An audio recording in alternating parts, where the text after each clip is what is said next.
كربلاء كربلاء كربلاء كربلاء. Join me, Minhal Al-Khafaji, for this special live series, this Muharram on Imam Hussein TV.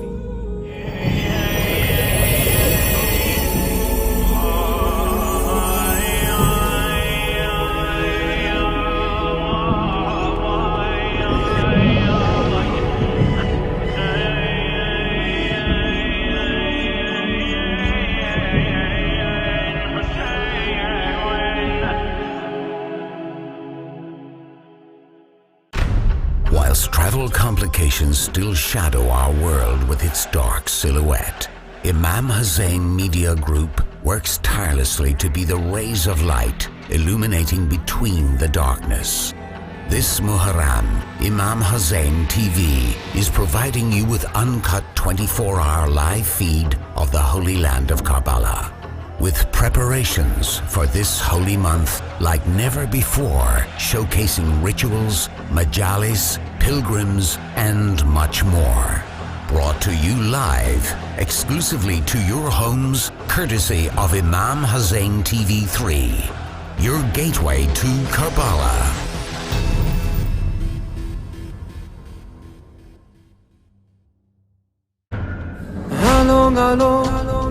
for Karbala, جمعني بين الحرمين. How long for Karbala, جمعني بين الحرمين. As soon as I reach you, I'll wail and beseech you. بين الحرمين. The month of Muharram is once again upon us. And with travel being so difficult, Many of us long to be in the holy land of Karbala. How much have you missed the shrine of Imam Hussein alayhi salam? how much do you wish you could send salams to the master of martyrs? We are all desperate to stand at the door of Aba Abdillah. Stand under his golden dome. Place our hands on our chest and say, Assalamu alayka ya Aba Abdillah al-Hussein. Now is your chance. join us live Every day during the first 10 days of Muharram to be able to send your salams to Imam al-Hussein alayhi salam, and ask for your request directly. From his holy shrine in Karbala. Imam Hussein TV. Your gateway To Karbala.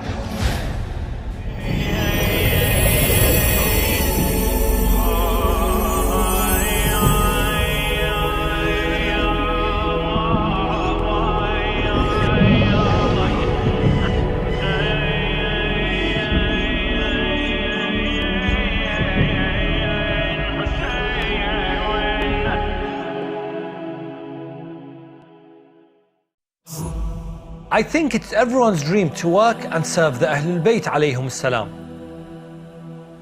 Working with this project allows us to contribute back to the community.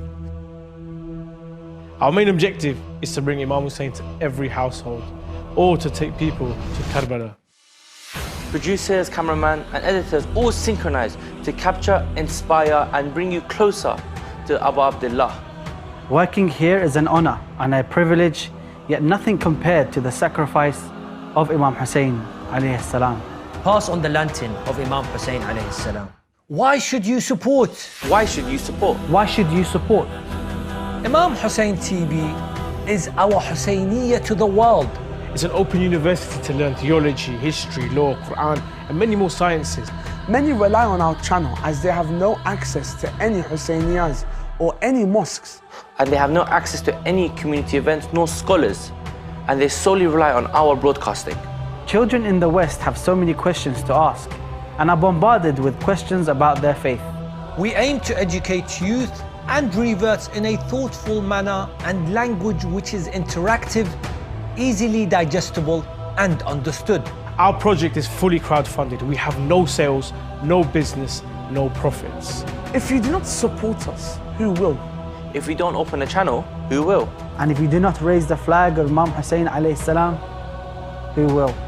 We have been operating since 2016 and we have brought to you shows like Morning Barakah, Ahkam SOS, her thoughts, and the debate show. We also have created many documentaries on topics such as the death of the Prophet sallallahu alaihi wasallam, Miracles in Arba'een. and non-Shias visiting Karbala. and most importantly, We bring you Karbala live. Karbala live. Karbala live. Karbala live. لبيك يا حسين.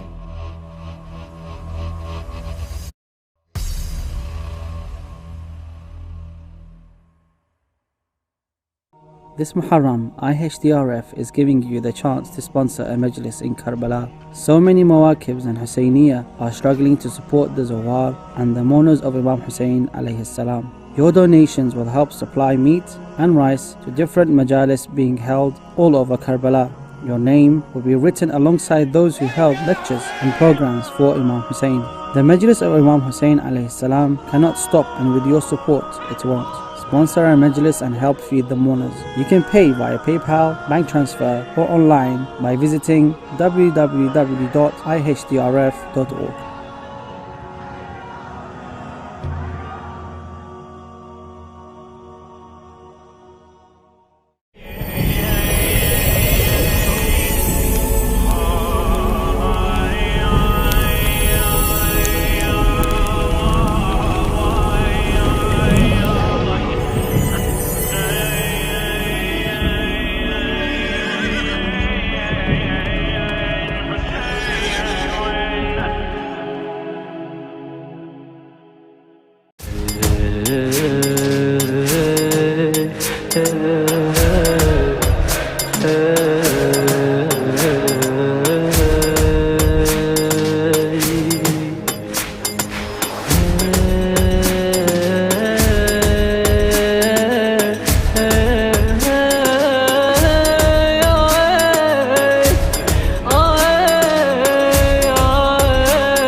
بسم الله الرحمن الرحيم الحمد لله رب العالمين والصلاة والسلام على سيدنا وعظيمنا وحبيب قلوبنا وشفيع نفوسنا أبي القاسم محمد اللهم صل على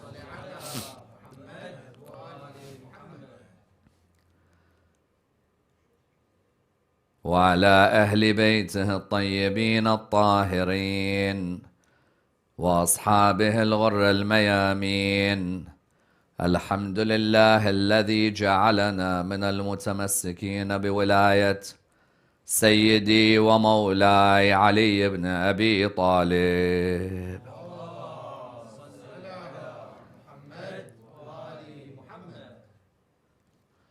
الحمد لله الذي هدانا لهذا وما كنا لنهتدي لولا أن هدانا الله.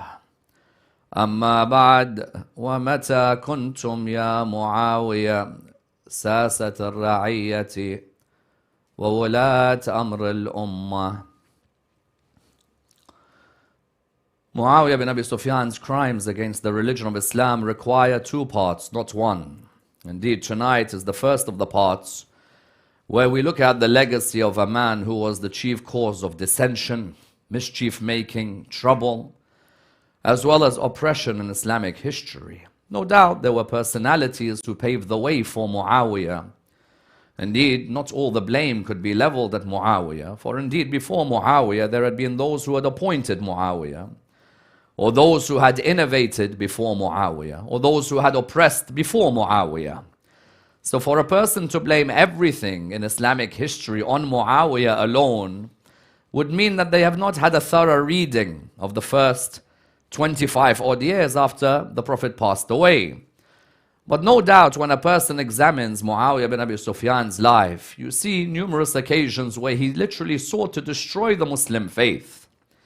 I say destroy the Muslim faith because about 15 years ago, I remember reading a book which I still think is available online for sale by an author called Aisha Bewley. And the book is called Muawiya, Restorer of the Muslim Faith.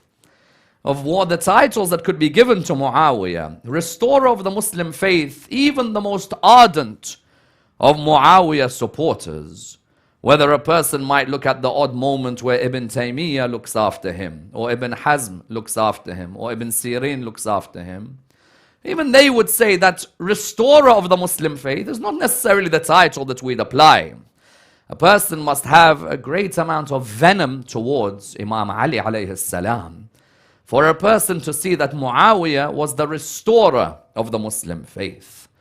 Indeed, you find that no doubt when a person looks at Muawiyah, even logically speaking, someone who joins the religion of Islam in the last couple of years of the life of Rasulullah sallallahu alayhi wa alayhi is not going to be the restorer of the Muslim faith. When you see the likes of Abu Dharr al-Ghifari, for example, referring to Muawiyah as Umara as-Su, these are the authority, the leaders of authority who have within them evil. Why is it that people discount what Abu Dharr says and instead hold on to Muawiyah? Muawiyah, we all know, comes towards the religion of Islam either as one of two categories. Either the category of those whose hearts were inclined to Islam, so the Prophet in a way tried to show them some leeway, maybe even by helping fund them on certain areas of their life. As you know in the Quran, Allah subhanahu wa ta'ala mentions in Surah 9 verse number 60, إِنَّمَا الصَّدَقَاتِ لِلْفُقَرَاءِ وَالْمَسَاكِينِ وَالْعَامِلِينَ عَلَيْهَا وَالْمُؤَلَّفَةِ قُلُوبُهُم. Al-Mu'allafati qulubuhum are a group of people who literally in English, sadaqah is meant to go to the needy, the poor, as well as those whose hearts are inclined to Islam. They don't necessarily become Muslim, but their hearts are inclined. So the Prophet may either look at them and say, listen, at least if we keep this person near, keep your friends close or your enemies even closer, you bring your enemies much closer towards you because these people can suddenly turn against you. So on the one hand, al-mu'allafati qulubuhum, for example, after a war, may be given a bit more of the booty than others in the hope that you could ward off some of their evil, that may come and hurt you. That's one group of them. Another group that Muawiyah may be part of are the tulaqa. The tulaqa are those who were freed on the opening of Mecca. The Majmu' al-Fatawa of Ibn Taymiyyah, published in the time of the King Fahd in Saudi Arabia, looking at the legal verdicts of Ibn Taymiyyah, you find that in one of the margins it's clearly mentioned that Muawiyah, when he joined the religion of Islam, joined out of either fear of being a captive or fear of being killed. Not joined because he had a vision in the middle of a desert, for example, where he wants to really join the religion, or out of his love for the religion. Not at all.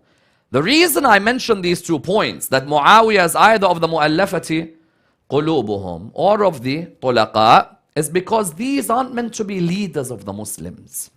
These are people who join the religion of Islam not out of conviction, but rather out of fear, for example.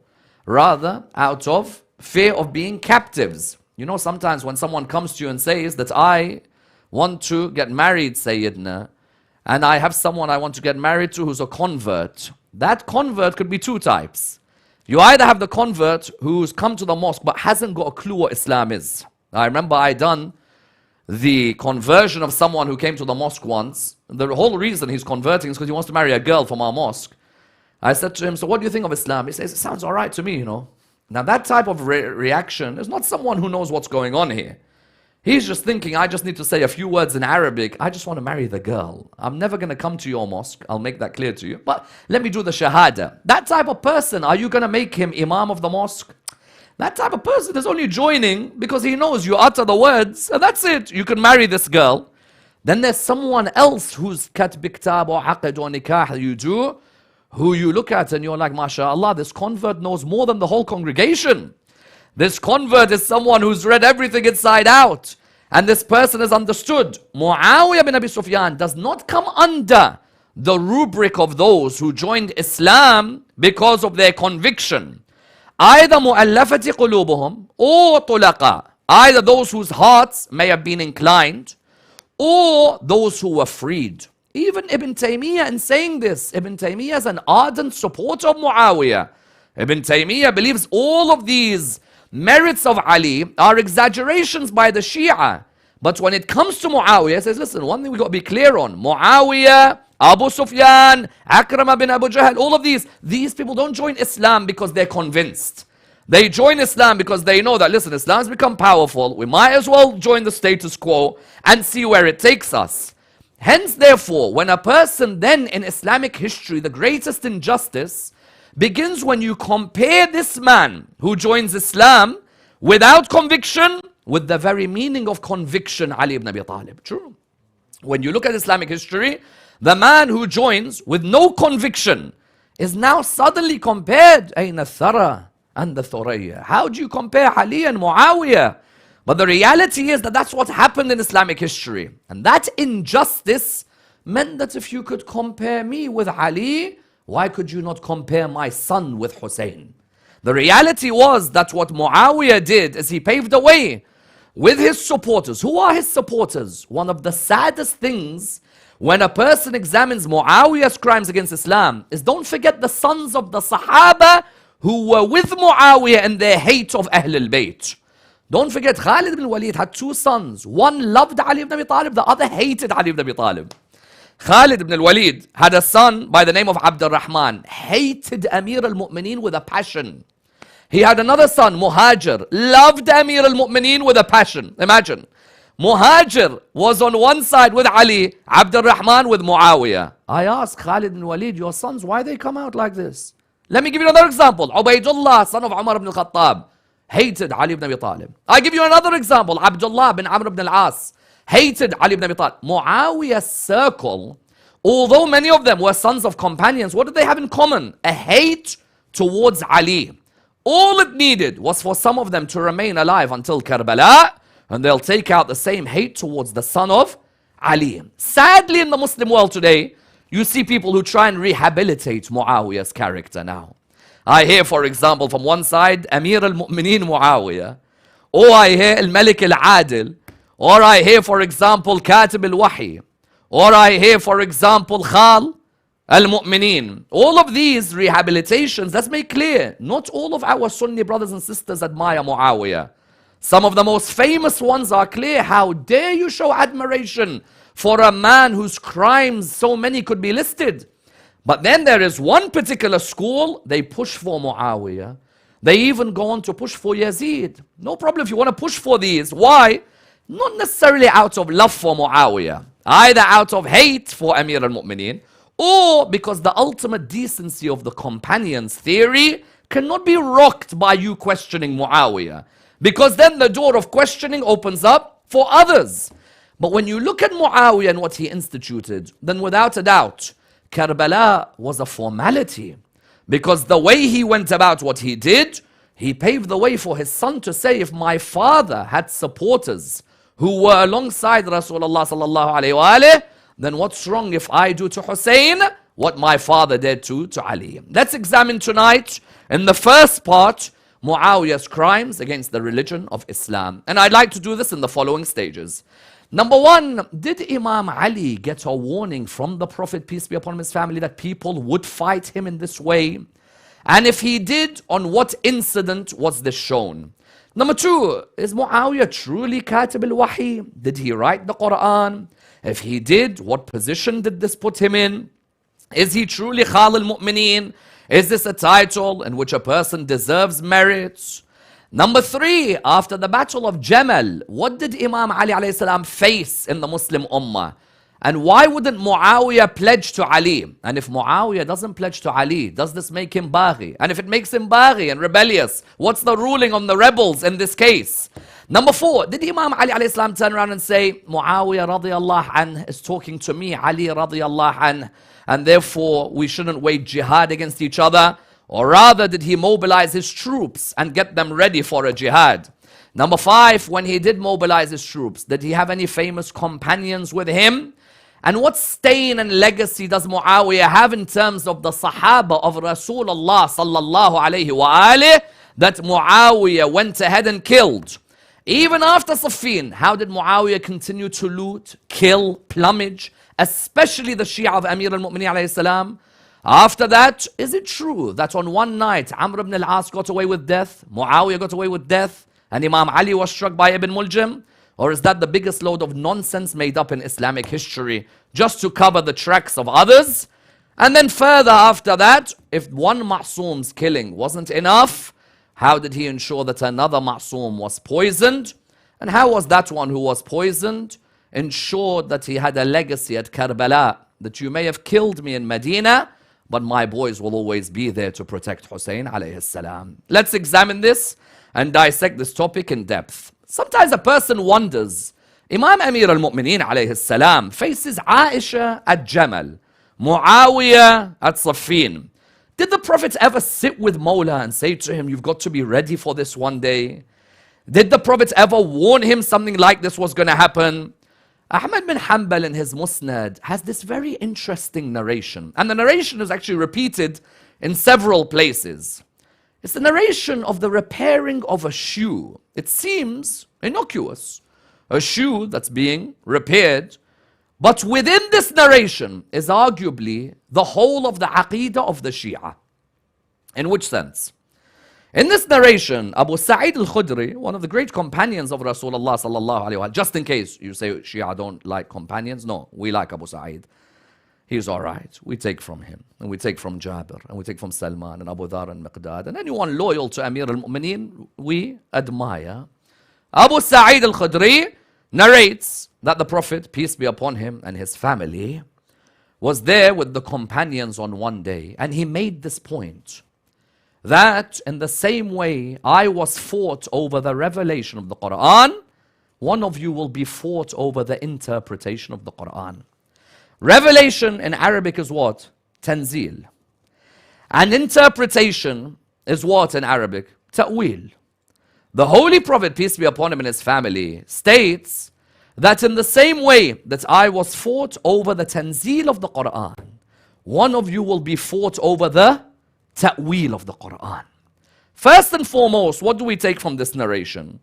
That whoever this person's gonna be, his role in Islam, one may argue, is as important as the role of Rasulullah sallallahu alaihi wasallam. Because the Prophet has to protect the revelation. Whoever he's talking about is gonna affect the, or protect the interpretation. And if he's gonna protect the interpretation, then his ilm must be at such a level where the treasures of the Quran are all within him. And the Prophet also is warning all of these Muslims that Tanzil is with me, Ta'wil is with him.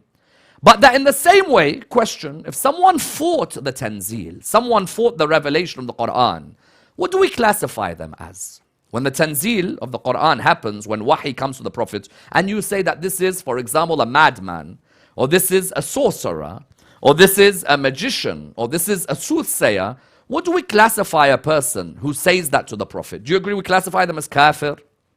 In some cases, we classify them even as a munafiq, because there were some around him who even began to question his own prophethood. Yes.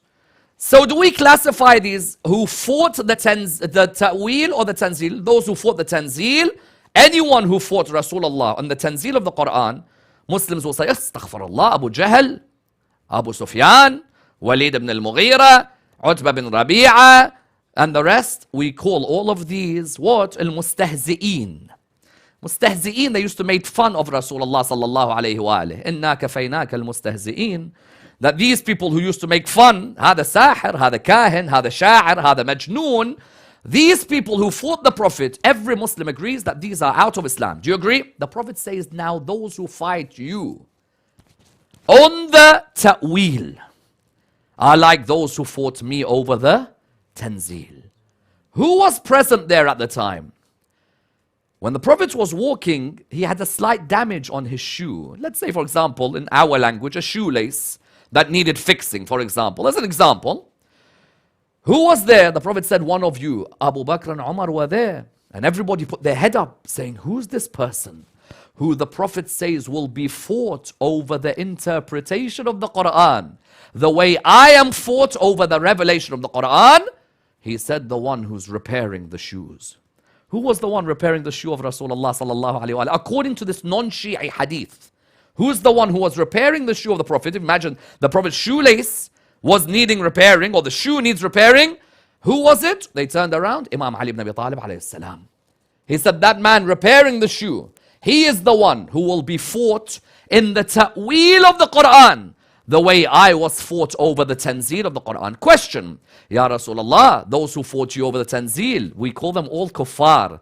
Why those who fought Ali over the ta'weel are still radiyallahu anhum? How? At the end of the day, what did Rasul prove in this hadith? Ali ibn Abi Talib is the walking Quran on the earth. Ali ibn Abi Talib is the hujjah of Allah above the Quran. When I say above, what do I mean? Because if the Quran's a hujjah, anyone can use the Quran for their own whims and desires. The one who gives the explanation of the Quran is the real hujjah of Allah on earth. So therefore, Imam Ali ibn Abi Talib alayhi salam, the Prophet had already told him, "Oh Ali, you will be fought over the interpretation of the Quran. Why? In the same way that I was fought over the revelation of the Quran." Nobody else was given this honor. And that's why Imam kept on saying at Jamal, at Saffin, that what are we Ahl al-Bayt? We Ahl al-Bayt are what? Ahl Bayt al-Nubuwah, Ma'dan al-Risala. We are also the beacons of knowledge and the protectors of the Quran. We are the ones who are protecting the Quran. Because if I came to Jamal, I see one side this group, one side that group. The question I have to be asking is, in Thaqalain, did he say, "Inni tarikun fikum al-Thaqalain, kitab Allah wa sahabati. Kitab Allah wa asdaqai. Kitab Allah wa zumala'i. كتاب الله وأنصاره إني تارك فيكم الثقلين كتاب الله وعترة أهل بيتي." That's enough for me. At Jamal, there's no need for confusion. Where is Al Muhammad? That's the path that I take. There's no need for confusion. I ask all of you here, 2021, if you were at Jamal or you're at Saffin, who would you be with? Straight away you'll say, A, Quran and Ahl Bayt. Here is Ahl Bayt. B, Ali is with the truth, and the truth is with Ali. Straight away, I would have the answer there for me. Ali is with the truth and the truth with Ali. But someone says, Sayyidina, then Muawiya, how does he defend himself? If there is that praise of Imam Ali, alayhi salam, how does Muawiya end up defending himself? Muawiya knew that I can't really use much praise for me from Rasulullah, sallallahu alayhi wa alayhi. We don't want to use, for example, that the Prophet called me Su'luk, for example, or that the Prophet gave me other titles. We don't want to use these. So how does Muawiya defend himself? By using two titles. And these two titles are still applicable to him in a way. The first title is what? The first title is that he is Katib al-Wahi. Katib al-Wahi. Meaning that he is one of the scribes, those who wrote the Quran. Those who wrote the Quran. So you join Islam and then suddenly there's a job available for you to write the Quran. Mu'inta, you came from a lady who eats the meat and the flesh of the Muslims. That's your mom. Your dad's CV doesn't really help much. You join Islam and straight away you're the writer of Revelation. Yani, a person has to sit back and think, hold on a minute. You'd think, if you told me, for example, Imam Ali, Katib al-Wahi, okay. Abdullah bin Mas'ud, okay. You tell me Ammar bin Yasir, okay. Muawiya bin Abi Sufyan suddenly became Katib al-Wahi. Yani, he's the one who will be writing the Quran for us. Number two, writing the Quran. Let's say he did write the Quran. That means there's a stamp called Asma on him. Mu'ana, I give you hundreds of ayahs about infallibility of Ahl al-Bayt. No, not sure, doesn't refer, no hadith. Hada, he just writes a word of the Quran. If we say he did, yes, we say he did, straight away that's a stamp of infallibility. That means you can't touch Muawiya now. Why? Because now he's got the stamp of Asma. He wrote the Quran. Ali ibn Abi Talib, all those ayahs of the Quran weren't enough. Muawiya ibn Abi Sufyan supposedly writes the Quran, that's it. You say a single word, Katib al-Wahi, he wrote the Quran, he wrote the Quran. Number three, being Katib al-Wahi at that time is nothing to be proud of. It's not like Medina was Oxford or Cambridge. How many people were able to write even at that time? The Prophet had to beg people after wars, can you teach our people how to read and write? You're not talking 1,000 people, and of those 1,000, they picked Muawiyah. Oh, were 12 to 17 people were able to write, for example, at that time. Further than that, Abdullah bin Sa'ad bin Abi Sarh, he was one of those who used to write the Quran, ends up apostating. So now just because he wrote the Quran, and he did write the Quran, Abdullah bin Sa'ad bin Abi Sarh, he was of those who had written the Quran, he ends up what? He ends up apostating. So just because of that, further than that, did Muawiya really write the Quran? No, Muawiya was writing, for example, letters, contracts, nothing more than that. This writing of the Quran is something which is done, which will be given what? Which is giving him some sort of credibility. Khal al-Mu'mineen, I'm giving you all the points that Muawiya wants to throw as the points to defend himself, if not Muawiya's lovers today. Khal al-Mu'mineen, when I look at it, what do I see? Abdullah bin Umar ibn al-Khattab, one may argue he's Khal al-Mu'mineen. Does anyone ever call him that? Nobody calls him. When it comes to, for example, Muhammad bin Abu Bakr, Khal al-Mu'mineen. Does anyone ever call Muhammad bin? No. Baba Muhammad bin Abu Bakr is Aisha's brother. Doesn't matter. He loves Ali. Okay, Abdullah bin Umar ibn al-Khattab, his sister Hafsa is married to the Prophet. Never called Khal al-Mu'mineen. Muawiyah suddenly is Khal. Wallah, this is the importance of you owning Fox and BBC. You see, if you own them, then you make sure that hadiths go in your path. They look after you. Everybody else whose sister's married to the Prophet is not Khal al-Mu'mineen.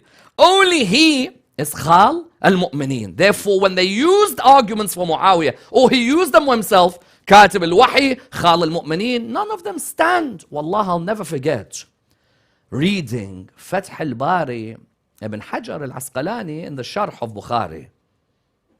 Abdullah, the son of Ahmad bin Hanbal, has a discussion with his dad. He says to him, Dad, what's your opinion on Ali and Muawiyah? He blatantly tells his son, Ali ibn Abi Talib has many fada'il, but his enemies couldn't take it. So they began to make up fada'il for Muawiyah. Not because Muawiyah has any fada'il, but just out of their hate of Ali. And he goes, there isn't a single hadith with an isnad that is reliable in the fada'il of Muawiyah. Ibn Hajar in Fath al-Bari. Go and read it. Abdullah bin Ahmad bin Hanbal's discussion with his dad about the fada'il. And at the end he concludes, he says the likes of Nasa'i and Ibn Rahawayh, he says these are the likes of people who said that there isn't fada'il for Muawiyah. Muawiyah has none. Why? A man who is able to raise an army to kill, fight Imam Ali, Imam Hassan, Imam Hussein, put an X on that person straight away. There's no fada'il for such a person. All these fada'il are made up. And that's why, how did he pounce on it? After Jamal finished, Aisha went back, quiet, nothing else, she can't talk now. Muawiyah's like, well, you know what, I'll take my opportunity. Remember, Umar had paved a wonderful path for Muawiyah. Wonderful path. Muawiyah, why are you just in charge of Jordan? Baba, take Sham. Take everything. Enjoy. Muawiyah sitting in Sham and he's thinking, you know what? Ali ibn Abi Talib in Medina, I'll finish him off. Imam Ali decides, what will he do? He leaves Medina after Jamal to go to Kufa. Strategically, Kufa is a place where you can counter the Syrians. And Imam Ali shows that Kufa shouldn't always be looked down upon. If Al Muhammad's first Imam took it as a capital, and their last of their Imams will take it as a capital, so why are we always condemning Kufa, Kufa, Kufa? Some of us have to sit back when we hear people in their Latmiya saying, Ahl al-Kufa, chill, Habibi, chill, relax. Ahl al-Kufa. Ahl al-Kufa is like any other city in the world. It has the good, the bad, and the ugly. Where they blame the Kufans, they say, you guys let down Imam al-Hussein. MashaAllah, Mecca and Medina done a great job with Imam al-Hussein. What an amazing job they did. How does Imam al-Hussein get to Kufa if it wasn't Mecca and Medina remaining quiet when they wanted to behead Aba Abdillah? But no one blames Mecca and Medina. Everyone jumps on Kufa because of its Shi'i inclination and heritage. Imam Amir al-Mu'minin comes towards Kufa, knows he wants to counter Muawiyah. Muawiyah, what does he raise? Uthman's shirt, Qamis Uthman. You know, in Arabic literature, one of the phrases you use when you want to throw an excuse is Qamis Uthman. Qamis Uthman means what? Uthman gets killed, everyone abuses his shirt. Abuses his shirt in which way? And I'm gaining vengeance for Uthman. You know when you have family members, when a family member's died, no one used to know him when he was alive. The moment he's died, there's lots of money, everyone jumps out. And I knew him well. Wallah, I said salam to him. Wallah, he was my cousin. Baba, before, where were you? When Uthman was being attacked, Muawiya, where were you? Suddenly Muawiya came, shirt of Uthman. I want to gain vengeance for Uthman. He said, I want to make sure that I gain that vengeance. Imam Ali alayhi salam, is he the imam of the time or no? He's the imam of the time. I always go back to this. When Abu Bakr had people who didn't give him bay'ah, the government consented to even burning the house. But at that time, anyone who was against Abu Bakr was seen as being what? Someone causing issues in the Muslim community. How comes when Muawiya has an imam present, sitting, Imam tells him, you have to remove from your position. You cannot stay in your position. Muawiya turns around and says, I'm not going. Why? He goes, Umar put me here. Why should you remove me? Blatant. Umar placed me here. I'm not going. I'm not getting out of here. Okay, but this is the Imam, Sababa, into you who are not Shia. Keep telling me there are 4 rightly guided Khulafa. Yes. You also admit that the moment the 4th died, kingship begun. They admit. Yes? And he proudly says, I'm the first of the kings. Proudly. Say, first of the kings, that means what came before you. If it is right, then you're a bid'ah. But if you're right, then they were bid'ah. No problem. When I see, therefore, that the 4th rightly guided Khalifa is there, somebody who sits in Sham, Imam Ali wanted Ibn Abbas to become governor of Sham. Muawiya, you got to go. That's it. Your time's up. I'm not moving. What are you going to do about it? Not moving. Again, Imam Ali sends another message that, you know what? Come to Medina. Let's chat, me and you. Let's chat. Why do we need to go towards war? What do you have an issue with? Uthman's death, you know it wasn't me. And you know I had nothing to do with it. Oh, well, what's Muawiya got the issue with Imam Ali? You think it's Uthman's death? It's his granddad's death. Muawiya still has vengeance for his father from Badr and his uncles from Badr. And that's why Yazid would say in front of Sayyida Zainab later, Ashyakhi bi Badrin shahidu. I wish my ancestors from Badr were present. Muawiya wants justice for the Ummah with justice. When you have Sufyan on one side, the Haq bin Qais on another, Marwan ibn al-Hakam on another, يعني literally Zbalat al-Mujtama all around you. All of the trash of history are all around you. What do you want? You don't want Islam. Marwan ibn al-Hakam is a sign of Islam. The Haq bin Qais is a sign of Islam. Sufyan now is a sign of Islam. These aren't signs of Islam. You just want vengeance. Imam says, come to Medina. Let's talk in Medina. We'll resolve the issues of the Ummah. As an Imam Ali ibn Abi Talib alayhi salam, how much he tries to find a resolution with all of these. Before Jamal, he tries to open a resolution. Baba, wallah, let's not fight. There's an easy way. Inti, you want to find peace. Why are you going to Basra? Here I am in Medina. Why are you taking a flight to Basra? If you want peace, you don't go to Basra, you come Medina, I'm here. Why is everyone going to Basra? And Muawiya likewise, he told him, come to Medina. Walid bin Uqba told Muawiya, if I find out you've gone towards Medina, wallah, I'll never call you your father's son. Never will I accept. Madeline, in his succession to Muhammad, all of you should read the book, The Succession to Muhammad, Wilfred Madeline. He explains how Muawiya himself had some of his father's friends around him saying to him, allow this.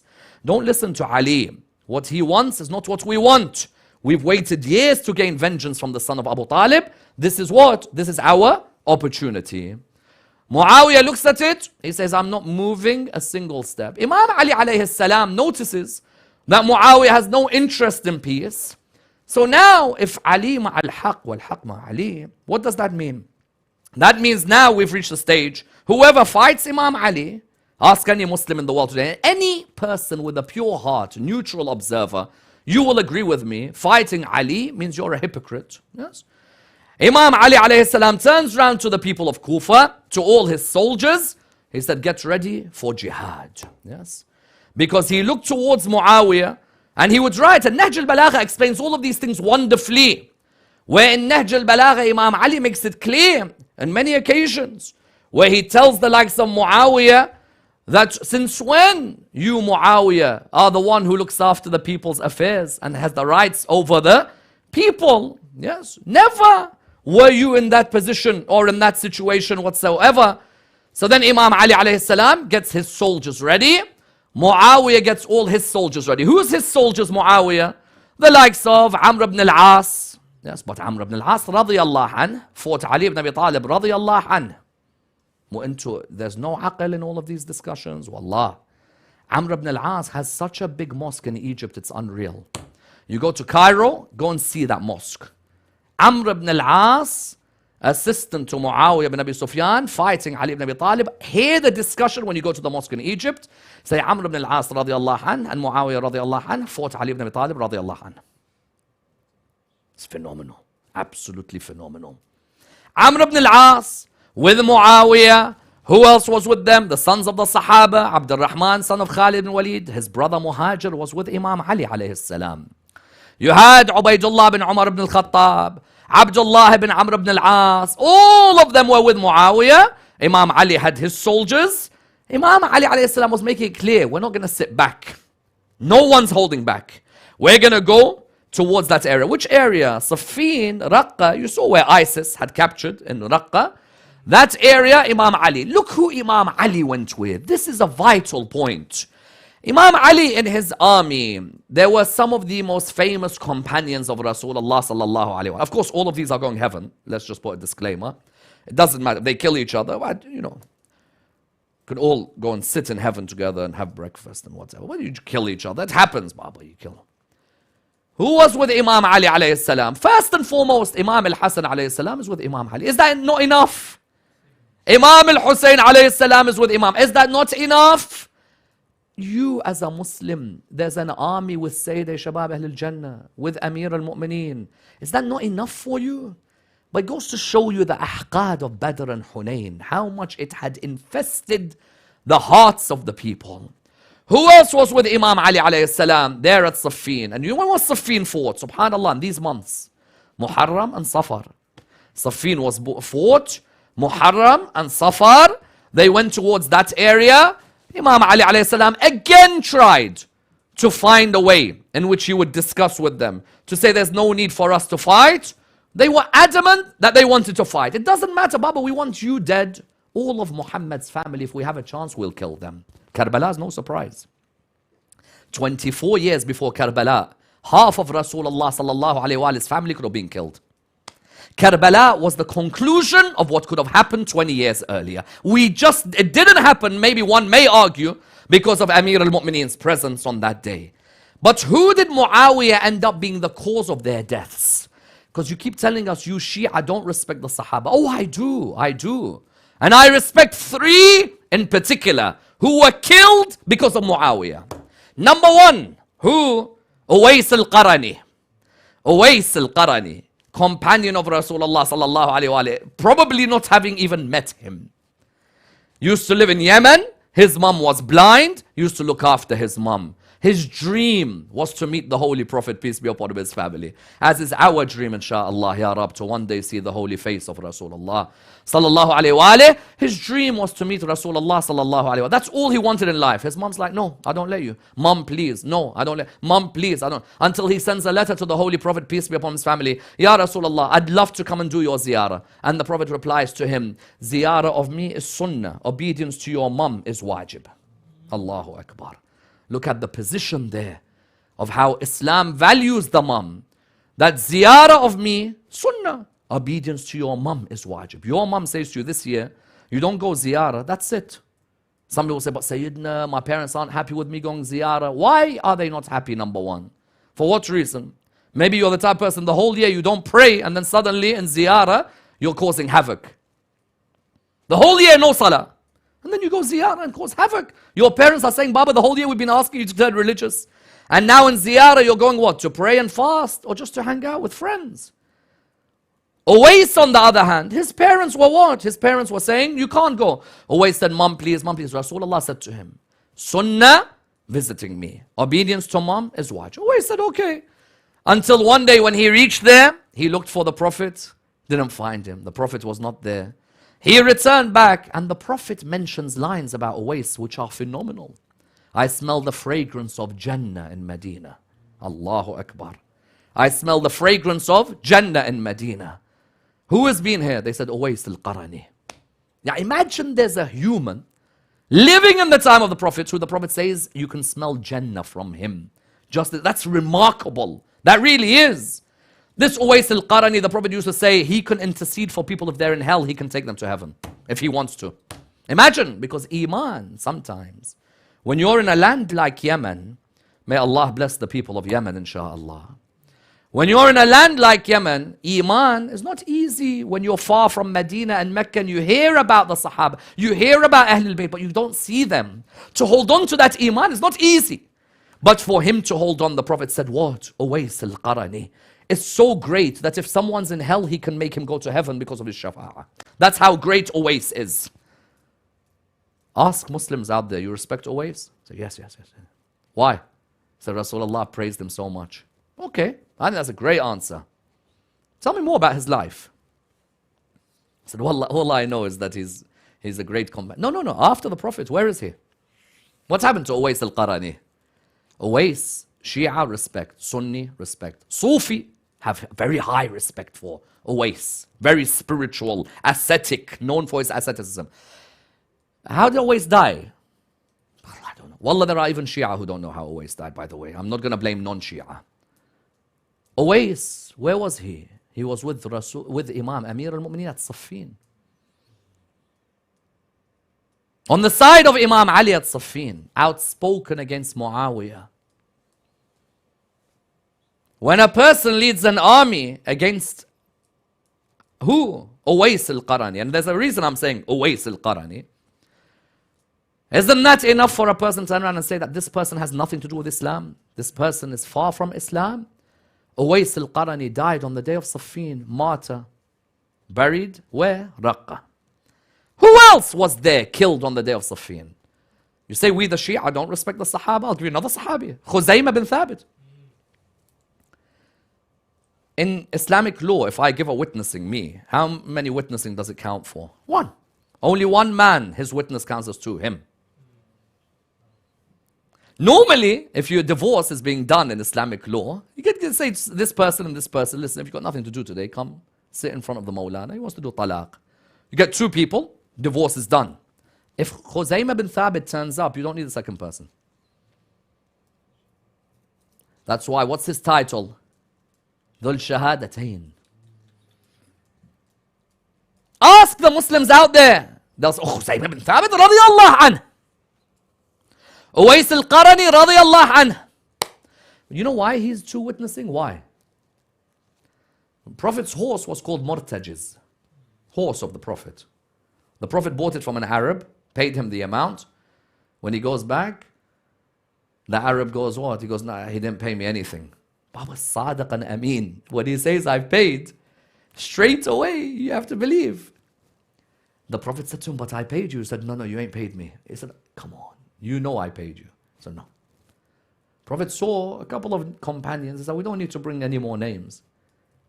So a couple of companions said, this person says, I bought the horse from him and I've paid him. He says, I haven't paid him. And he wants witnesses from me. One of the companions said, well, if you don't have witnesses, then you might be right.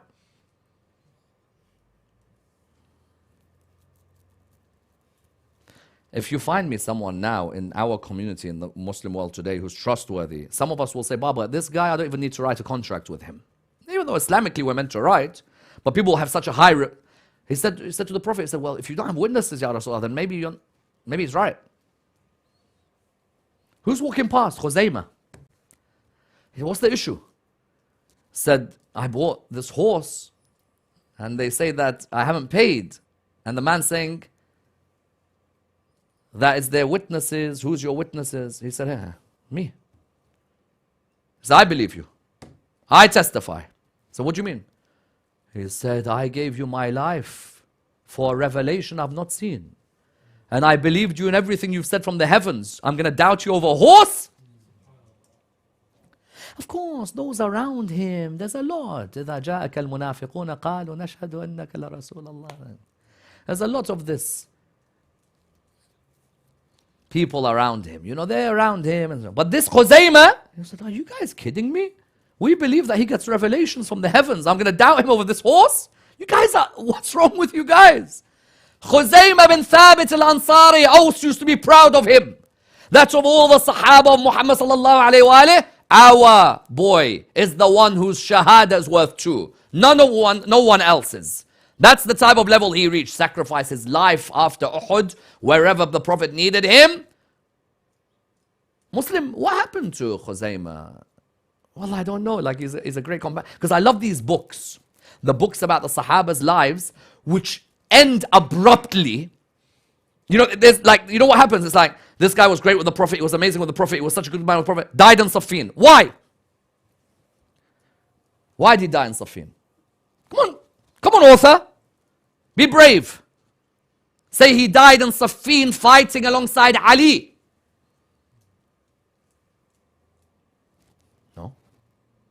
I've seen so many of these books in Islamic bookshops. I swear. Name me the companion. Prophet, some story, I don't know, about donkey and dates falling off a tree, and you know, some hadith about garlic and stuff like that. And then, after the Prophet dies, all it says is, he died in Siffin. If he died in Siffin, and you haven't got a problem with Muawiya radiallahu anh fighting Ali radiallahu anh, mention it. Mention it. Say it. Be proud. Baba, you have a qabr to go to one day, where you have to meet one day the Prophet and say that I sided with those who fought your family. Day of Siffin, Khuzaymah got killed. With who? With Amir al-Mu'mineen alayhi salam. You say, I don't respect Sahaba. I don't respect. I've just mentioned to you Uwais al-Qarani. He died loyal to Ali ibn Abi Talib. I mentioned to you Khuzaymah bin Thabit. Died loyal to Ali ibn Abi Talib. Let's go one more. Ammar bin Yasir. If Ammar bin Yasir's death at Siffin doesn't convince you enough of the disbelief of Muawiyah, wallah, I feel sorry for you. But there's nothing else that we can do. Ammar bin Yasir, Khuzaymah and Uwais, don't come near Ammar. Paradise yearns for 4. Salman, Abu Dhar, Miqdad and Ammar. Ammar bin Yasir has the whole of Iman from the top of his head until the crown of his feet. Ammar bin Yasir is with the truth, and the truth is with Ammar. Look at these booklets. Ammar bin Yasir used to carry bricks with the Prophet. Nice, nice. He built the mosque of the Prophet. Nice. His father Yasir, first martyr in Islam. His mother Sumayya. Nice. I love all of this stuff. This is the wonderful. Why does it stop there? Come on, tell me. Tell me. Because he died in his 90s. You can't just tell me about 30 odd, 40 odd, 50 odd years, 60 odd years of his life. I want to know how he died. Oh, but you can't tell me how he died because it puts you in trouble, doesn't it? Adalat al-Sahaba suddenly becomes wishy-washy. Because amongst those who killed him were those who pledged to the Prophet under the tree. Because you always hear this argument, those who gave bay'ah to the Prophet under the tree, radiyallahu anhum wa radu anh. If giving bay'ah was that cool, what's he doing fighting Ammar? Yani wallah, use your aql for the love of God. I know that your madhabiyya sometimes gives you asabiyya. I know, but Baba, wallah, there's sometimes you have to use your aql. Ammar bin Yasir picked up a brick with the Prophet, and the Prophet said to him, Ammar, you will be killed by a rebellious group, by infidels, whatever the word is. Ammar taqtiluka al-fi'atul baghiya. Who killed him? First wonderful argument they always give is that, you know that classic argument where it's like, Yazid didn't kill Imam al-Hussein because Yazid was in Sham, so he didn't kill him. So Saddam Hussein never killed anyone. Because he's in his palace in Baghdad, so if 12,000 people die in a mass grave, it's not Saddam. Say Muawiya never killed him. No problem, Muawiya didn't kill him. Muawiya's army did. Ammar bin Yasir in his 90s, a man whose whole body was serving Islam, gets killed by another Sahabi at Siffin. 25 people from Badr were in Imam Ali's army that day. 25 from the Battle of Badr were in Imam Ali's army at Siffin. The moment Ammar died, there was a problem. What's the problem? Everyone's like, Ammar got killed. He's like, someone said, hold on a minute. The Prophet said Ammar will be killed by the rebellious group. We're in trouble. You know, later in Islamic medieval texts, you know what they wrote about this, by the way? This is ijtihad. The person who killed him, mujtahid. Hashim, mujtahid la'ba is his game? It's my ijtihad that I should kill Ammar. It's nonsense. Nonsense. They gave the killer of Ammar the title of mujtahid. This is ijtihad. Some of the others were like, hold on a minute, we've killed Ammar. We must be wrong. The news reached Muawiya. What's Muawiya say? So we didn't kill Ammar. The one who brought Ammar to war killed him.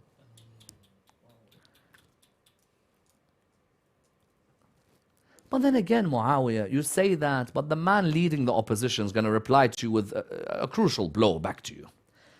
Muawiya said, we didn't kill Ammar. The man who bought him is the one who killed him. To which Imam Ali alayhi salam says, that means the Prophet killed Hamza.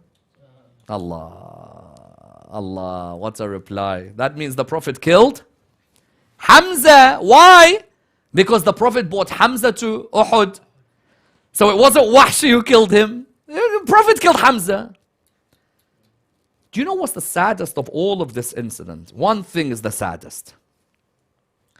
Uwais dies, people are like, you know what, we must be wrong. Ammar dies, people are like, damn, we're wrong. How about the man who's leading the opposition? It took Ammar to die. So what? Ali ibn Abi Talib is what?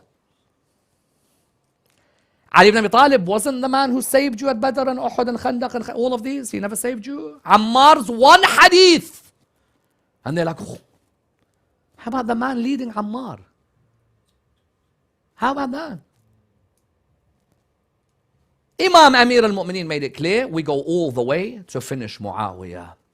But then, cleverly, the Kindi family, led by Al-Ash'ath and the rest of the rubbish, wanted the Quran to be placed on the spear. From there, the moment it was placed on the spear, you knew very well, half these people don't know which side to go. Everyone's got masalih. Until that arbitration happened. When the arbitration happened, what group said that we want Amr ibn al-As to be the arbitrator? The other said what? That we want Ali ibn Abi, we want Ibn Abbas, we want Malik al-Ashtar. Imam Ali wanted Malik first, Ibn Abbas. Eventually they said no, we want Abu Musa al-Ash'ari. They came as arbitrators. Amr ibn al-As, being Amr ibn al-As. Amr ibn al-As, what's he noted for in his life? Either animosity to the Prophet, or pulling his pants down at Saffin, so that Imam Ali would not kill him, because Imam Ali would turn his face. Hence Imam Ali karram Allah wajha, because Imam Ali never put his face to idols, or he never put his face to this person. And what else is he known for? He tells Abu Musa al-Ash'ari that, listen, you leave Ali, I'll leave Muawiyah. Abu Musa is like, okay, cool.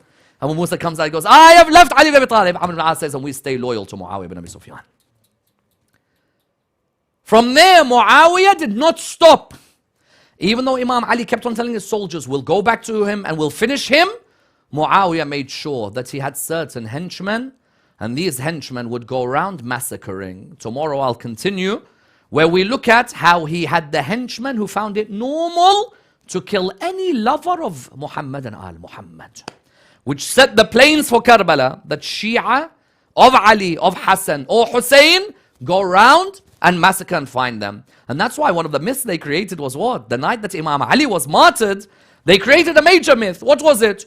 That there were three who the Khawarij wanted dead. Amr ibn al-As in Egypt, Muawiya in Sham, Ali in Kufa. But that one of them never turned up to the mosque. The other, the knife didn't go through. And the other, Ibn Muljam struck him. Wow, subhanallah, the potluck. Muawiya doesn't get injured. Amr al-As doesn't turn up to the mosque. But Imam Ali gets struck. Don't believe this nonsense. This Muawiya and all of these, Al-Ash'ath bin Qais and others, all of them had planned for Ibn Muljam to kill Amir al-Mu'mineen, alayhi salam. And yet, you know what's wonderful about Amir al-Mu'mineen? Even in the middle of that battle of Saffin, you see the class of Ali versus the lowliness of Muawiyah. When Muawiyah had control of the water, and Imam Ali and his soldiers said, can we have? He said, I'll never give you a sip of that water. To which Imam turned around to his companions, and he said to them, go and get that water. And when Imam had the water, and Muawiyah's soldiers were thirsty, Imam said, let them have access to water. Because no group of army or soldiers should be thirsty on a battlefield. It should never reach a stage where you have a family who are thirsty, let alone horses that are thirsty. Look at the principles of the man. That he was trying to show that, listen, you guys are fighting me. I have water. Come and drink from the water. It's no issue. You guys want, that's why some say Ali ibn Abi Talib on the battlefield used to even smile in giving hope to the opposition that maybe with my smile it softens your heart when I fight you. And that's why for Amir al-Mu'mineen alayhi salam, you'd think that the assassination of Ali will be enough for people to think that Muawiya was Muawiya. Until after that, who does he also originate or orchestrate the assassination of? Imam al-Hasan alayhi salam. Imagine, Imam al-Hasan alayhi salam, Muawiya gives Ju'da, the daughter of Al-Ash'ath bin Qais, that family which had filth from every angle possible. He gives the daughter, he says to her, listen, you kill Hassan and I will give you Yazid. A paltry sum. And she goes towards the poisoning of Imam al-Hasan alayhi salam. And when she does it, thinking that I'm going to be now marrying Yazid, he's like, if you're willing to do that to Hassan bin Ali, you think I'm going to trust you with my son? And that lady loses this world and the hereafter. But that pain that she initiated. And what is the story of Al Muhammad up to Karbala except pain after tragedy, after pain, after tragedy? That poison that she gives, it's easy for us from Manabir to sit and narrate, Imam al-Hasan was poisoned, as if it's nothing. But when our Imams say that the only Imam who straight away after being poisoned within the day passed away was Imam al-Hasan alayhi salam. Imagine how strong that poison was against Imam al-Hasan alayhi salam. And when I come to the discussion of Imam al-Hasan, the hostility of what happened to him, you'll see how much hatred they had towards him. But while that poison was affecting him, Imam al-Hasan alayhi salam, seeing the pain of Imam al-Hussein alayhi salam, seeing his brother dying, even his brother, when he saw him dying, how much pain he was in, and Imam al-Hasan looks towards him and he says, there's no day like your day, Aba Abdillah. Your day is the day. It's the day that we know that all of what we've been through will be meted out against you and those around you.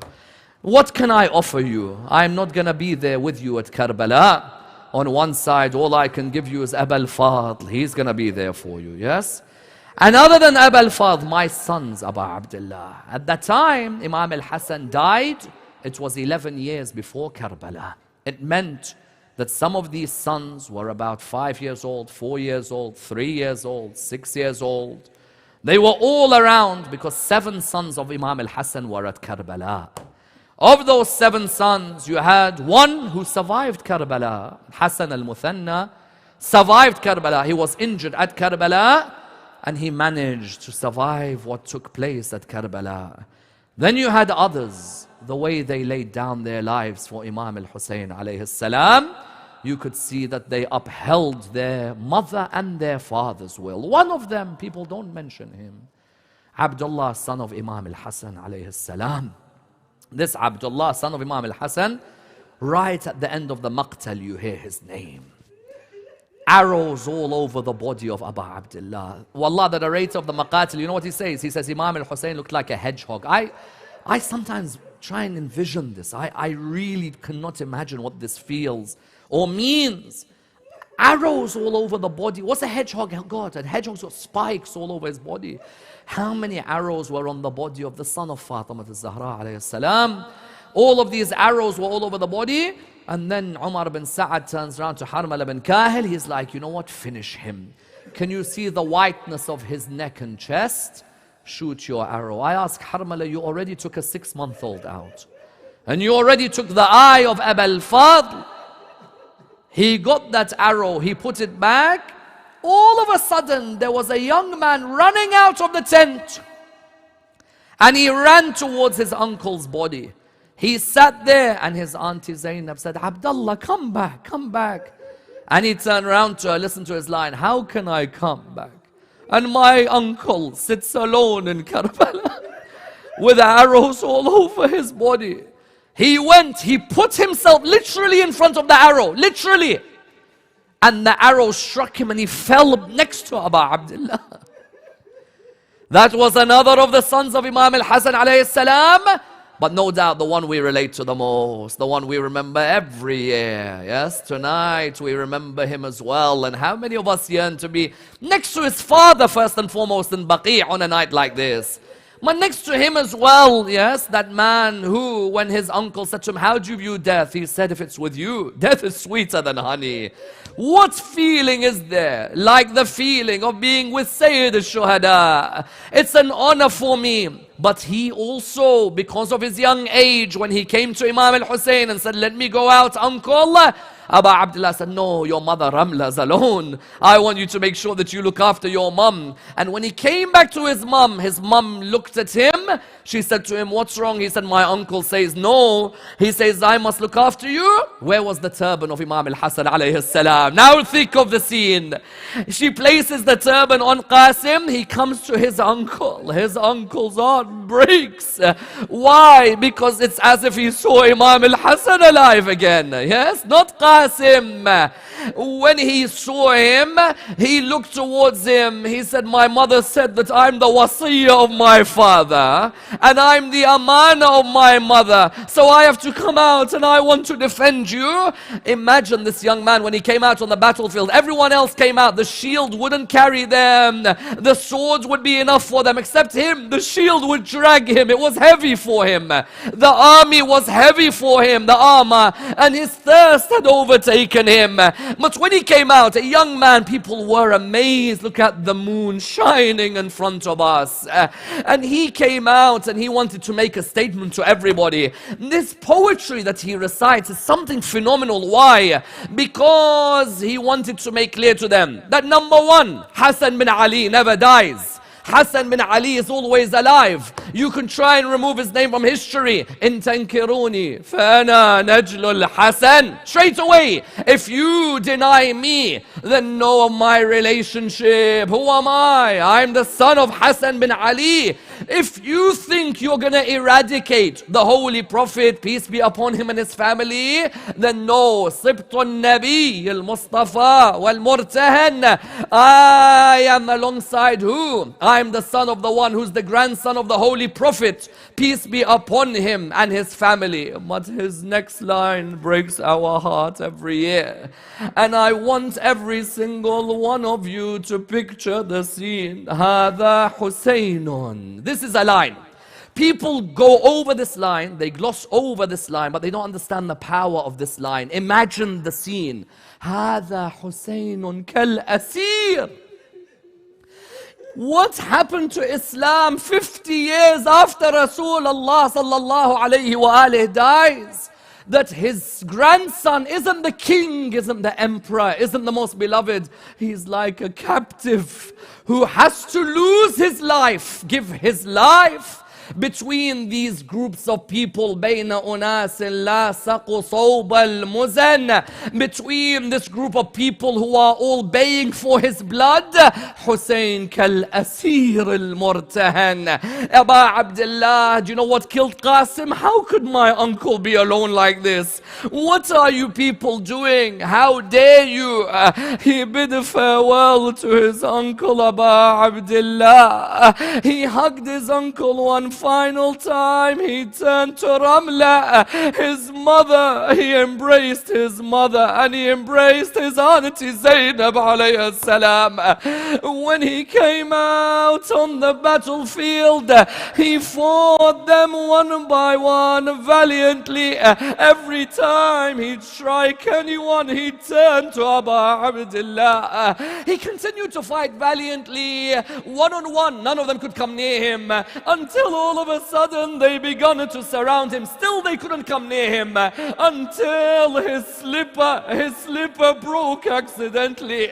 He didn't want to walk barefooted on the plains of Karbala. He tried to come down and fix his slipper. I ask you, a young man, thirsty, imagine him as he bends down. All of a sudden a man called out, I'll take all the sins of all the Arabs and I'll break the heart heart of Aba Abdillah. All of a sudden this man came and he struck Qasim. Then all of them began to strike Qasim. I wonder what the heart of Fatima al-Zahra went through when she saw her grandson on the ground. I wonder what happened to the eyes of Ramla when she sat and saw Qasim on the earth of Karbala. But the line that breaks my heart every year is when you imagine his voice calling out, Ya Ammi Adrikni. Allahu Akbar. Imagine him on the ground calling, Ya Ammi Adrikni. Oh my uncle, oh my uncle, I beg you, come and help me. Can you imagine Aba Abdillah as he came out towards him? The exchange the two of them have, wallah, it breaks the heart. Imam al-Hussein looks into the eyes of Qasim. He says to him, it hurts your uncle that you call him and he can't reach you, or that he reaches you but he's not able to help you. Rahim Allah man nada wa walada. Imagine. Rahim Allah man nada wa shababa. Rahim Allah man nada wa shahida. But this last one, I want you to take it to Jannat al-Baqi'. Rahim Allah man nada wa hasana. Allahu Akbar. Imagine the heart of Imam al-Hasan alayhi salam. And that moment you found Aba Abdillah carrying him back. He carried him back towards the tent. Imagine the heart of Ramla when she saw her son's body in front of her. There's something I want to conclude with. When Habib ibn Madahir fell, Imam al-Hussein carried him back to the tent. When Muslim bin Awsaj fell, Imam al-Hussein carried him back to the tent. When Aoun fell, Imam al-Hussein carried him back to the tent. When Muhammad fell, Imam al-Hussein carried him back to the tent.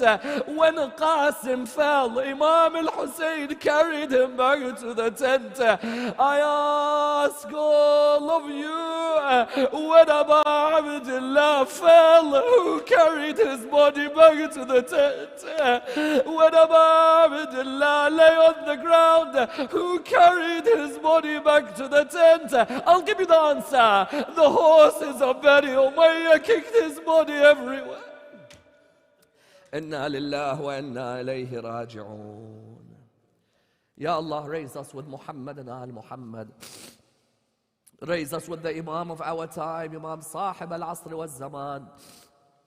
Allow us to be amongst those who receive the intercession of Qasim ibn al-Hasan alayhi salam.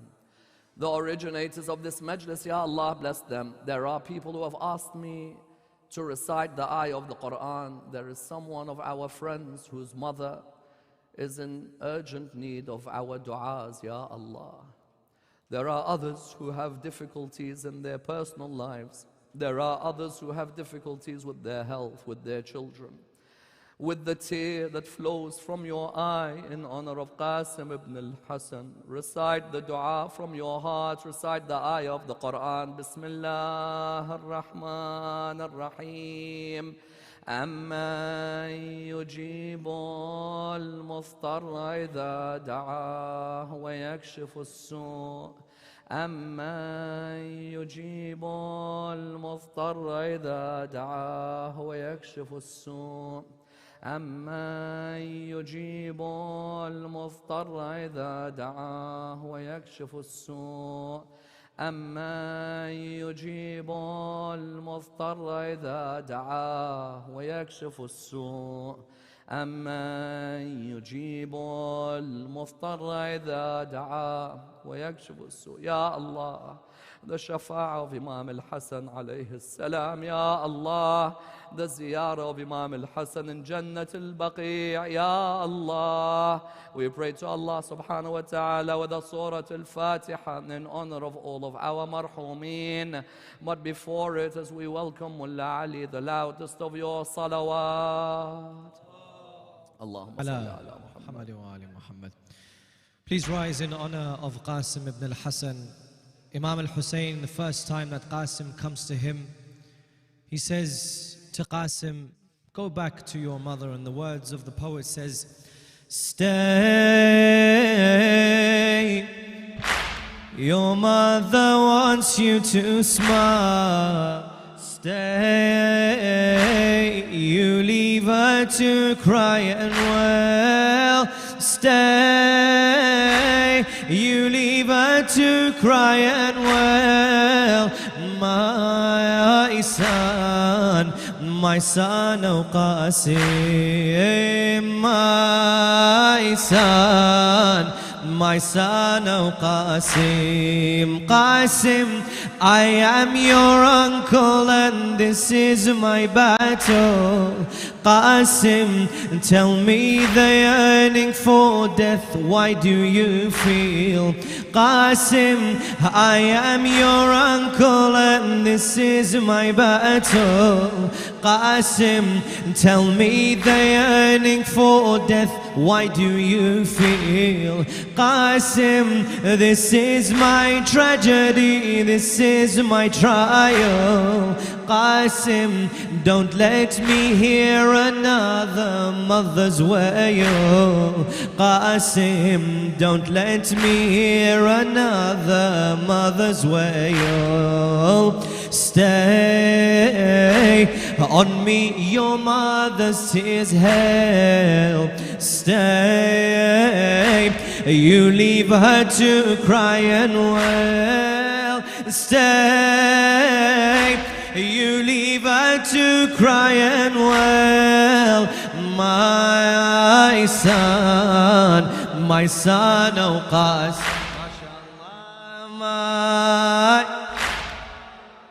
my son, oh Qasim, tell me, your eyes, they see a path that before you beams. Tell me, is it your martyrdom or your mother's dreams? Tell me, for her emotions, what shall tomorrow deem? Tell me, will tears of joy or of grief from her eyes stream? Tell me, will tears of joy or of grief from her eyes stream? Stay, her heart is caught in a gale. Stay, you leave her to cry and wail. Stay, you leave her to cry and wail. My son, oh Qasim, mashallah, my son. Listen, she's a mother and every mother's the same. Listen, every day of your wedding your mother dreams. Listen, if this dream of hers impossible became, listen, her heart would ache every time she heard your name. Listen, her heart would ache every time she heard your name. Stay, daily she'll recall this tale. Stay, you leave her to cry and wail. Stay, you leave her to cry and wail. My son, oh Qasim, my son, oh Qasim. Her heart she entrusted to you, left it in your hands.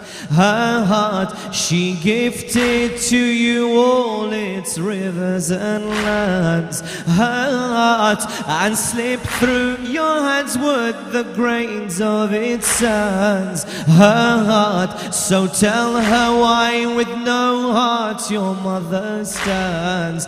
Her her heart. So tell her why with no heart your mother stands. Stay with the one who'd sway your cradle.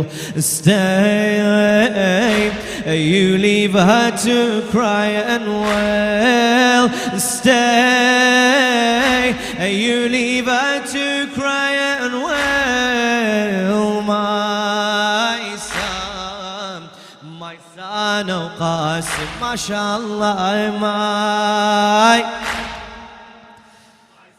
oh Qasim. Her eyes would wake in the morning longing for your sight.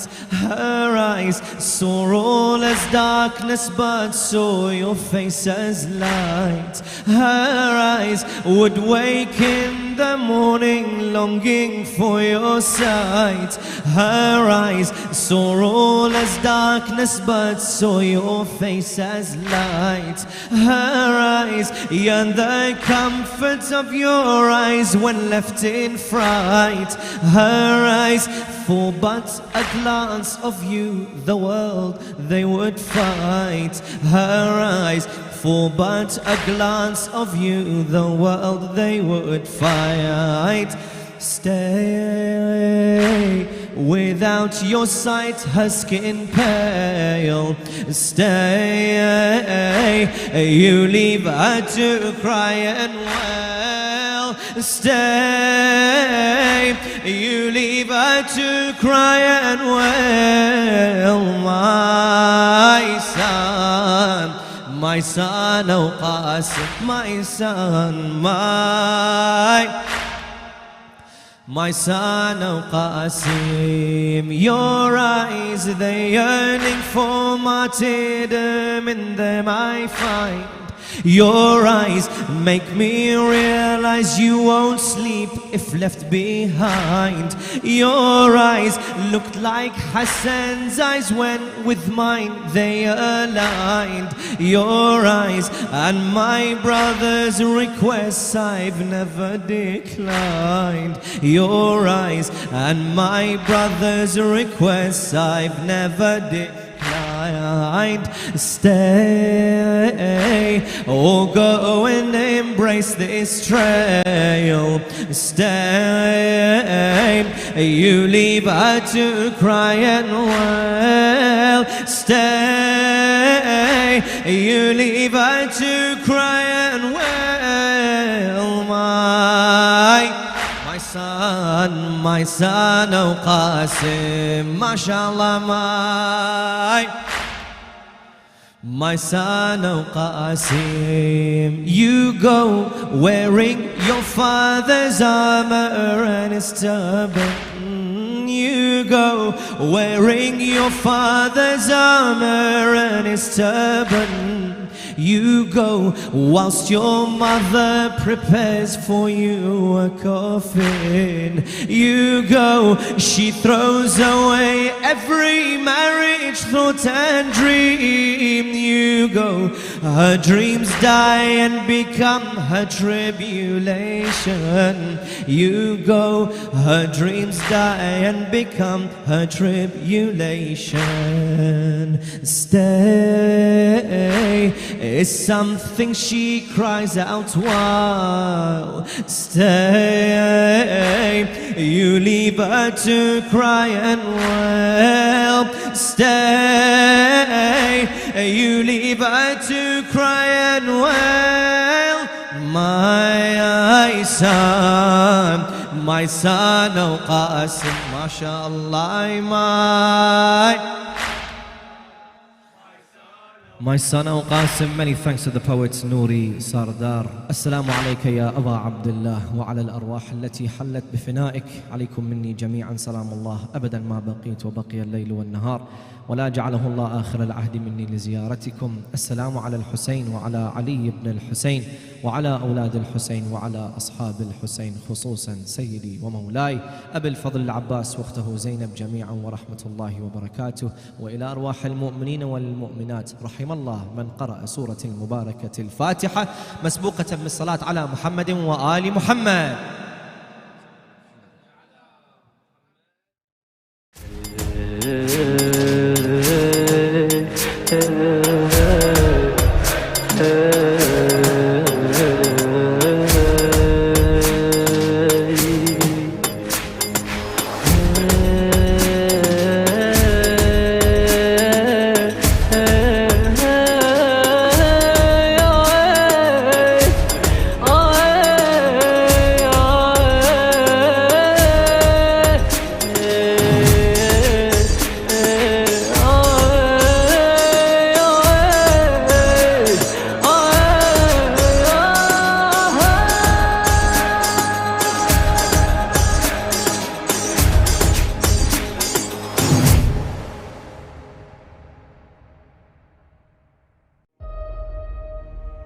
With the recent COVID-19 pandemic, it has become tougher to attend majalis at centers.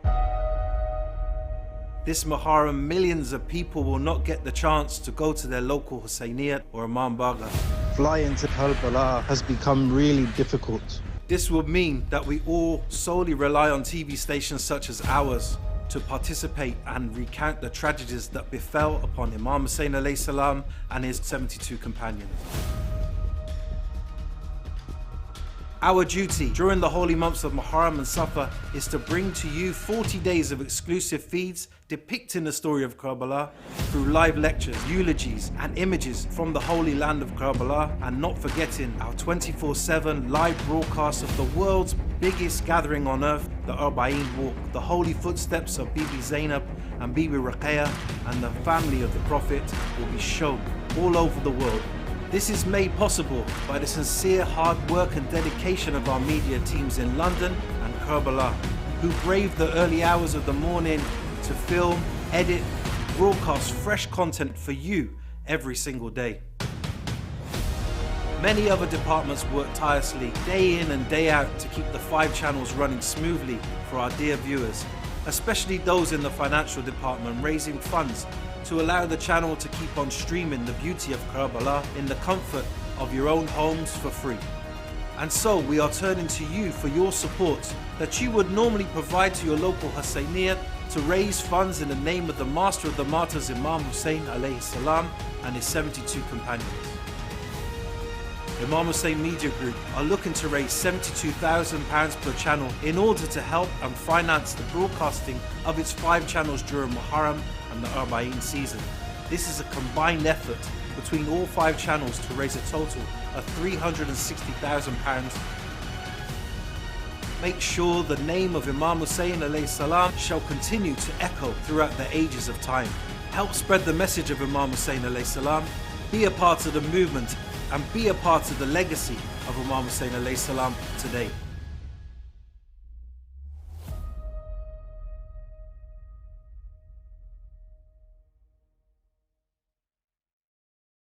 خدا رحمت کنه همه گذشته ها رو. پدر ما رحمت الله علیه گفتن تو خونشون روزه بوده، یه وبایی اومده بوده که اون وقت گفتن بعدی که تموم شد معروف شد که 1/3 اهل شهر تو وبا مردن. حتی اون غسالی که غسل میداد اونم وبا گرفت. اونی هم که نماز میت میخوند اونم وبا گرفت. دیگه مرده ها موندن، نه کسی غسل میداد نه کسی دفن میکرد. اونی که دفن میکرد مرد که خودش این مزید وبا شد. اون کوچه میگفتن تو این کوچه خونه ای نبود که 1 2 تا 3 تا جنازه ازش داشت. اشاره کردم به یه خونه یادم، گفتن این خونه همشون مردن.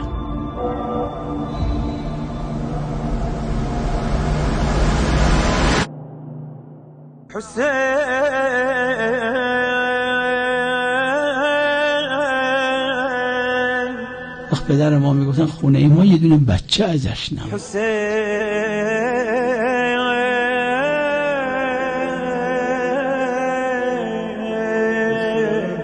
سعی کنید تو خونه هاتون روزه امام حسین بذارید. یه اتاقم که دارید اجاره کردید، در هفته 1 ساعت روزه بذارید. این روزه باب خیره، کلید موفقیت دنیا و آخرت. اگه برای دنیام باشه روزه بذارید تو خونتون بخونید. نگید توان نداریم، نگید نمیتونیم. خونتون رو بی روزه نذارید. عجلم نکنید. نخواهید یه روز که روزه خوندید فردا همین مشکلاتتون اصلاح بشه. کلید سعادت این.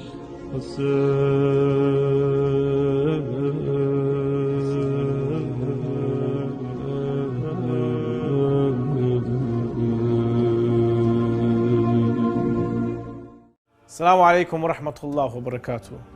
IHDRF is giving you the chance to take part in the Muharram programs in Karbala. Hundreds of majalis will be taking place all over the holy city and you can get involved. IHDRF wants you to donate to the majalis of Aba Abdillah Hussein alayhi salam. Your money will go to provide tabarruk, sheep meat and rice for those holding majalis in Karbala, allowing them to cook and feed the guests of the majalis. You may want to donate on behalf of your loved ones or your marhum, and there is no better way to gain reward than sponsoring the majlis of Aba Abdillah Hussein. You can donate via PayPal, bank transfer, or our website at www.ihdrf.org. Be part of the legacy and the remembrance of Imam Hussein. Donate now and help give tabarruk to those attending the lectures on these holy nights.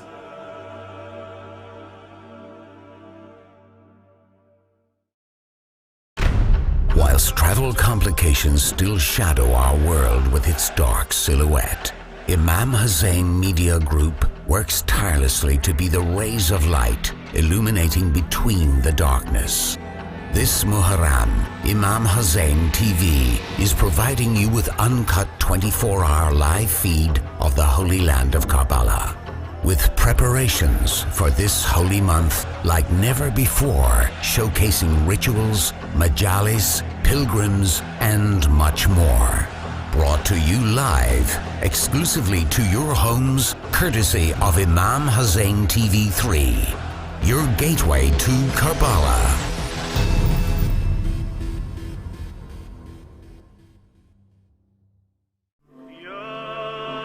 When a person cries for Imam al-Hussein, this tear that comes out of the eye is an expression of the love and the mahabba and the mawadda for Imam al-Hussein, which is in the heart. Therefore, the tear is an expression of this firmly deep-rooted love that lies in the heart. Allah subhanahu wa ta'ala has made the emotion of love so powerful in that if it is manifested through a tear, this tear has the potential to cause revolutions that will cause earthquakes and bring the thrones of the tyrants crashing down to ash and dust.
صلى الله عليك يا أبا عبدالله يا أبا عبدالله.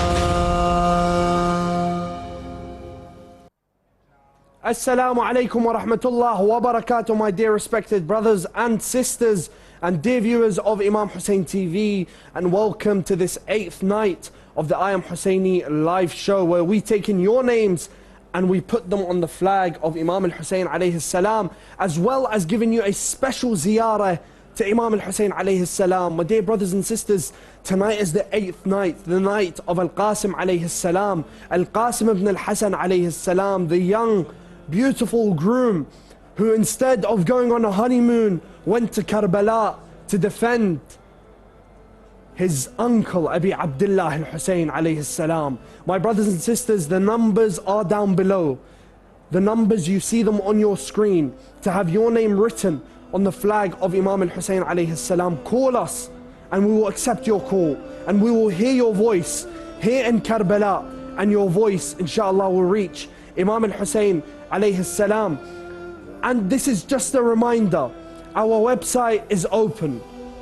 Wherever you want to support, it's on www.imamhussein3.tv/HQ, and inshallah we'll be at your service, and inshallah you will be able to help us fulfill our mission to complete this building by the end of Safar, inshallah, because we have many expenses that are still outstanding, and we've told you that operations have ceased to continue because of the lack of funds that we have. We are relying on your support, my dear brothers and sisters, to bring you these live images of Karbala. So my dear brothers and sisters, share these numbers, share our website, share with any and everyone, even the person who you may think will not donate, may not be interested.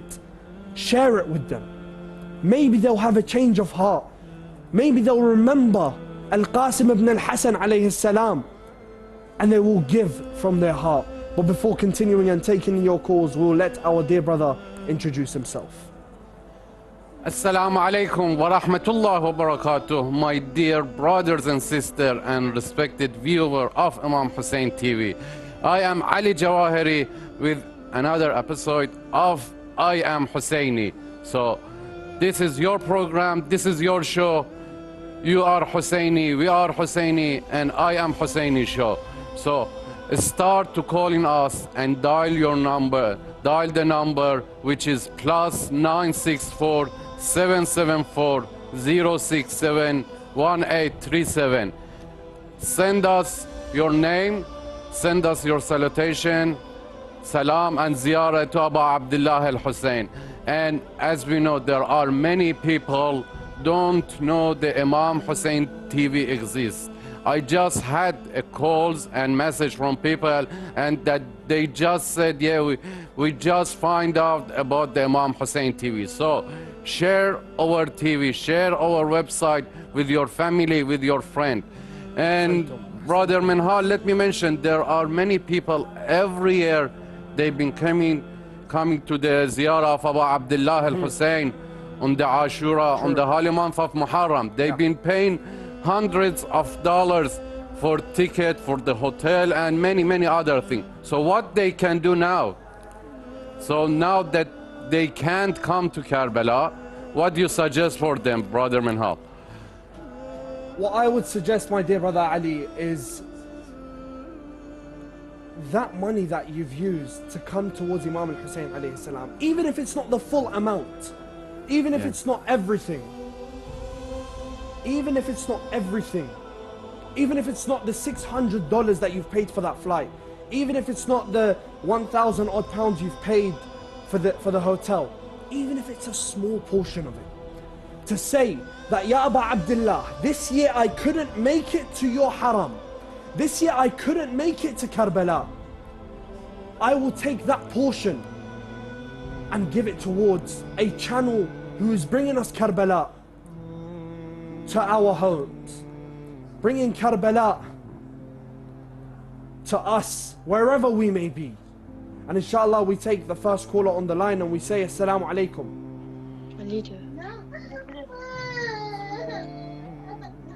Assalamu alaikum. Wa alaikum assalam. My friend, can you hear us? Yes. Yeah, brother, as you mentioned, people wants to be in Karbala. But the important thing is the niyyah. They decided to come. They keep some money for traveling for the ziyarah of Imam Hussein. They working 12 months a year, and they wait for the month of Muharram. They kept this money to travel and have the ziyarah. But now, one of the things that I'm very surprised about, it's the fact that our brothers in London have no problem going out to a shisha cafe and spending 50, 100 pounds, 200 pounds, even inviting their friends for their birthday, let's say. How about the day of all days, where Imam al-Hussein stood on his own and he said, Ala min nasirin yansuruna. Is there no one to support us? And this is the support that he needs. Who else is bringing you Karbala? Who else is giving you a show for you to call in, have your name on the flag, and for you to perform a ziyarah live? Subhanallah. MashaAllah. Inshallah we accept the next caller on the line and we say Assalamu alaikum. Wa alaikum assalam. MashaAllah. Can I have your name and where you're calling from?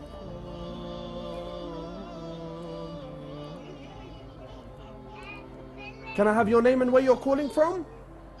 Oh, sorry, I'm from UK. You're Your name is? Shamim, Sister Shamim from you. Sister Shamim from the UK, Yeah, mashallah. Shamim Akhtar, Yeah. if I'm not mistaken, isn't it?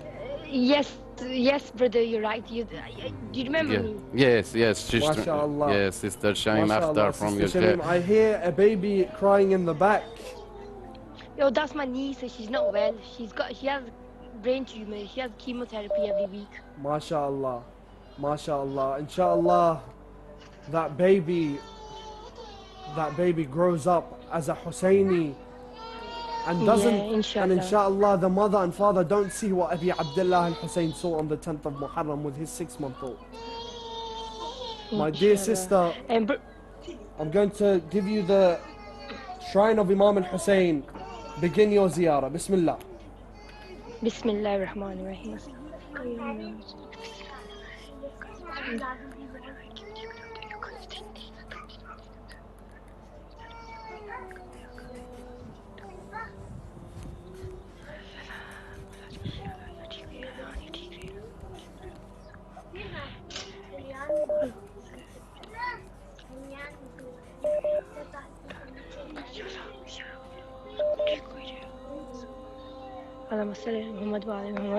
Ahsantum, Jazakumullah khaira, Sister Shamim.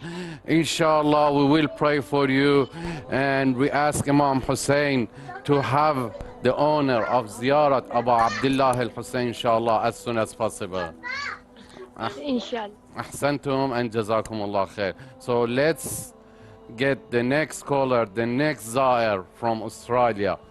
Salaam alaikum. Wa alaikum assalam wa rahmatullah. Salaam alaikum. Wa alaikum assalam. Can you hear us? Assalamu alaikum. Can you hear us? Yes, brother. Wa alaikum assalam. Hello? Brother, Seems like the phone until the next call, get ready. I had many names, the list of names that people called us after the program, after the show, and they asked us to write their name. So inshallah, anyone like to have their name on the flag of Aba Abdillah Al Hussein, not only during the show, after the show, we are ready to accept your call, we are ready to accept your salutation, your name on the flag of Aba Abdillah Al Hussein. Inshallah, we're going to go for a short break, my dear brothers and sisters, and after that we'll be joining you for the I Am Husseini show, where you'll have your name written on the flag of Imam Al Hussein alayhi salam. Stay with us, stay tuned. Assalamu alaikum wa rahmatullah wa barakatuh. Assalamu alaikum wa rahmatullah wa barakatuh, my dear brothers and sisters and dear viewers of Imam Hussein TV. We are here in Karbala to give you another update, the latest update that we have. We are here at the top floor studio here in Karbala. You can see that there's been a bit of a change here. There's 4 AC units that cover the entire building. There's a stage here for us. Inshallah, this will all be built with your donations, and inshallah you will find it in your heart to help build this place for you, for your children, for your grandchildren, and everyone to hear the message of Imam Al Hussein alayhi salam. These AC units have cost us $130,000. We need this money to be able to accommodate for everyone, for the shows, for the guests that we have here in Karbala. You can see that from this studio we overlook the beautiful shrines of Aba Al-Fadl Al-Abbas alayhi salam, Imam Al Hussein alayhi salam, the Mukhayyam, and right there the construction that's happening at Tel Az-Zainabiyya that will be there where Sayyidah Zainab alayhi salam stood and saw the calamities of Karbala. Now my dear brothers and sisters, if we just go behind me here, you can see that there's still a lot of work to be done. The flooring needs to be covered with tiles. Now the walls need to be done, and a lot of stuff in the background that hasn't been decorated or painted. It's literally just bricks. So my dear brothers and sisters, this is the latest update that we have on this studio, and inshallah we will receive your donations to help complete this building for you, for your children, and for your grandchildren. Wassalamu alaikum wa rahmatullah wa barakatuh. Assalamu alaikum wa rahmatullah wa barakatuh. Once again, my dear brothers and sisters, and welcome to the I Am Husseini live show, where inshallah we'll be taking your calls and putting your names on the flag of Imam Al Hussein alayhi salam. I want to remind you, this is a live show and this is a live feed, and inshallah you know what, Brother Ali, I don't, it's hard for me to ask the dear viewers to donate. But there's some things you're just uncomfortable with, but you have to do them to keep the message of Imam al-Hussein alive. Inshallah, we will take the next caller on the line. Assalamu alaikum. Wa alaikum assalam. MashaAllah, dear sisters. Can I have your name and where you're calling from? My name is Neha Tariq. I am from Pakistan. Sorry, if I can just ask the producer to just increase the volume a bit, just so I can hear the sister. Your name, please, sister? My name is Neha Tariq. I am from Pakistan. Ni'mat Ali. Neha Tariq. Sister, Neha? send your name through the WhatsApps. And inshallah, we will have your name on the flag of Aba Abdillah Al Hussein. So have your ziyarah. The shrine of Imam Hussein is in front of you. Speak to Aba Abdillah. Ask your hajat from Imam Hussein. Assalamu alaikum ya Aba Abdullah Al Hussein Shahid Karbala. Assalamu alaikum ya Aba Abdullah Al Hussein Shahid Karbala. My name is Neha Tariq. मैं सलाम पेश करती हूँ.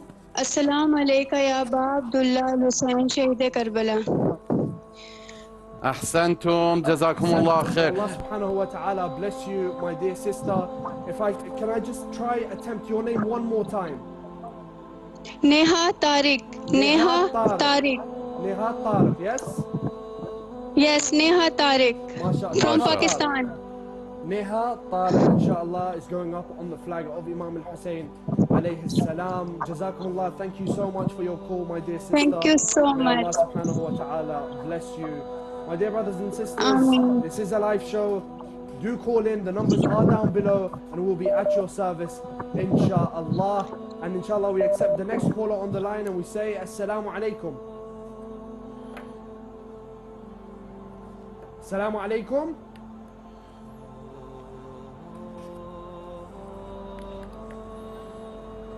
Assalamu alaikum. Seems like the call has been disconnected. Inshallah, my dear brothers and sisters, do try, keep calling in. We'll be at your service. We're trying our best with what we have. And inshallah, we will take the next caller on the line and say, Assalamu alaikum. Okay. Assalamu alaikum. Wa alaikum assalam. MashaAllah, dear sister, can I have your name and where you're calling from? Myself, Ruba Zainab. Ruba Zainab. And I'm from India. MashaAllah, sister Ruba. The night of Al-Qasim alayhi salam. Just imagine a 15-year-old boy, youth, just married, going out, instead of going on a fancy holiday, goes towards the battlefield. And he says, if you don't know who I am, then I am the son of Al-Hasan. I am the son of Rasulullah. Inshallah, Sister Ruba will put the shrine of Imam al-Hussein in front of you, perform your ziyarah. Sister Ruba, I had her name on there. Assalamu alaikum ya Abul Fazl al-Abbas. Assalamu alaikum ya Ali ibn al-Hussein. Assalamu alaikum ya Awlad al-Hussein. Assalamu alaikum ya Ashab al-Hussein. I have a request from you. Hello. MashaAllah, MashaAllah, MashaAllah. Thank you so much. Thank you so much, my dear sister, for that beautiful ziyarah. And inshallah, we will accept you here in Karbala in the nearest time. Inshallah, we'll take the next caller on the line and say Assalamu alaikum. Wa alaikum salam, Uncle. MashaAllah, MashaAllah, MashaAllah. Such an honor to hear your voice, Sister Mahdiya and Sister Hana. Alaikum salam, brother. MashaAllah. So the night of Al-Qasim ibn al-Hasan, inshallah, this is going to be an educational segment where Sister Mahdiya, you are now part of Imam Hussein TV, where you can give the youth of our time and those around you, your age, similar to your age, give us a lesson of Al-Qasim ibn al-Hasan. What do you know about him? Well, I know that when he fought for battle, he was like wearing sandals and they broke. But what happened to him was one of Yazid's army came with a big stick and hit him on the head, and he fell off his horse and called out for Imam Hussein and Hazrat Abbas, but basically 100 horses trampled on him because they were getting scared, so they were running away. And when Imam Hussein came, he held him and he cried. MashaAllah. Jazakumullah khair. Ahsantum, Sister Mahdiya. May Allah subhanahu wa ta'ala bless you for your youth, and inshallah you grow up continuing on this path, and inshallah you become the alima of your time. When you grow up, inshallah, we'll give you the flag of Imam al-Hussein alayhi salam and the shrine. Bismillah, begin your ziyarah. Bismillahirrahmanirrahim. Assalamu alaikum ya Aba Abdillah wa la allati halat bithnain. Alaykum minni jami'an. Salam alayhi abda ma baqitu wa baqiya layla wa nahar. Wala jallahu akhir ahdi minni la ziyaratikum. Assalamu ala al-Hussein wa la Ali al-Hussein. ولا أولاد الحسين ولا أصحاب الحسين ولا أخيك الحسين ولا أختك الحسين ولا أم البني ولا دست ماتي من ذريتك الحسين ولا أبا الفضل العباس. السلام عليك يا قمر بني هاشم. السلام عليك يا قريش. السلام عليك يا حضرت قاسم. السلام عليك يا حسن. السلام عليك يا زينب. السلام عليك يا سكينة. السلام عليك يا صاحب الأسر الزمان. ألمان من فتنة الزمان. السلام عليكم جميعا ورحمة الله وبركاته. ما شاء الله. اللهم صل على محمد وآل Muhammad. Sister Mahdiya, I wish that I could continue speaking to you, but I'm going to have to take the next caller on the line. Thank you so much for your call, and we say to the next caller, Assalamu alaikum.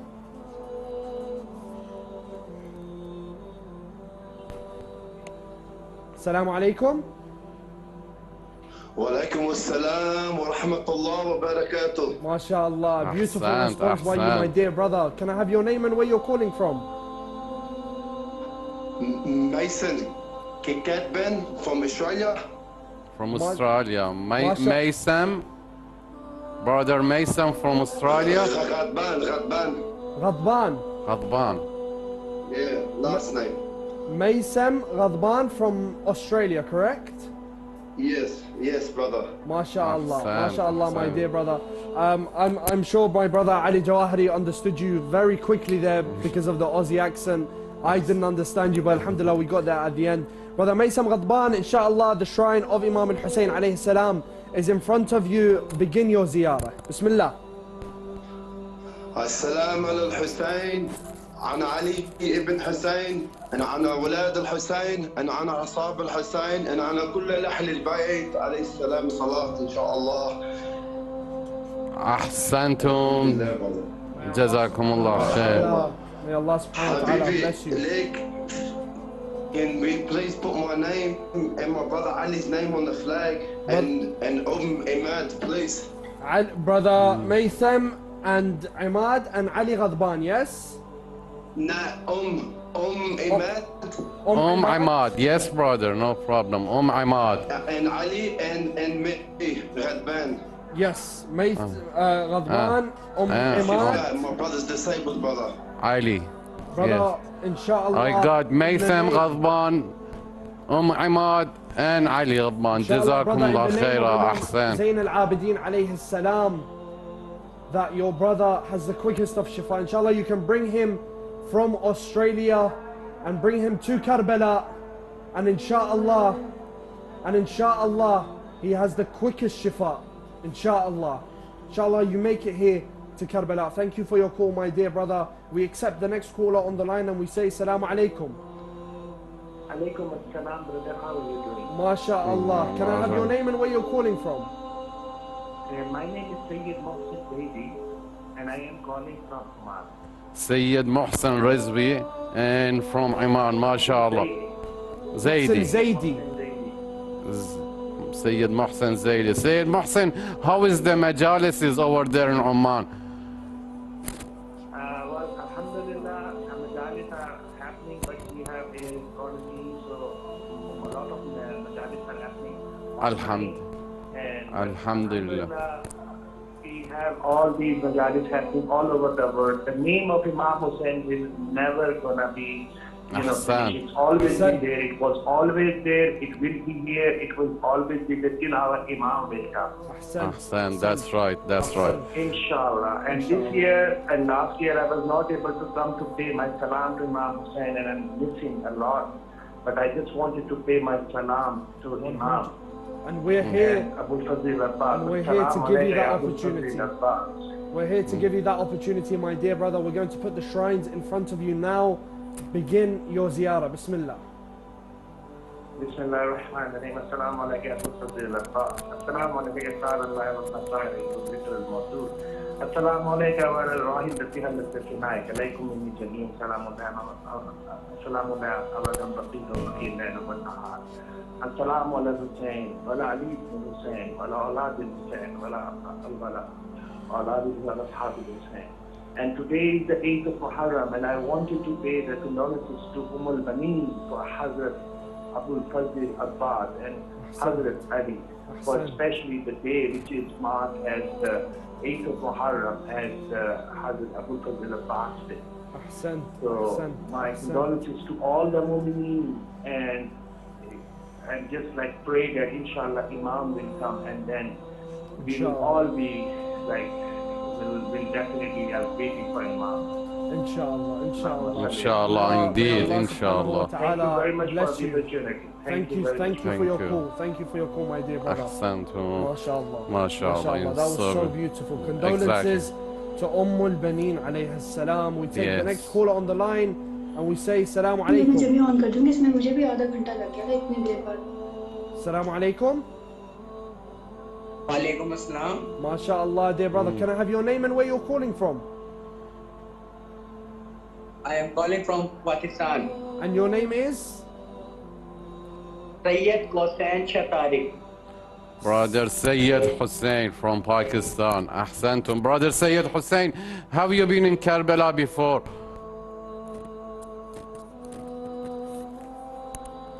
Brother Sayed Hussein, can you hear? Yeah, have you been in Karbala before? Yes, sir. MashaAllah. MashaAllah, MashaAllah. Brother. MashaAllah, you come for Arba'een, and we pray that all the lovers of the Ahlul Bayt and Imam Hussein alayhi salam especially make it here to Karbala. Would you like to recite your ziyarah now, my dear brother? Because the shrines will be put in front of you right now. Bismillah.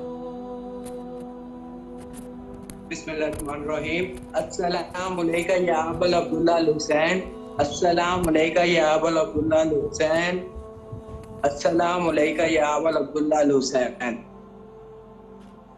Ahsantum, Jazakumullah.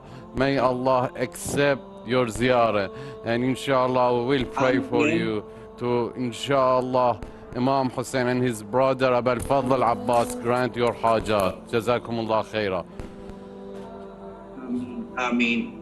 Ameen. Thank you. So let's see who is the next Zahir will be for tonight, the night of Qasim, the night of Qasim ibn al-Hasan, the son of Imam Hassan alayhi salam.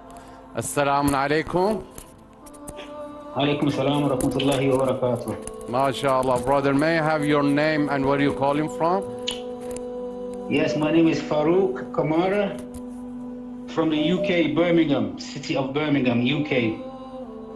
Brother Farouk from Birmingham. Ahsantum. Brother Farouk, have you been in Karbala before?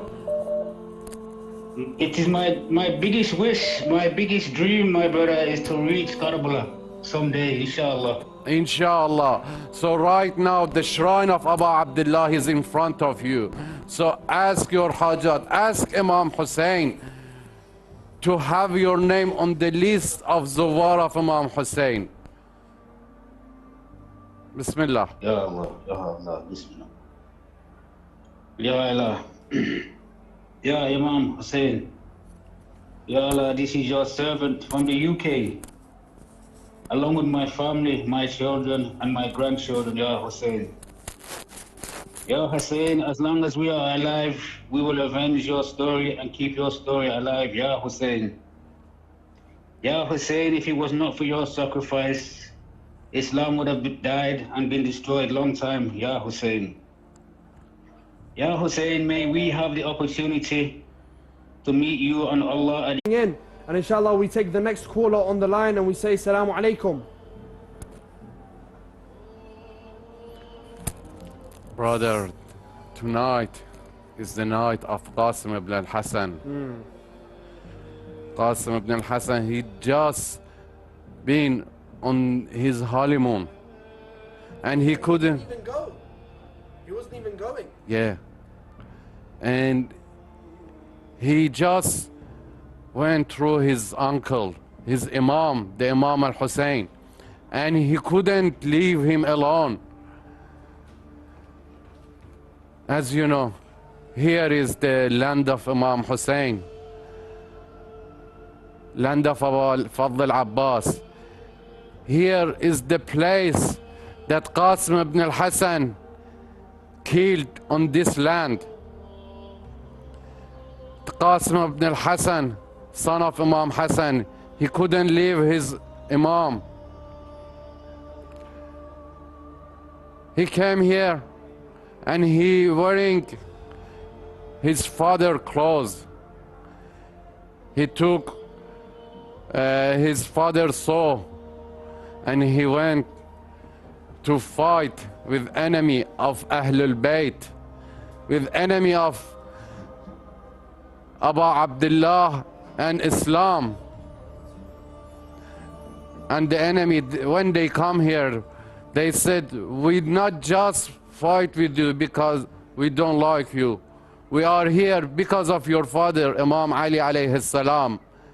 Imam Ali alayhi salam killed their uncle, killed their father, killed many people. The haqid that they have, so made them to fight and kill Imam Hussein. Qasim ibn al-Hassan, when he was fighting here. And there's one person we must not forget, Brother Ala. Yeah, on the age and that is the person, the young boy at the age of 8, Abdullah ibn al-Hassan. The one who, when Aba Abdillah al-Hussein had arrows all over his body, would run into the battlefield. And you hear the drums outside now. For Zaffat al-Qasim, the Zaffa that he didn't get.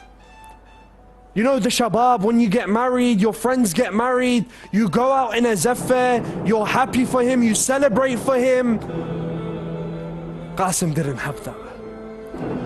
Qasim's Zaffa was Bani Umayyah around him.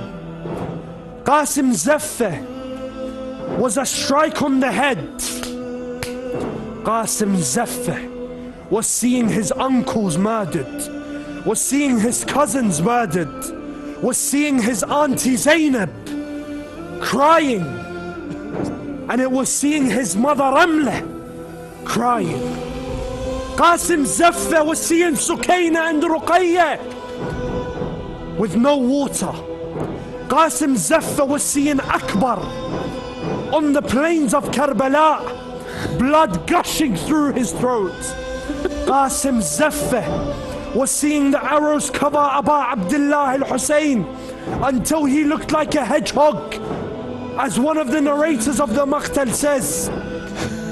But here we are. Oh Qasim, we are here to give you a Zaffa, the best of Zaffat and the best of accommodations. It's here Karbala.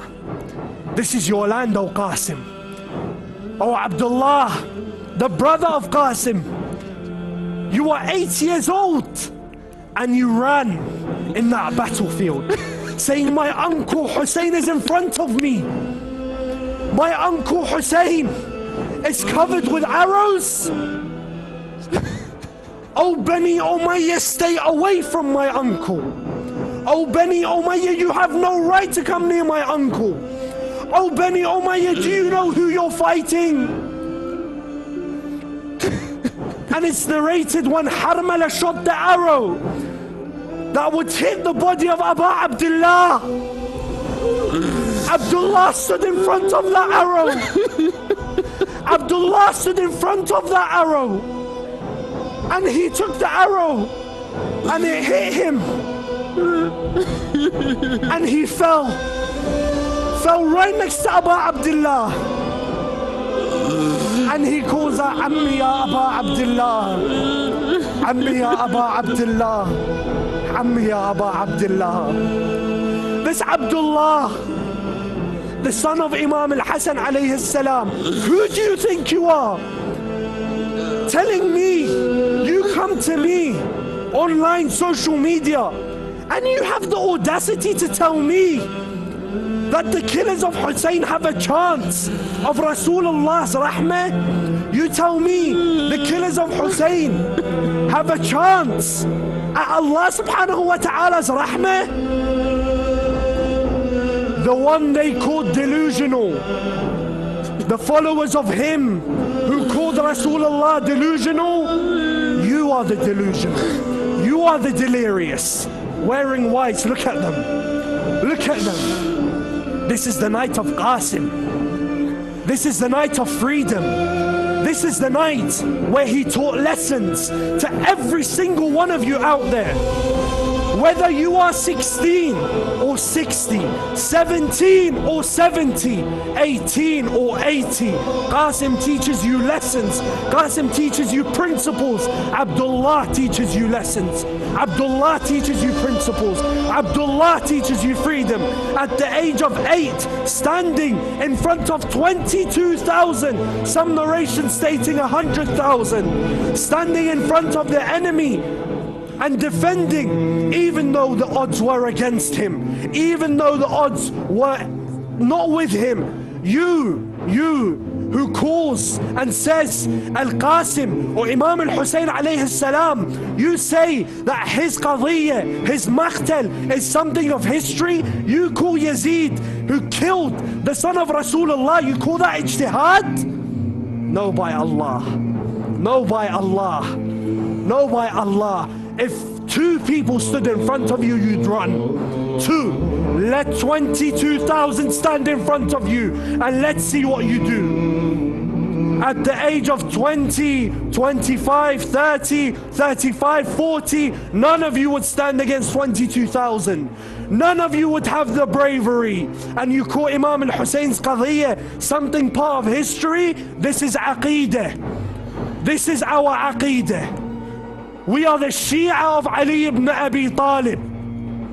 And anyone who dares to call Imam al-Hussein's story something of history, wallah, I pray for you on the day of judgment. Wallah, I pity your day of judgment. Wallah, I will look at you inshallah on the day of judgment. And those guys will look at you and they will say, wow, how much we tried to advise them, how much we tried to show them the blood of Rasulullah. Your grandson, let's say your brother gets killed, you would have animosity, you would have anger towards that person. And the grandson of Rasulullah, the one who has more wilayah over you than yourself, his grandson, you call that a story, part of history? Shame on you. Shame on every single one of you who says you love Rasulullah, you claim to love Rasulullah, but none of you show that with your actions. Come to Karbala, see Muharram, see Arba'een, and let's see what you say. Aba Abdillah, oh King of Kings, oh King of Kings, Your Majesty ya Aba Abdillah, look at you, look where you are, look who surrounds you. The lovers, every single one of them. Look at them. Whether it's 2 p.m. or 2 a.m., we come to the shrine, it's full. Where is the graves of yours? Where is the graves of Yazid and Muawiya? Where is the grave of the others, 1, 2 and 3? Where is the graves of Khalid and the likes? Where are they? None. No visitor. None of them. No Harmala, no Yazid, no Ubaidullah. None of them. Look, Hur bin Yazid al-Riyahi stood on this ground and he said, إني أخير نفسي بين الجنة والنار ولا أختار على الجنة شيئا. They give me a choice. I'm picking between heaven and hell, and I don't pick anything over heaven. Aba Abdillah is heaven. And you, who are your people? Who? The ones who paved the way for Karbala? Sayyida Zainab says to Yazid, she says to him, La'natullah on those who paved the way for our killing. La'natullah on every single one of them. May Allah's curse be upon them. Standing in the palace of Yazid in Sham. Which woman can do that? Had she not been taught by her mother Fatima al-Zahra alayha salam and her grandmother Khadija? Who would do that? None. And many of the people you revere who paved the way for Karbala, where were they in war? Where were they? Running. Jazakumullah, ahsan. It was so beautiful speech. Thank you. So we have another Zair calling from Amman, I think. Salaam alaikum. May I have your name and where are you calling from? I'm calling from Muscat, Oman, and I want to give my vote something like one Raza Zaidi and second Kamil Zaidi. Inshallah. Inshallah, ahsan indeed.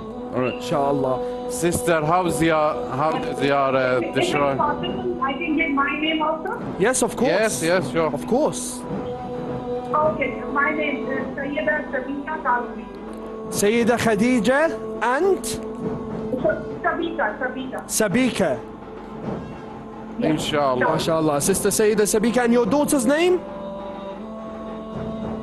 My son's name is Raza Zaidi and other Zaidi. MashaAllah. We'll put the names on the flag of Imam Hussein alayhi salam. My dear sister, the flag and the shrine of Imam Hussein is in front of you. Begin your ziyarah.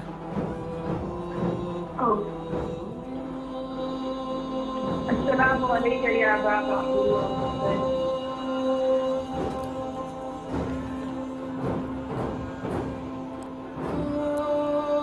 Speak to Imam Hussein. Ask your hajat from Imam Hussein. May Allah grant your hajat. Ahsantum and jazakumullah khair. Thank you for your call.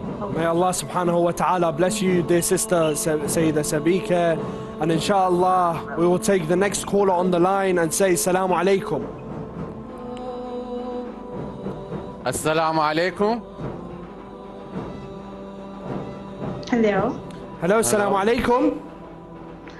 Wa alaikum assalam, brother. MashaAllah, sister. Can I have your name and where you're calling from?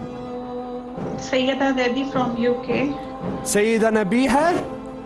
Sayyida Zaidi from UK. I already sent my name via WhatsApp. Perfect. Then it should have been written on the flag of Imam Hussein alayhi salam. So it's just now that you perform your ziyarah, my dear sister. The shrine of Imam Hussein is in front of you. Bismillah. Bismillahirrahmanirrahim. Allahumma salli ala Muhammadin wa ali Muhammad. Assalamu alaikum ya Aba Abdillah. Assalamu alaikum ibn Rasulillah. Assalamu alaikum ibn Amir al-Mu'mineen. Ibn Sayyid al-Wasid. Assalamu alaikum ibn Fatima Zahra Sayyidat an-Nisa al-Alamin. Assalamu alaikum Sarallah. Ibn Sare wal Vitr al-Mu'tur. Assalamu alaikum wal arwah allati halat bi fanaik. عليكم مني جميعا سلام الله أبدا ما بكيت وبكي الليل والنهار ولا جعل الله آخر العهد مني لزيارتكم. السلام على الحسين ولا علي بن الحسين ولا أولاد الحسين ولا أصحاب الحسين ورقية بنت الحسين. السلام على علي الأصغر.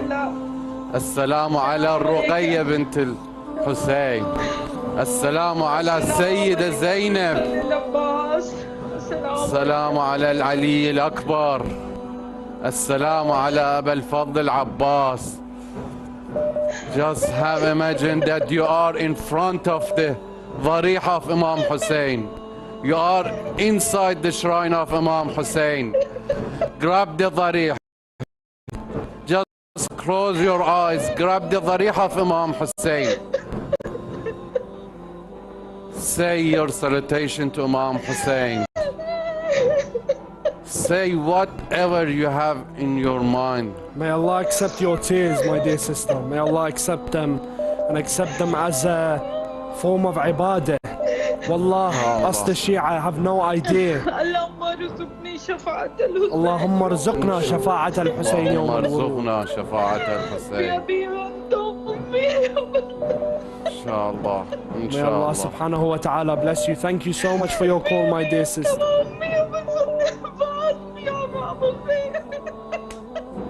Ya Aba Abdillah. Ya Aba Abdillah. This is what you did to people, Ya Aba Abdillah. This is what you did. Assalamu alaikum sahib al-asr wal-zaman. Al-aman, al-aman, al-aman. Assalamu alaikum sharikatul Quran. Assalamu alaikum ma'amin sibarjan. Assalamu alaikum ma'amin zamani nahada jalallahu ta'ala farajan wa sallallahu wa khairan wa zuhuran. Al-ajal, al-ajal, al-ajal. Thank you so much. Thank you so much, my dear sister. Jazakum Allah khairan jazaa. Jazakum Allah. Thank you so much. This is what he does. See what Imam Hussein does to the heart of people. Doesn't matter what age they are. From 3 years to 90 years, 100 years, 70, doesn't matter what age you are. I'm speechless. I'm speechless. This is the Imam Hussein. No man who died 1,400 years ago is cried about by millions, except for Aba Abdillah al-Hussein alayhi salam. He gave away everything. Everything. Even his 6 years old, the Ali Al Akbar. He left everything and he just came through the Shahada. Wow. My dear brothers and sisters, we would like to remind you that our website is www.imamhussein3.tv/HQ. We are still raising funds for the channel. We're still raising funds for the building. We're still raising funds for the generators, the electricity generators. And inshallah, my dear brothers and sisters, in the name of Al-Qasim, in the name of Al-Qasim ibn al-Hasan and Abdullah ibn al-Hasan, please, my dear brothers and sisters, we are coming towards the end of the 10th of Muharram. In the name of those two, in the name of their shabab, in the name of their youth, give from your heart what you can. www.imamhussein3.tv/HQ. The website is right there on your screens. Our WhatsApp numbers are open. If you need guidance on how to donate, message any number and we'll be more than happy to help you. Any number you find on your screen, we'll be more than happy to assist you in donating whatever. There is no amount that is too embarrassing, whether it's £1 or £1,000 or £10,000. No amount is embarrassing. Whatever you can give, because it will be counted. It will be accounted for by Imam al-Hussein alayhi salam. Because we may reach that we're £2 short of completing the building, but your £2, the one that you gave, that you felt wasn't enough, that you gave is the one that helped. So my dear brothers and sisters, go onto our website, imamhussein3.tv/HQ. We have come towards the end of this live show, and inshallah, tomorrow, the night of Ali Al Akbar alayhi salam, the light of the eye of Imam al-Hussein alayhi salam, is what we'll be commemorating. But from me and my brother Ali, we bid you Assalamu alaikum. Brother Minhal, let me mention something. Oh, okay. Yeah. You know, the Judgment Day, they call it Yawm al-Hasra. Do you know why they call the Judgment Day Yawm al-Hasra? Because on Judgment Day, many people, they will wish, oh my God, just take us back to the world. We want to do something more. We want to do something for Aba Abdillah al-Hussein. We wish to pay something for Imam Hussein. Yeah, true, very true. So that's why they call the judgment day Yom al Hasra. So, our brothers and sisters, don't be a person that say on the judgment day, I wish I've been donating something. I wish I've been done something for Imam al-Hussein. Imam Hussein, on the day of Ashura, say, Hal man nasiran yansurani. And still we hear the voice. And still Imam Hussein called out, Hal man nasiran yansurani. Is there anyone to help me, to support me? And now is the time. Now that you can support us, you can support Imam Hussein TV. This is the way. Support Imam Hussein TV channel. Donate whatever you can from deepest of your heart. Inshallah. And remember, when you donate anything to Imam Hussein TV, it will be a sadaqah jariyah as long as we broadcasting, we making, we filming any program. You, if you are live or dead, if you are in this world or hereafter, you will receive the thawab. Ahsantum. Jazakallah khair al-jaza. Those were the final words from my dear brother Ali. But from me and him, we bid you Assalamu alaikum wa rahmatullah wa barakatuh. وقلبي لديك صلى الله عليك يا أبا عبد الله يا أبا عبد الله روحي وقلبي لديك صلى الله عليك يا أبا عبد الله يا أبا عبد الله.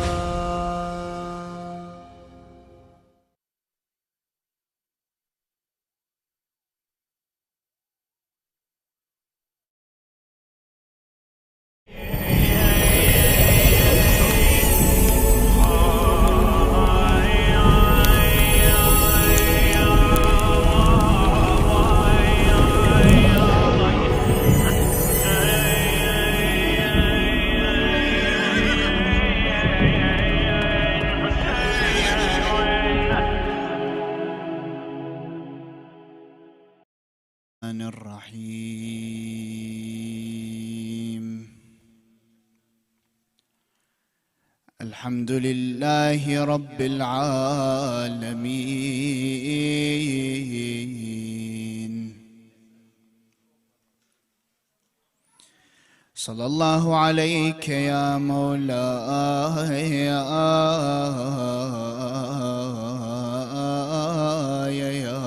رسول الله صلى الله عليك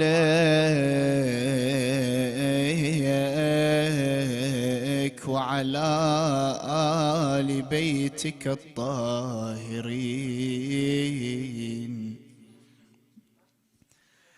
ما خاب والله من تمسك بكم وأمنا من لجأ إلى حصنكم سادتي سيدي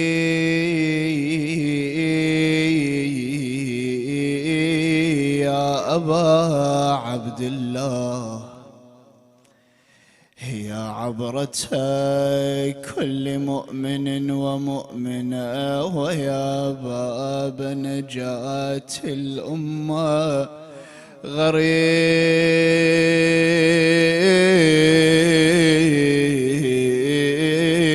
يا مظلوم كربلاء بأبي وأمي من ذبح من القفا بأبي وأمي من ذبح عطشانا يا ابن شبيب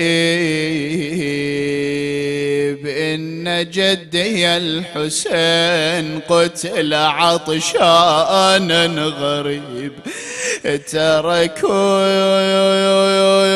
في العرى دام يا جسمي السليب يا ابن شبيب إن يوم الحسين أقرح جفوننا أسبل يا دموعنا أذل عزيزنا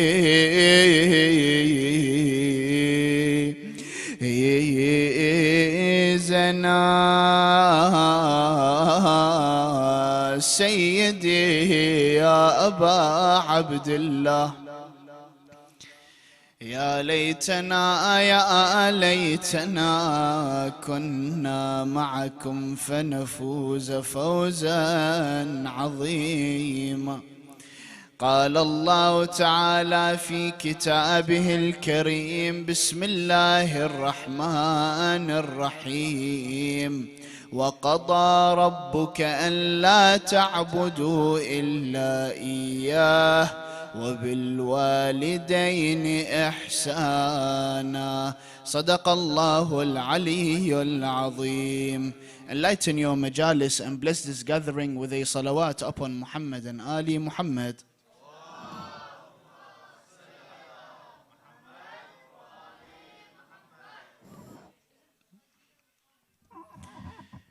When it comes to general love, affection, compassion between family members in general, you find that this love, compassion, that sense of care is usually something very natural, in the sense that it is within the fitrah of the human being, for example, to love their son or daughter.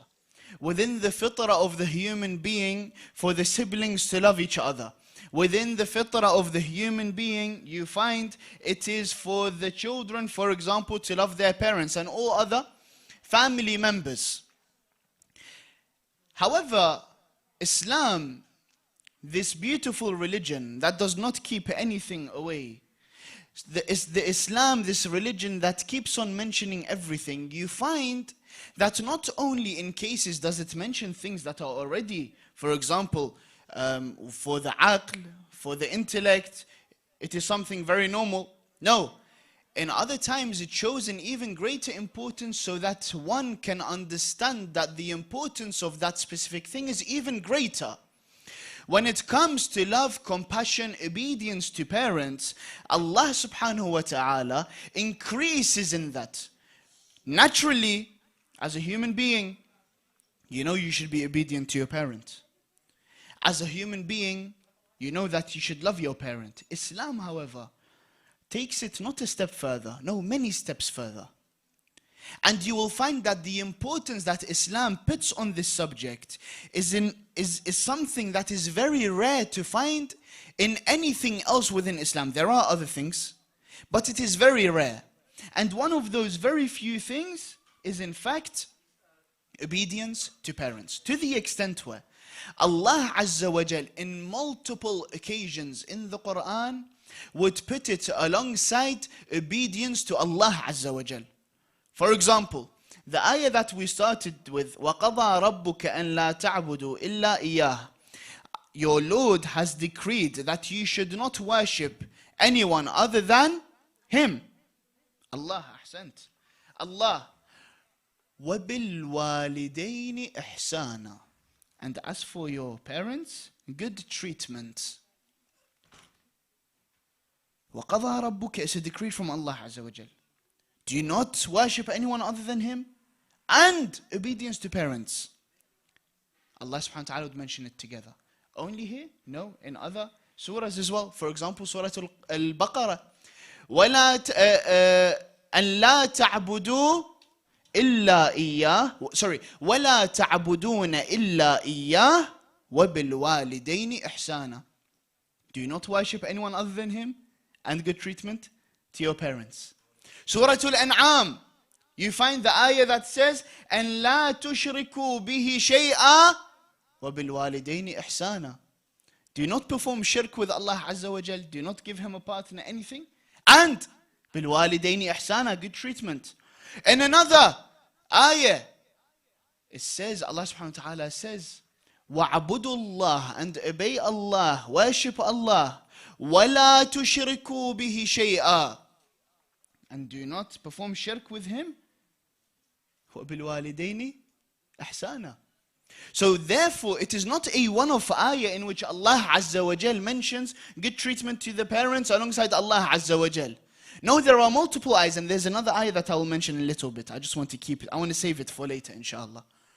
You find that multiple times within the Quran, to the extent where some scholars have come forward and they have said that Allah Azza wa Jal would constantly mention it in this way to show that the obedience to parents comes in hand with Tawheed.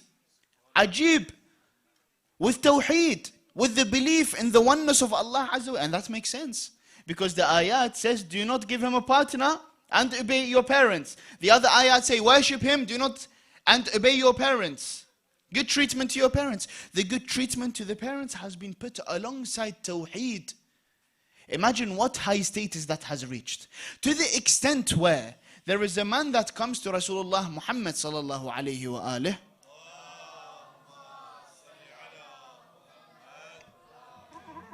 He says to him, O Rasulullah, I am still young, I am strong, and I want to perform jihad alongside of you. I want to perform jihad alongside you. At that time, jihad wasn't wajib in the sense that there were no ongoing wars. And he wants to be part of the army of Rasulullah Muhammad sallallahu alayhi wa sallam. What a great status that would be for a person, no? To defend this message, especially in its early stages. The Holy Prophet, subhanallah, he tells him, go back to your mother. Go back to your mother. For by Allah, her happiness with you staying with her for one night is better than a whole year of jihad.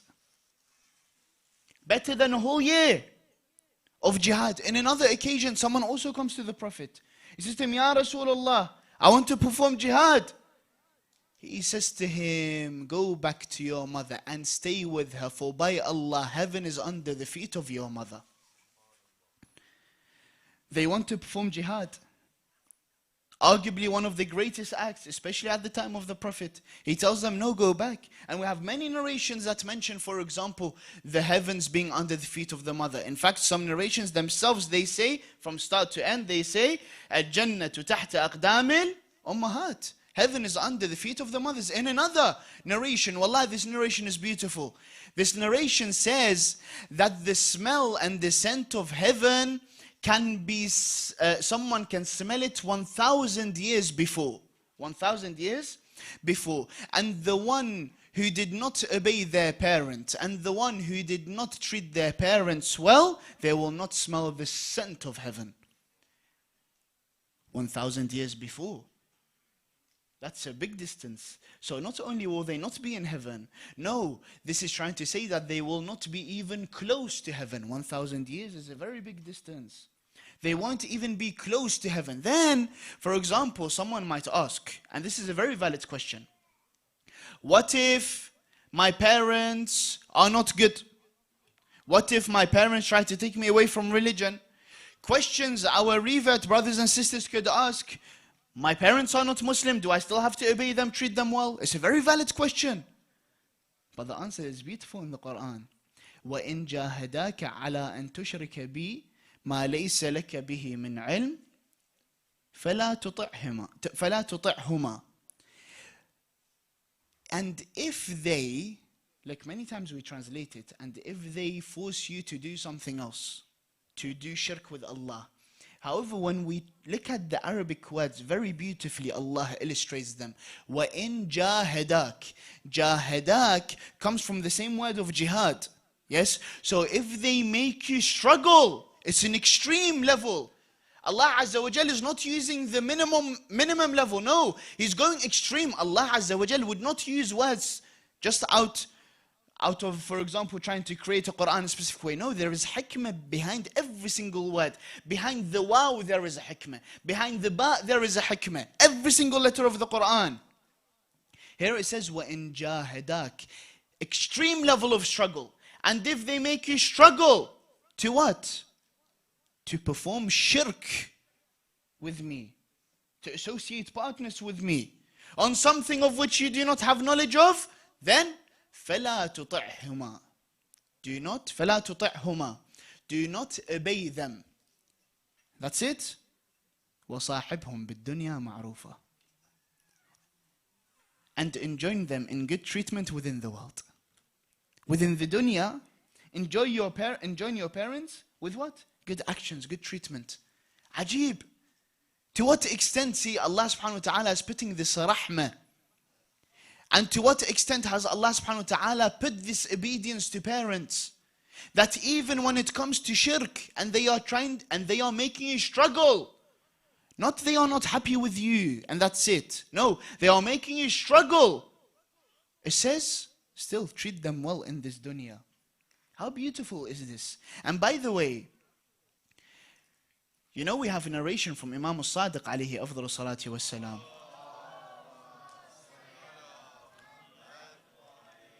A very beautiful narration indeed. He says there are three things, and I think I mentioned this narration last year. There are three things in which Allah subhanahu wa ta'ala did not give anyone from the people ijaza, rukhsa, nothing. They have to do this act. He didn't give any leeway in these three things. What are those? He says good treatment to the parents, whether they are good or bad. One of them is good treatment to the parents, whether they are good or bad. There is no excuse within it. Number two, to perform your amanah, to be trustworthy to the people, whether they are good or bad. Many times, for example, in the West, this person is not Muslim, this person is not Shia. No. To be trustworthy to the people, good or bad. What else? Third one, to be truthful to those around you, whether they are good or bad. Truthfulness, whether they are good or bad. And you know, Rasulullah Muhammad sallallahu alayhi wa alih,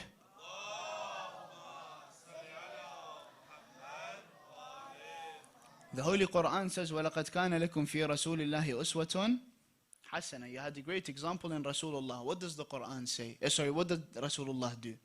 When he returns to Mecca, this is a very beautiful story. When he returns to Mecca, he goes to the Kaaba. He takes the key of the Kaaba of the key holder. He opens the Kaaba and he enters. He would purify it from whatever idol there is within. Then he would lock the door. Abbas, the uncle of the Prophet, comes to him. He says to him, Ya Rasulullah, give me the keys. Why, O Abbas? I want to be the key holder of the Kaaba. This was a great status, by the way. That time, this was a great status. I want to be the key holder of the Kaaba. The Holy Prophet turned around to him and said, no, Allah, the key will not be given to you. He turned around to Ali ibn Abi Talib. He said to him, oh Ali, this is the key, return it to the original key holder. Return it to the original key holder. Why? Because Allah Azza wa Jalla in the Quran says, وَأَدُّوا الْأَمَانَاتِ إِلَىٰ أَهْلِهَا. And perform your trust to the people. It doesn't matter. And this example from Rasulullah is beautiful. He is dealing with mushrikeen here. Mushrikeen, and he gives the key of the Kaaba, the house of Allah. What can be greater than that? The key of the house of Allah that was filled with idols. After he had purified it, he says, take this key and return it to its key holder. The same, the narration from Imam al-Sadiq alayhi afdal salati wassalam,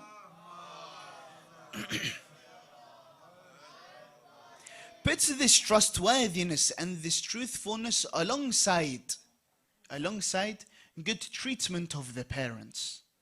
How beautiful. And this is the best example we can take. And this good treatment of the parents reaches extents where Allah Azza wa Jalla in the Holy Quran says, وَلَا تَقُلْ لَهُمَا أُفٍّ. Do not even say uff.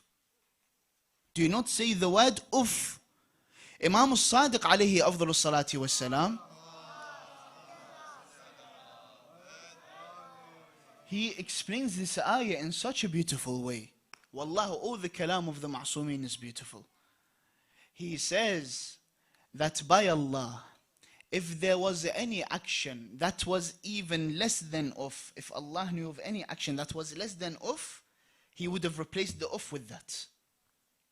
Meaning Allah Azza wa Jal is saying that minimum, that you talk to your parents in, that you show of treatment to your parents in, no, you don't have a right. Do you not even say of? And what's an easy word to come out of the mouth? Ibrahim, go and get me a cup of water. Okay. How easy can this? What? Do not say of to your parents to that extent. And the ayah the Imam carries on to say that, and looking at your parents in an angry manner is also of those that is haram. Why? Because of is the minimum. Allah subhanahu wa ta'ala would use that and He would draw that example within. One day, a man comes to also Imam al-Sadiq alayhi afdal salati wa salam.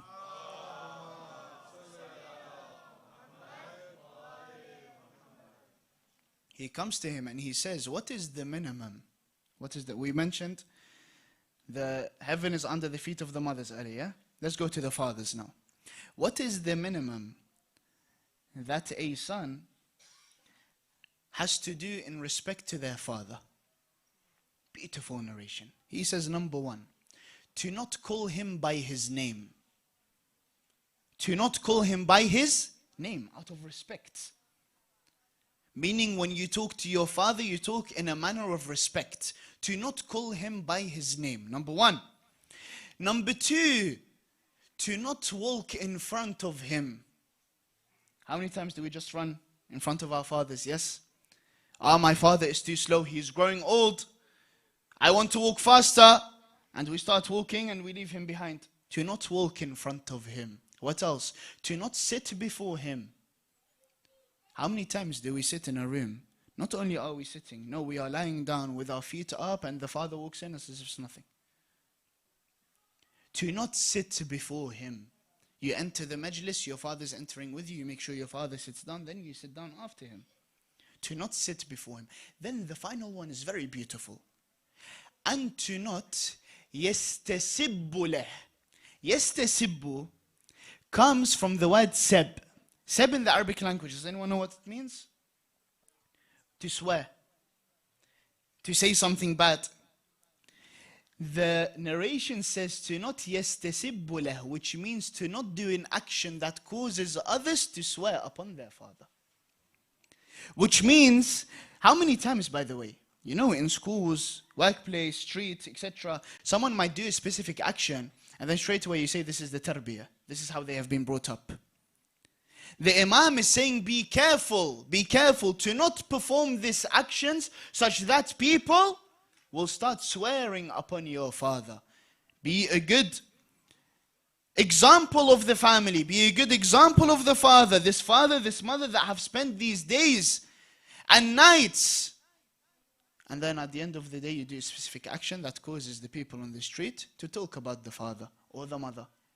Therefore, one needs to be very careful. And this is the minimum needed. And there are many more. The Quran and the Ahadith all talk to us about this. And this is, by the way, this all makes sense. This Hajj, this performing this, being like that to them. In what sense? In the sense that they have struggled so much. The parents have struggled to an extent. You know, the Quran says, وَحَمَلَتْهُ أُمُّهُ كُرْهًا. Yes? And his mother was pregnant with him within hardship. وَوَضَعَتْهُ كُرْهًا. And gave birth to him within hardship. وَحَمْلُهُ وَفِصَالُهُ ثَلَاثُونَ شَهْرًا. And the pregnancy period and the weaning period are 30 months. This is the minimum that we are talking about. Minimum 30 months, pregnancy, weaning period, breastfeeding. All 30 months minimum. In another ayah, it says, وَحَمَلَتْهُ أُمُّهُ وَفِصَالُهُ فِي عَامَيْنِ. His mother carried him, And his weaning period was in 2 years. Imagine what kind of struggle. Therefore, it is not far when Allah Azza wa Jal gives them that status. To the extent where Allah Azza wa Jal, He would perform. Remember I said I'm going to save one more ayah for later. This is the ayah. To the extent where Allah Azza wa Jal would include thanking your parents with thanking Him in the Quran. At the start, we talk about the Tawheed. Here, even thankfulness.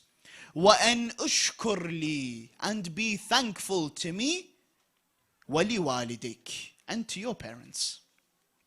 Thank me and your parents. You know, we have a beautiful narration from Imam Zainul Abidin alayhi afdalatu wassalam.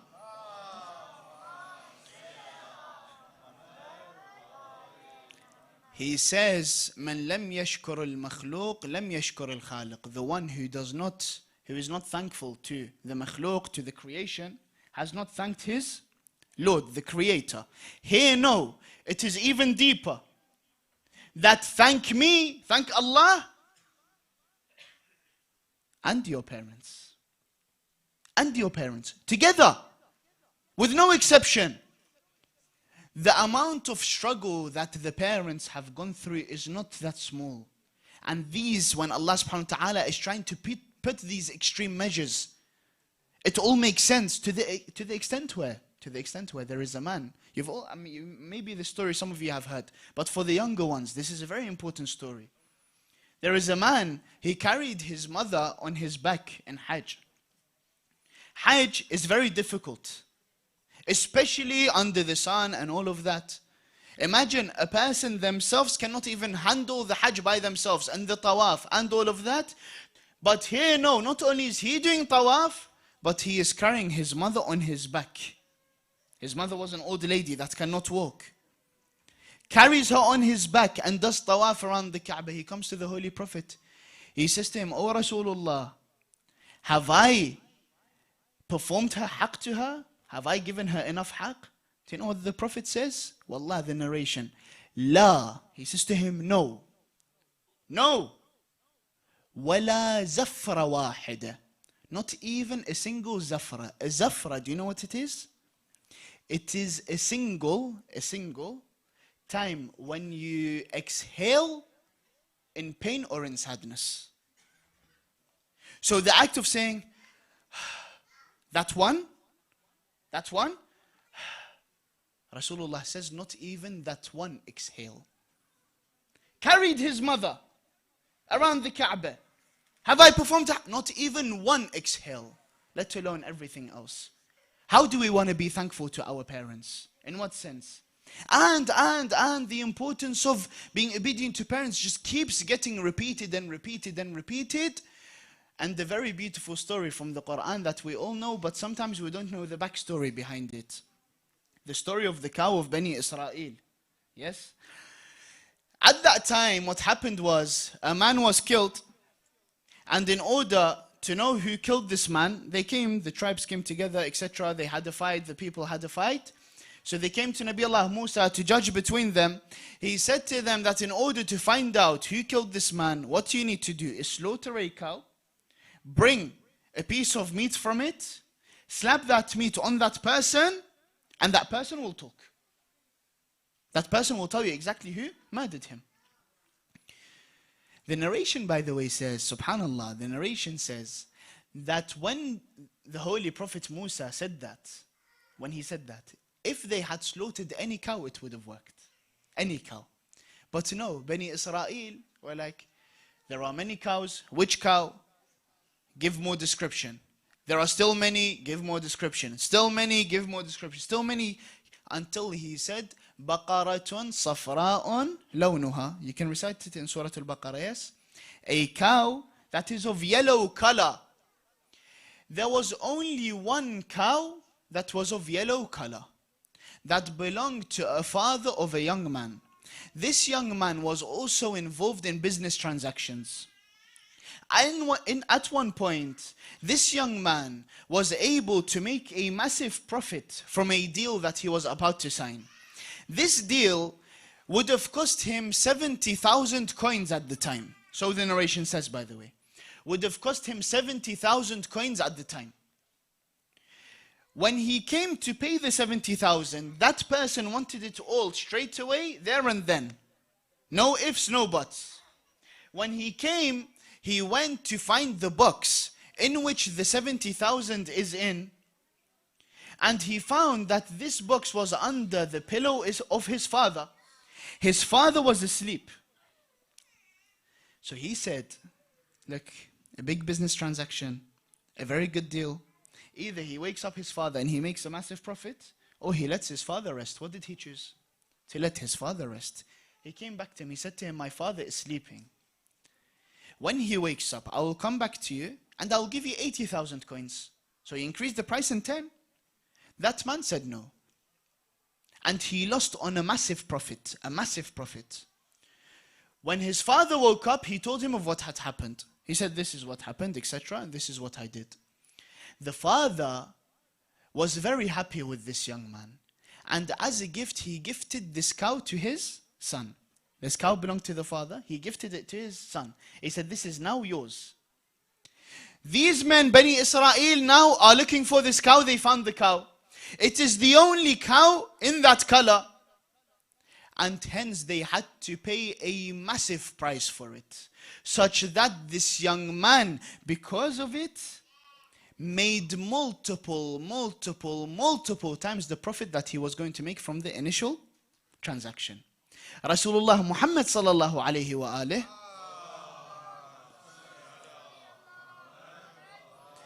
he says that this was the result of his goodness to his parents. A final point, as I'm very wary of time. This obedience to parents, being good to parents, does not stop after they're passing away. This is very important. Obedience to parents does not stop after they're passing away. In what sense? In the sense that when a parent passes away and you perform sadaqah for them always, and you remember them always, even if you were regretful that during their life you were bad to them, Allah Azza wa Jal will take you from that category and put you amongst those who are good to their parents. Subhanallah, look at the mercy of Allah. And also, for those people who were good to their parents throughout their whole life, did everything they wanted. Whenever they were asked, they would be there. Gave everything they had of power, of wealth, of whatever it may have been. And after they died, they had forgotten them. Did not give sadaqah, did not visit them, did not remember them, not surah Fatiha, not do anything for them. Allah subhanahu wa ta'ala will take them from those who were good to their parents to those who were bad to their parents. And this is normal. And then you find a great example on the day of Ashura. A great example on the day of Ashura, where Imam al-Hasan alayhi afdal as-salati was-salam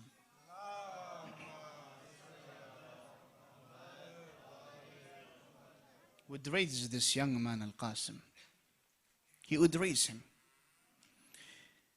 And this young man would then come to his uncle Hussein. He asks him for permission to go into the battlefield. He says to him, oh my son Qasim, oh nephew Qasim, you are the will of your father. Your father asked me to look after you. He said to him, Uncle Hussein, but you are the will of my father. In what sense, O Qasim? He said to him, Uncle Hussein, when my father's death approached, he said to me, O son Qasim, if you see your Uncle Hussein all alone on the plains of Karbala, do not come short in supporting him. O my son, represent me in the battlefield. And this was the true obedience to his parent. Al-Qasim would illustrate that on the day of Ashura. On Ashura,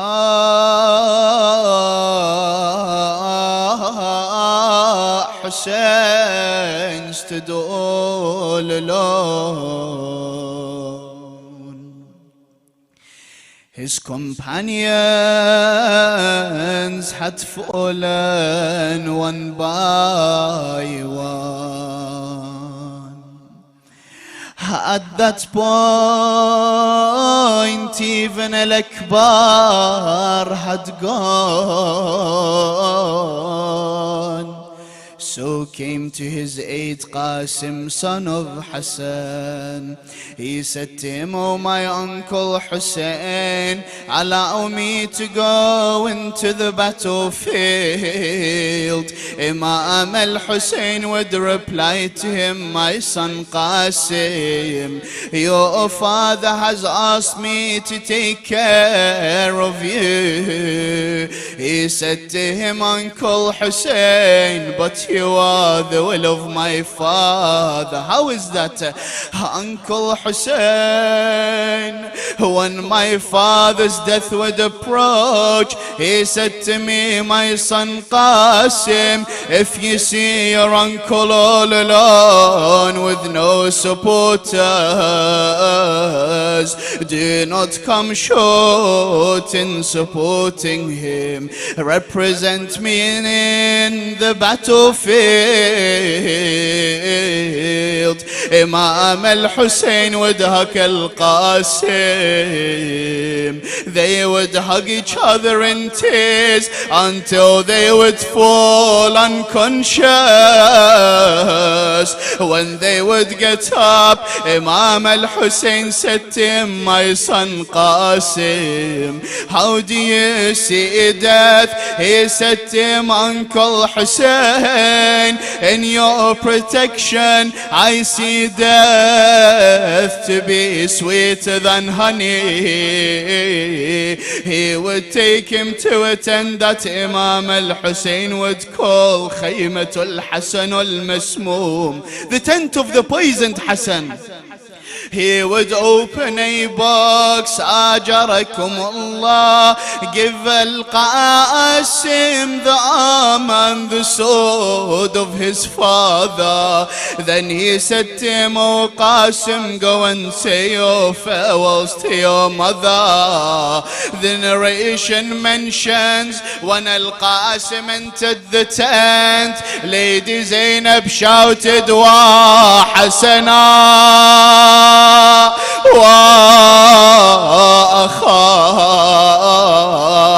Al-Qasim would bid his farewells.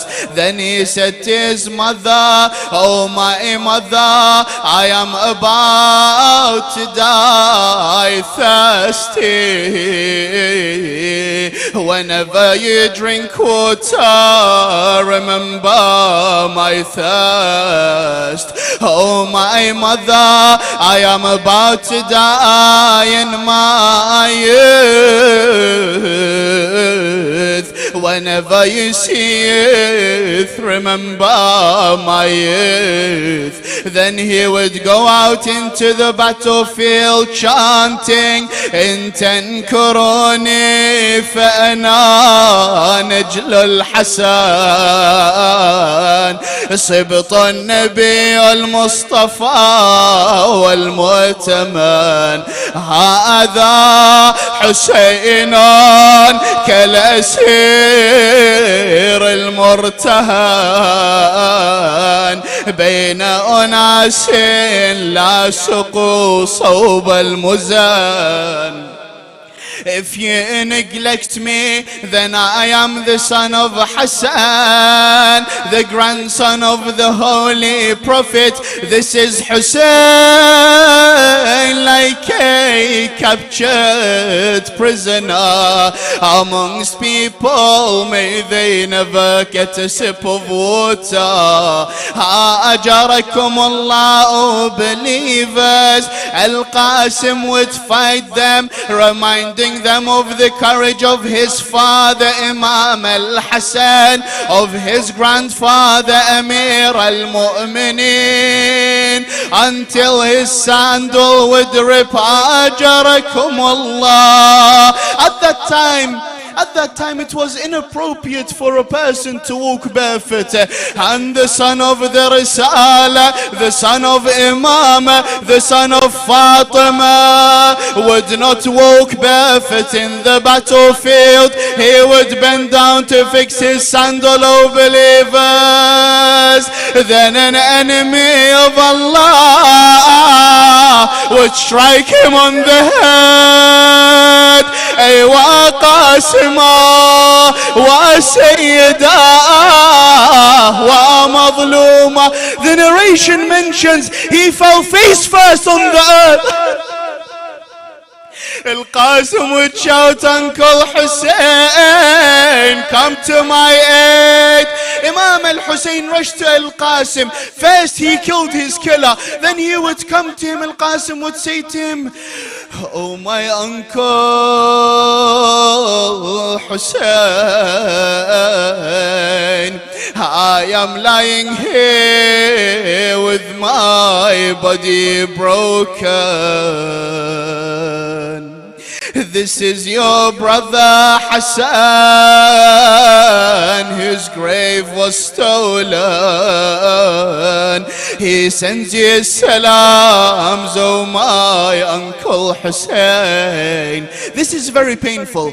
Imam al-Hussein would sit by al-Qasim. He said to him, oh my son Qasim, it is difficult to see you in this state.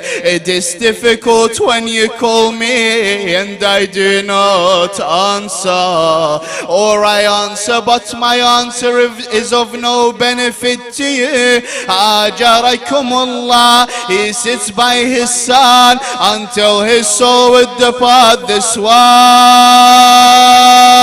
Aywa Qasima wa Sayyida.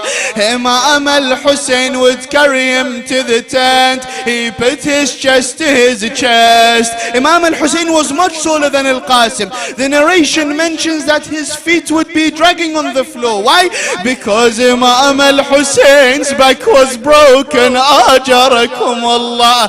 He lies in beside Ali Al Akbar and the rest of Banu Hashim. He calls out the ladies. Yes, Ramla sees him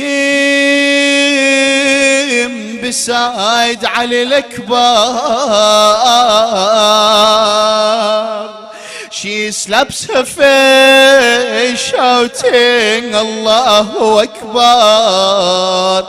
This is me, your mother, oh my only son. Send your salams, send my salams to your grandmother Fatima.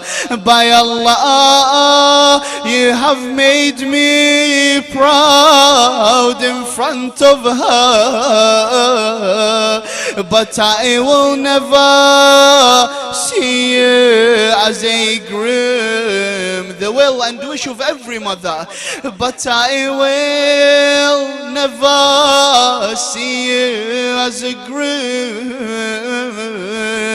to bury you.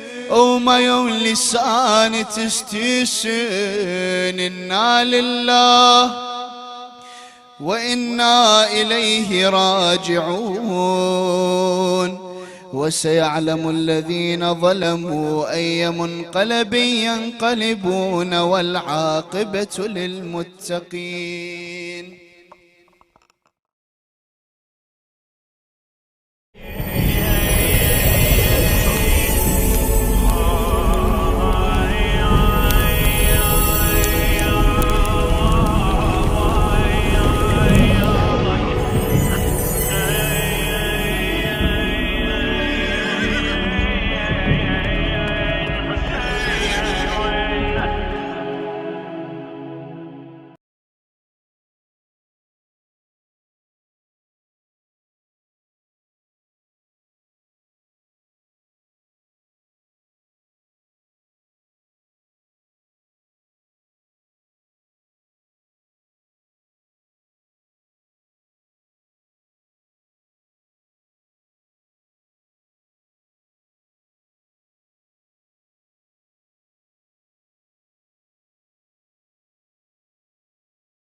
Two roads presented to him, which will he lead?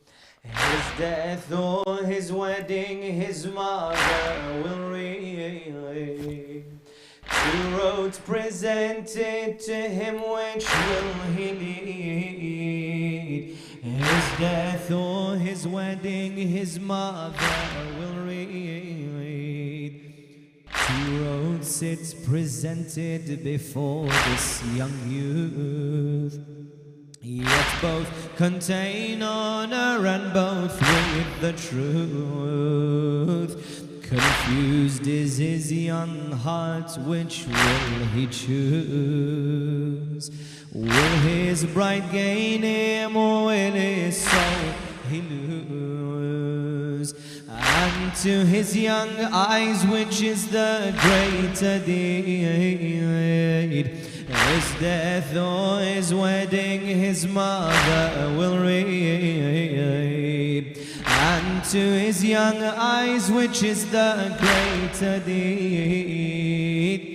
His death or his wedding, his mother will read. He comes to his mother, face bright like the moon.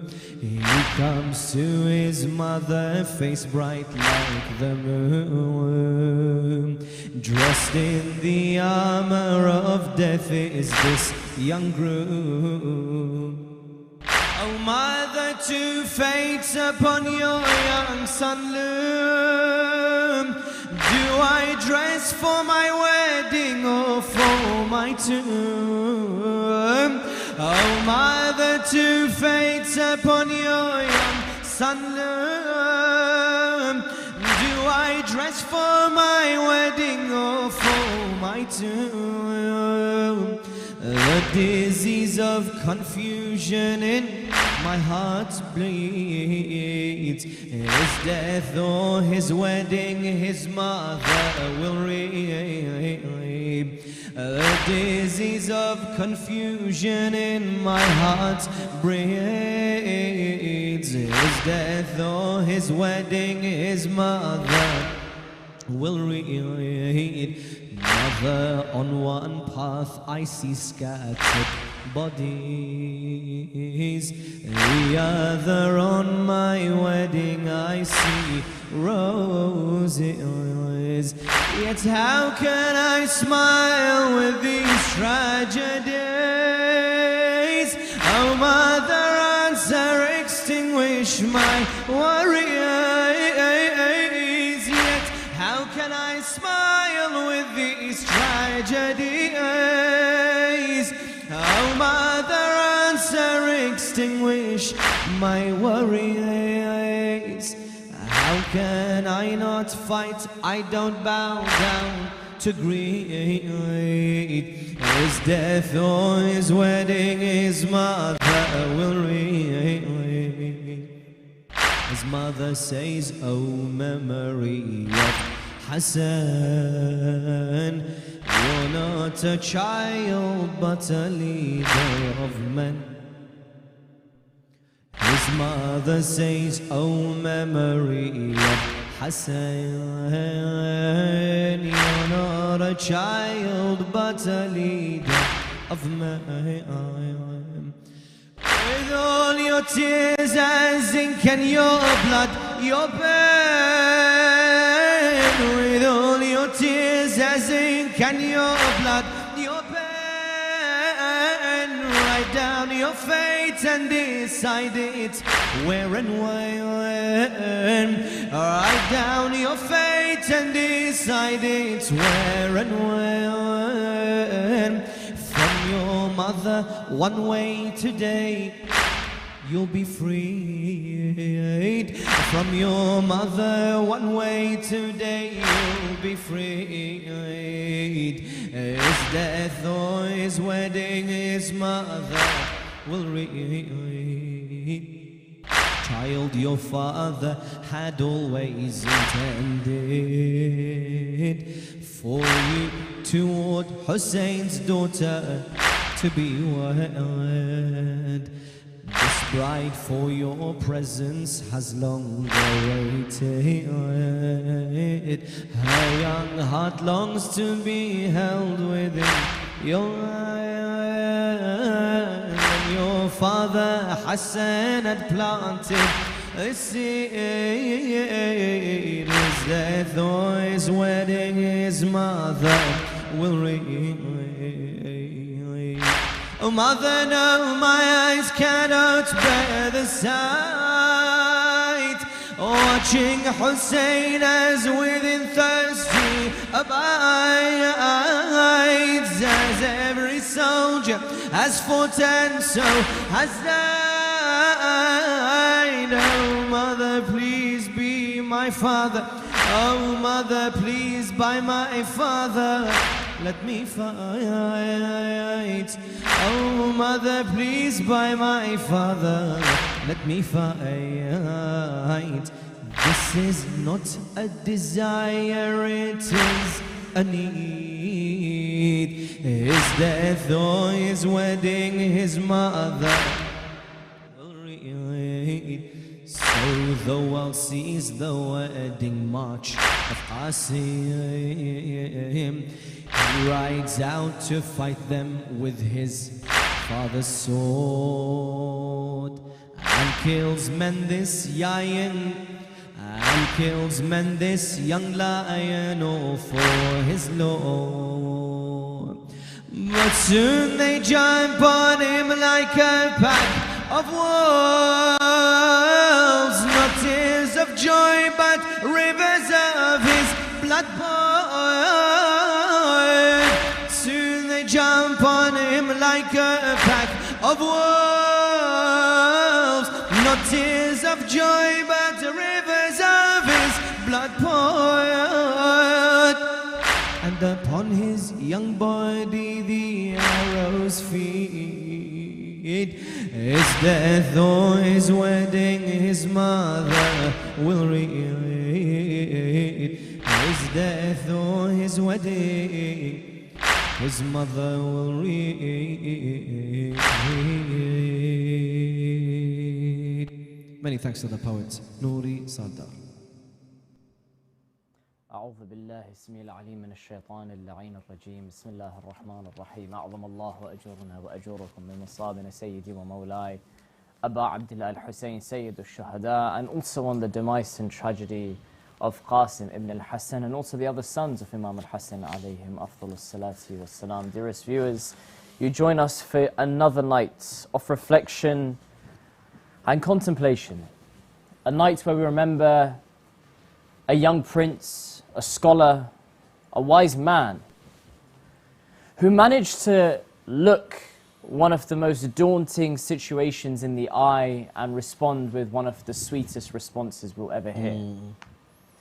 Who makes a 13-year-old look like a wise man that could make very tough decisions, and then we reflect on what a 13-year-old today to us is, and they're very far from this.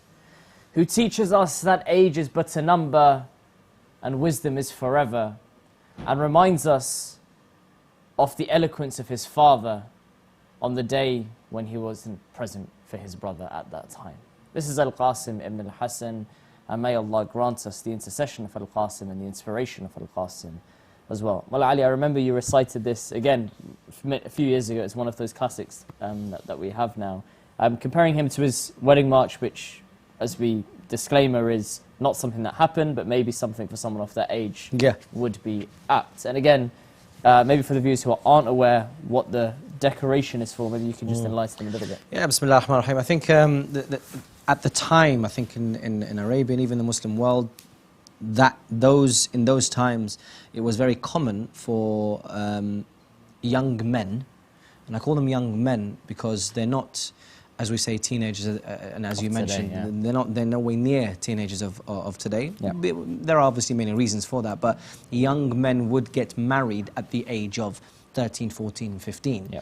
And so, because of Qasim's age, he was, Karbala or not Karbala, at that age, they tend to get married, and so therefore, what the poetic license would say, this isn't something that's set in stone that he was supposed to be married to a certain person.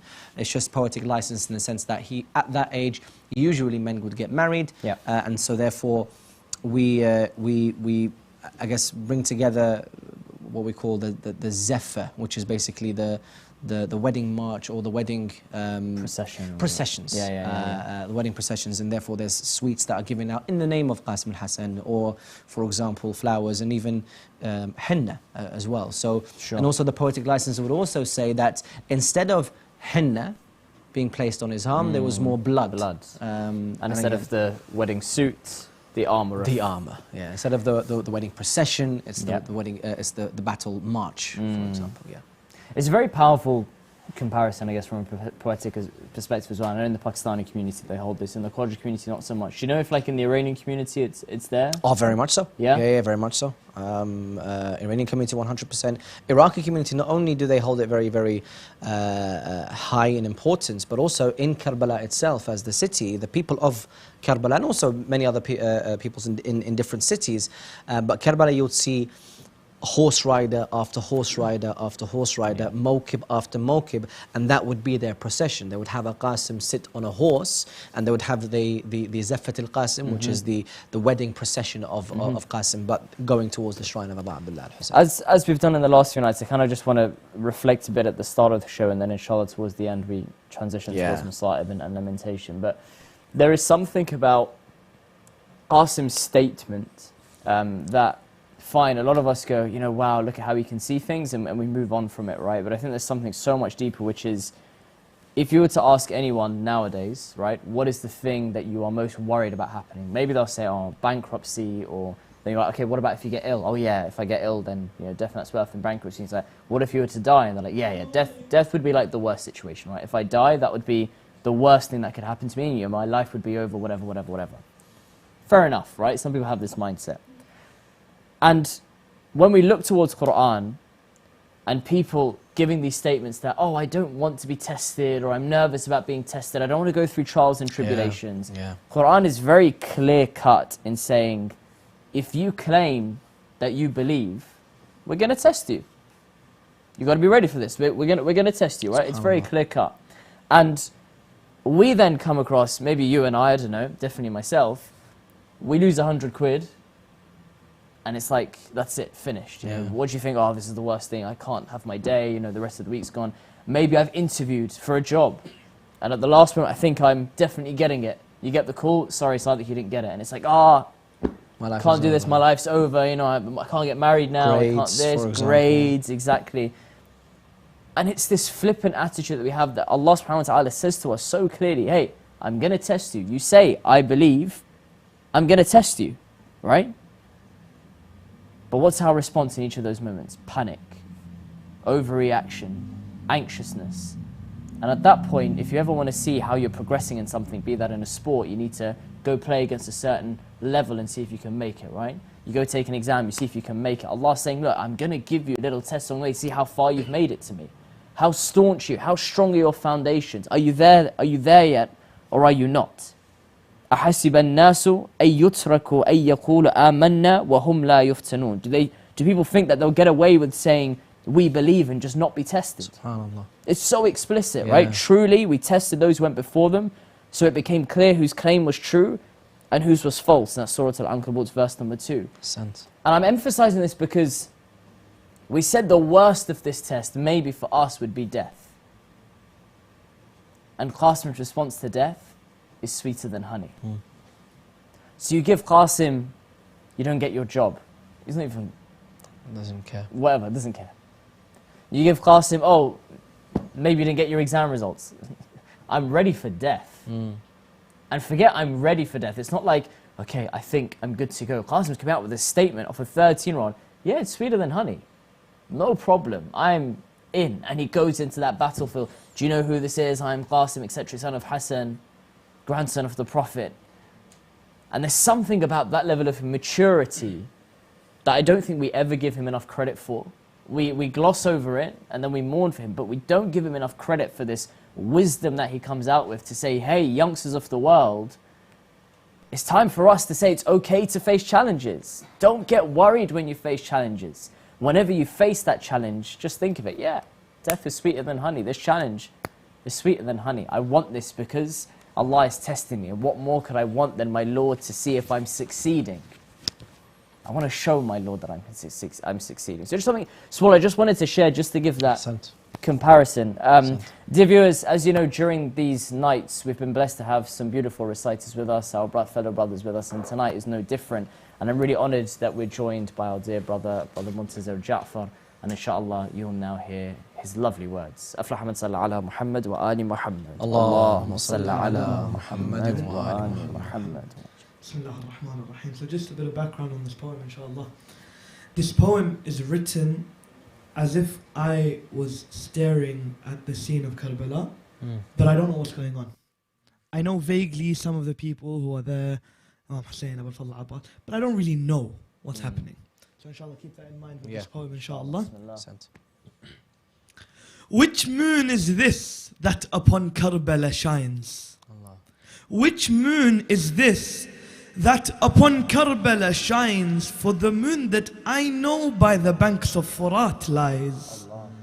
I hear an answer, no, that one is the moon and these are his stars. Awn, Muhammad, Ali Akbar, Ali Asghar. I say no, with this star there is something more. He smells of the past. I say no, with this star there is something more. He smells of the past. Is it the burning door? No, I am told. This is not Muhsin. But you are correct. Look deeper within. I ask once again, is this whose tears were flowing over Kufa's struck head? Again I'm told no. That was Hassan, whose legacy is not dead. I say then why does this young man carry history's scent? I say then why does this young man carry history's scent? I am told he is history's son. By Hassan he was sent. His mission is to be there on the day his uncle stands alone, to fight and tell them that as the son of Hassan he is known, for he is Qasim. I ask, how does he fight so fiercely yet with a smile on his face? And told he's tasting death's sweet embrace. And I wonder, from what possible lineage is this youth to be unfazed at death's pure truth? While Haydar's blood flows in his veins, death is sweeter than honey when he's fighting for Hussein. But while for him death is sweet, what must be the plight of his mother? And what about the state of his father's brother? Oh Qasim, oh the light of your mother's eyes, can you not see how much she cries and cries? Go back, go back. But no, for to return is not Husseini. To shy from death is far from Ali's progeny. But the cowardice of the enemy knew no bounds. For when this young child to tie his shoe bent down, upon him descended blows, sending him crashing to the ground. Along with his strength, his mother's heart was nowhere to be found. Ya Ammar, from me to you my salam. Have I done all I can to save you from harm? Hussein enters the battlefield like a lion, he roars until he sees Qasim's body lying on the floor. At this point the tears uncontrollably flow. Oh Qasim, how hard it is, do you know, to have my nephew call me yet be too slow to find his body the swords ruthlessly blow, to find under the hooves of the horses his body in pieces. Oh Qasim, tell me, how will your auntie Zainab see this? Oh Qasim, sleep my child. Oh Qasim, sleep my child in the arms of my brother. Oh Qasim, sleep my child in the arms of my brother. One of my children has now gone. I'm yet to lose many others. One of my children has now gone. I am yet to lose many others. Sallu ala Muhammad wa ali Muhammad. Allahumma salli ala Muhammadin wa ali Muhammad. Ahsantum. It's amazing to hear how your spoken word poetry has come so far in the last few years. It's really beautiful to hear those kind of that kind of comparison. There's something that you mentioned, which is this concept of another challenge coming for Imam Hussein alayhi salam. Obviously, he loses his nephew, but you can maybe say his son, because he probably wanted to look after Imam al-Hassan's amana, if you like, in that respect. And just to link that to what we were saying before your poem, once we recognize that Allah subhanahu wa ta'ala has created this world for us to have challenges and see how we're progressing, and once we've recognized, okay, it's fine, it's okay to have them, the question sometimes comes, how many challenges am I going to face? And again, in Karbala, we see Qasim alayhi salam, and it's crazy. We omit the fact that along this journey, it's tough for a 13-year-old generally, the journey that they went on. It's tough for them to have a lack of water. It's tough for them to then be surrounded and to be scared. It's tough for them to then see family members go out. And you're thinking, how many challenges does this 13-year-old actually see along this way, right? How many challenges does a 13-year-old of today go through and see? Because we'll face a challenge on Monday and then 3 weeks down the road, and then we'll be like, my life is the worst, I can't handle this anymore. Yet again, Allah subhanahu wa ta'ala is very clear that these challenges continue to come. He doesn't shy away from this in Quran, but we find it's almost like surprising to us every time. Yet Qasim sees all of this, and we're like, we learn from him, but when another challenge hits us, we're like, oh yeah, I've completely forgotten, like, why is it so much? And just to be clear on that, it's in Surah Al-Fatiha where Allah subhanahu wa ta'ala says, وَلَن تَجِدَ لِسُنَّةِ اللَّهِ تَحْوِيلًا. After having mentioned all of the chastisements that would come across those groups before, Allah subhanahu wa ta'ala ends this verse by saying, no change is to be found in the way of Allah's decrees. This is going to be a divine continuous thing. You'll always face these challenges. So it's just, I don't know, it was something that we were speaking about today, that Qasim alayhi salam really has this strength, core strength, that I don't know why we're not able to instill within ourselves, let alone our youngsters, but ourselves yet. And we're very fragile compared to what he has to offer. You're what, mid-20s now? I'm 20. 20. And then you kind of think about this, and how would you reflect when you kind of think of your, the level you're at and your peers, and then that of Qasim alayhi salam? Why do you think that difference exists? Because that conviction, that it's not only Hazrat Qasim salamullah alayhi. I know we're focusing on Qasim, and it was one of the things that stood out about Hazrat Qasim salamullah alayhi. But even if you look at in general, the youth of Karbala, look at Ali Al Akbar salamullah alayhi, right? When Imam Hussein asks him, are you scared? And he doesn't respond by saying yes or no. The one thing he asks is, are we on the path of the truth? Right? What a line. And it's that conviction that it's like when your dad says, are you going? And you're like, well, where else would I go? Yeah.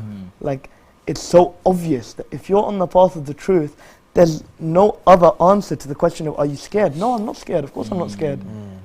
That's when death becomes sweeter than honey. When you have that conviction, that's what I lack. Why are we lacking it though? I think it's exactly that. Like, it's so obvious to them, it's so clear cut to them what haqq is, but we struggle. We really struggle. And I'm labouring this point because I don't want us to just look past Qasim and Ali and Al Akbar, etc., and just be like, oh yeah, it's really sad that they're young. We'll talk about that. We'll come on to it, right? There's many, we see, for example, in the Masa'ib, that when his feet are fluttering when Imam Hussein goes to him, we see the innocence of that age come out at that point. But in reality, there's still this wise man that we need to learn on. And I don't want to just look past that. I think we as a community need to figure out why we've gone so far from that kind of mark scheme that we have in Al-Qasim and Ali and Al Akbar, and we are where we are, where even us as 20, 30-year-olds, we're miles behind. I think also to a certain extent we do have to kind of not pat ourselves on the back, but there's a lot of distractions in this day and age. Of course. And that's not to say, look, that's an excuse, but especially for our youth who are growing up in the West and even in the East as well. I mean, these distractions, these desires that are just thrown at you 24/7, the mobile phone, the gadgets, everything like that. But for them to still attend majalis, for them to still hold regular majalis on a week-by-week basis is encouraging. But it's not just that. We want them as as individuals to really look inside themselves and say, well, look, the same way that Qasim had a choice.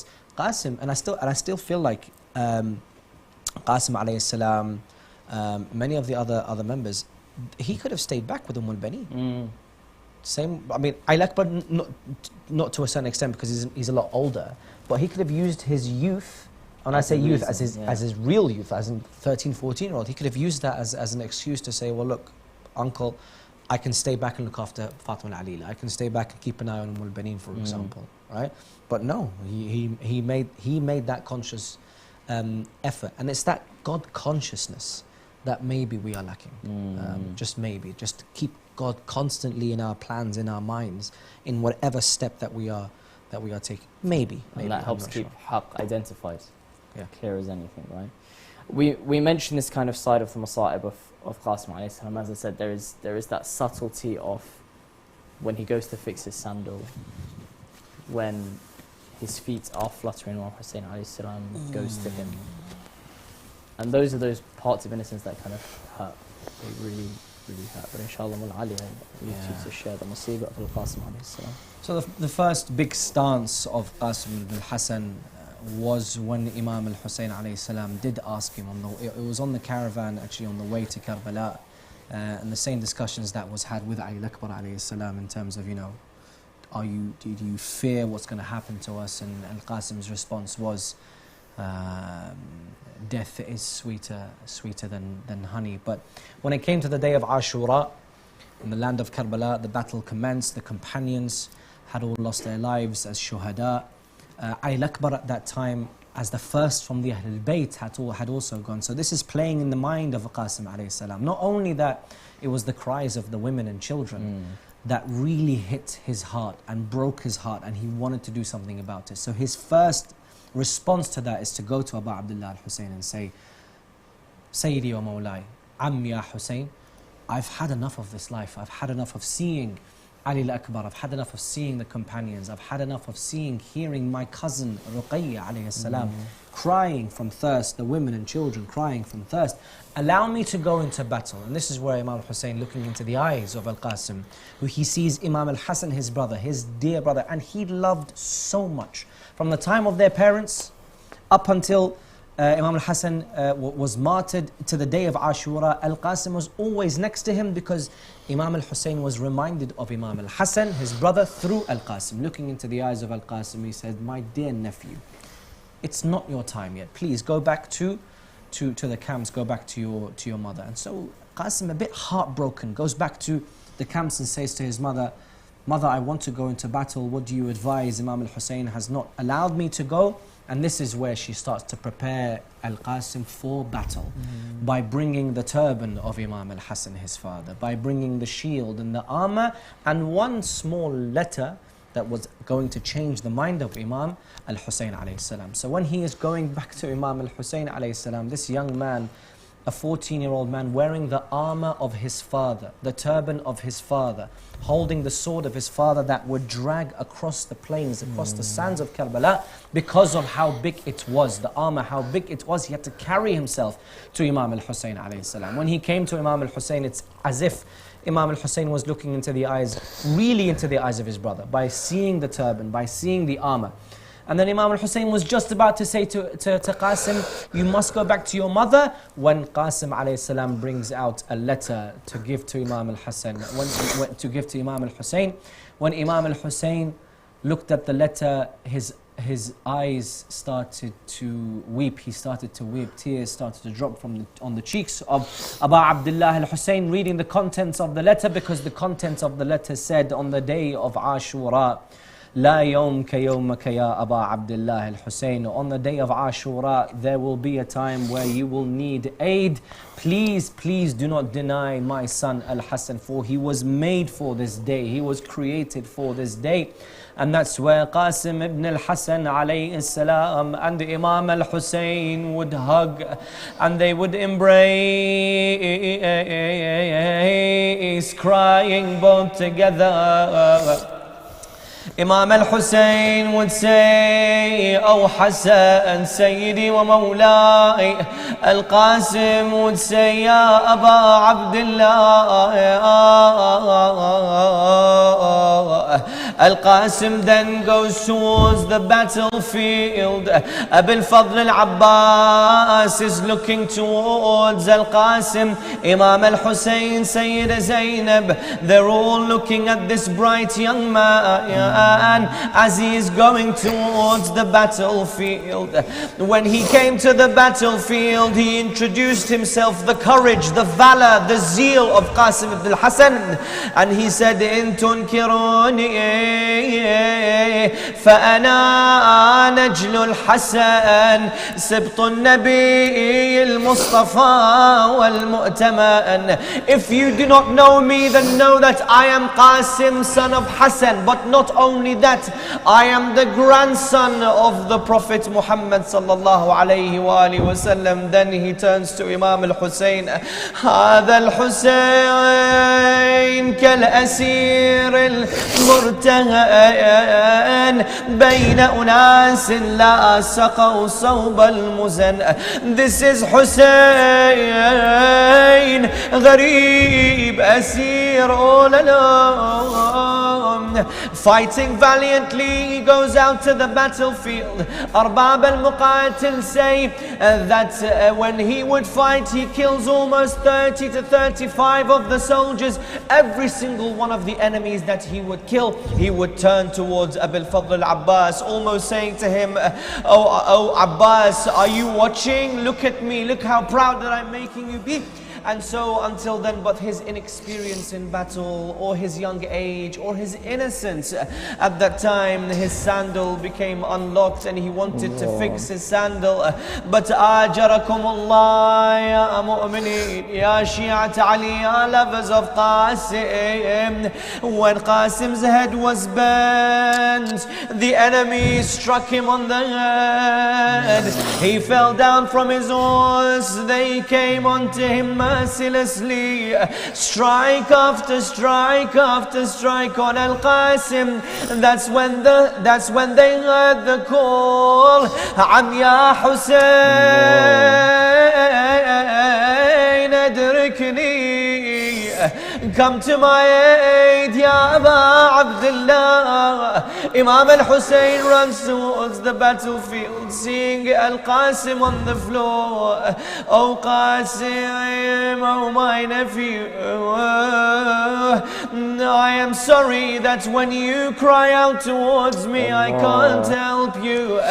Now the Maqatil also say he was returning Qasim back to the tents, but the feet of Al-Qasim would drag on the floor. Why? Qasim wasn't that tall, but it's because the back of Imam al-Hussein was broken, carrying Qasim back to the tents. This is where the calamities would start. He would place the body of Al-Qasim next to the body of Ali Al Akbar, and that's where Ramla, his mother, would come and cry out, Wa Qasima wa shahida. إنا لله وإنا إليه راجعون وسيعلم الذين ظلموا أي منقلب ينقلبون والعاقبة للمتقين.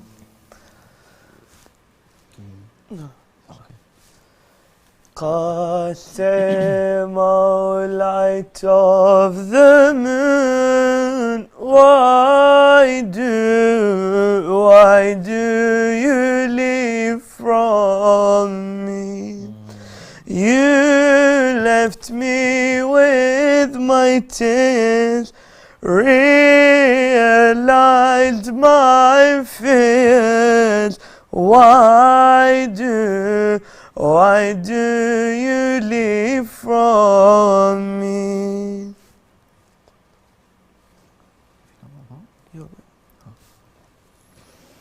إنا لله وإنا إليه راجعون وسيعلم الذين ظلموا أي منقلب ينقلبون. There's a part in that, Bismillah, if you could go across. There is a part of that Masa'ib that really, as well, Ali mentioned that really hurts, which is Imam Hussein alayhi salam needing to see the body of Ali Al Akbar lying next to that of Al Qasim as he goes and buries, or as he goes and places the body of Al Qasim at that point, and the ghurba of Imam Hussein alayhi salam in that moment, when he is seeing his son and his nephew and the family members of the holy household slowly dissipating, knowing that his time is coming. But I think in that moment the heart of Hussein alayhi salam shattered wouldn't even be the word. In the words of Ramla, the mother of Al Qasim alayhi salam, what life lies after you, my son, O Qasim. You take my soul with you, my son, O Qasim. What life lies after you, my son, O Qasim. You take my soul with you, my son, O Qasim. What heart sits in my chest after my side you've left, after death you had made. With tears my eyes are wet, my grief searches for you, my son, O Qasim. In pain it calls for you, my son, O Qasim. What life in my body beside your memory, day and night haunting me. Oh, what a tragedy. Oh, essence of my soul, my son, O Qasim. Sorrow swallows me whole, my son, O Qasim. Your smile was my door. With your birth my heart boiled. With your tears I would moil. By arrows we've been toiled. Oh, sunlight of my days, my son, O Qasim. Oh, beauty of my ways, my son, O Qasim. Your light, love, as it guides. Who would turn off this light? Jasim, you left my side. In darkness I reside. You're a beacon of truth, my son, O Qasim. A guidance for all youth, my son, O Qasim. With you withheld were fears, with you were my true years.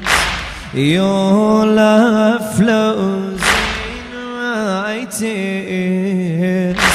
Hey, mother's son, so dear, a son his mother's road, my son, O Qasim. Without you, where's my road, my son, O Qasim?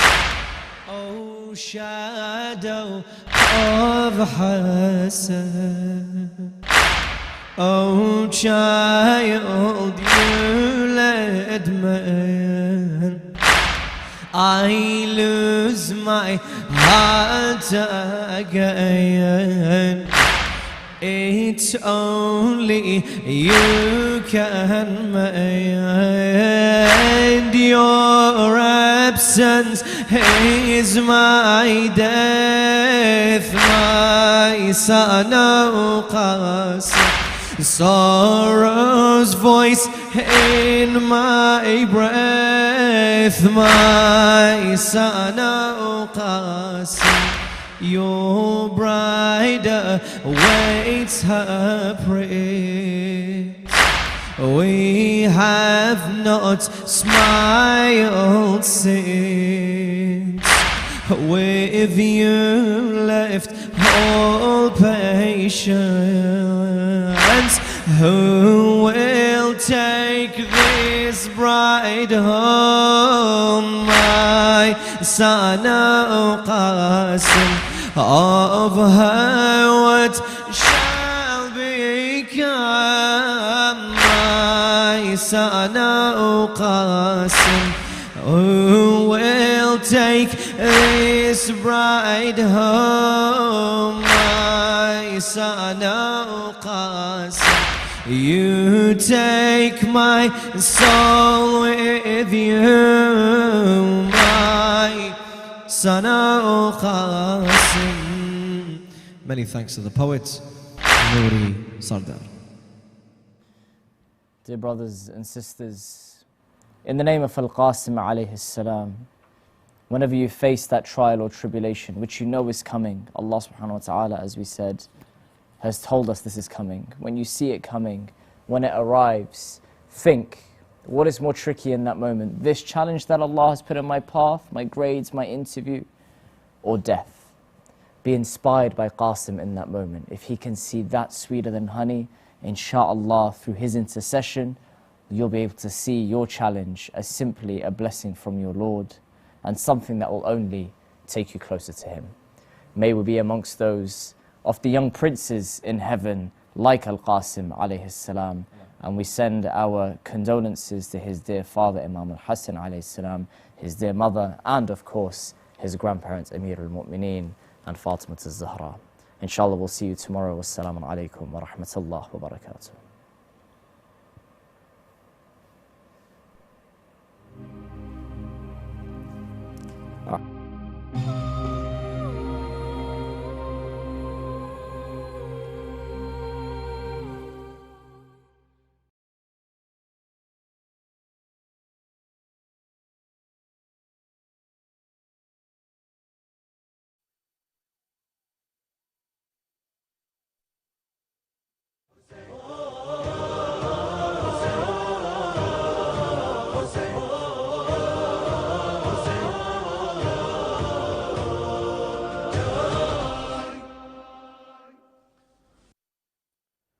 Welcome to the land of the Father of Freedom.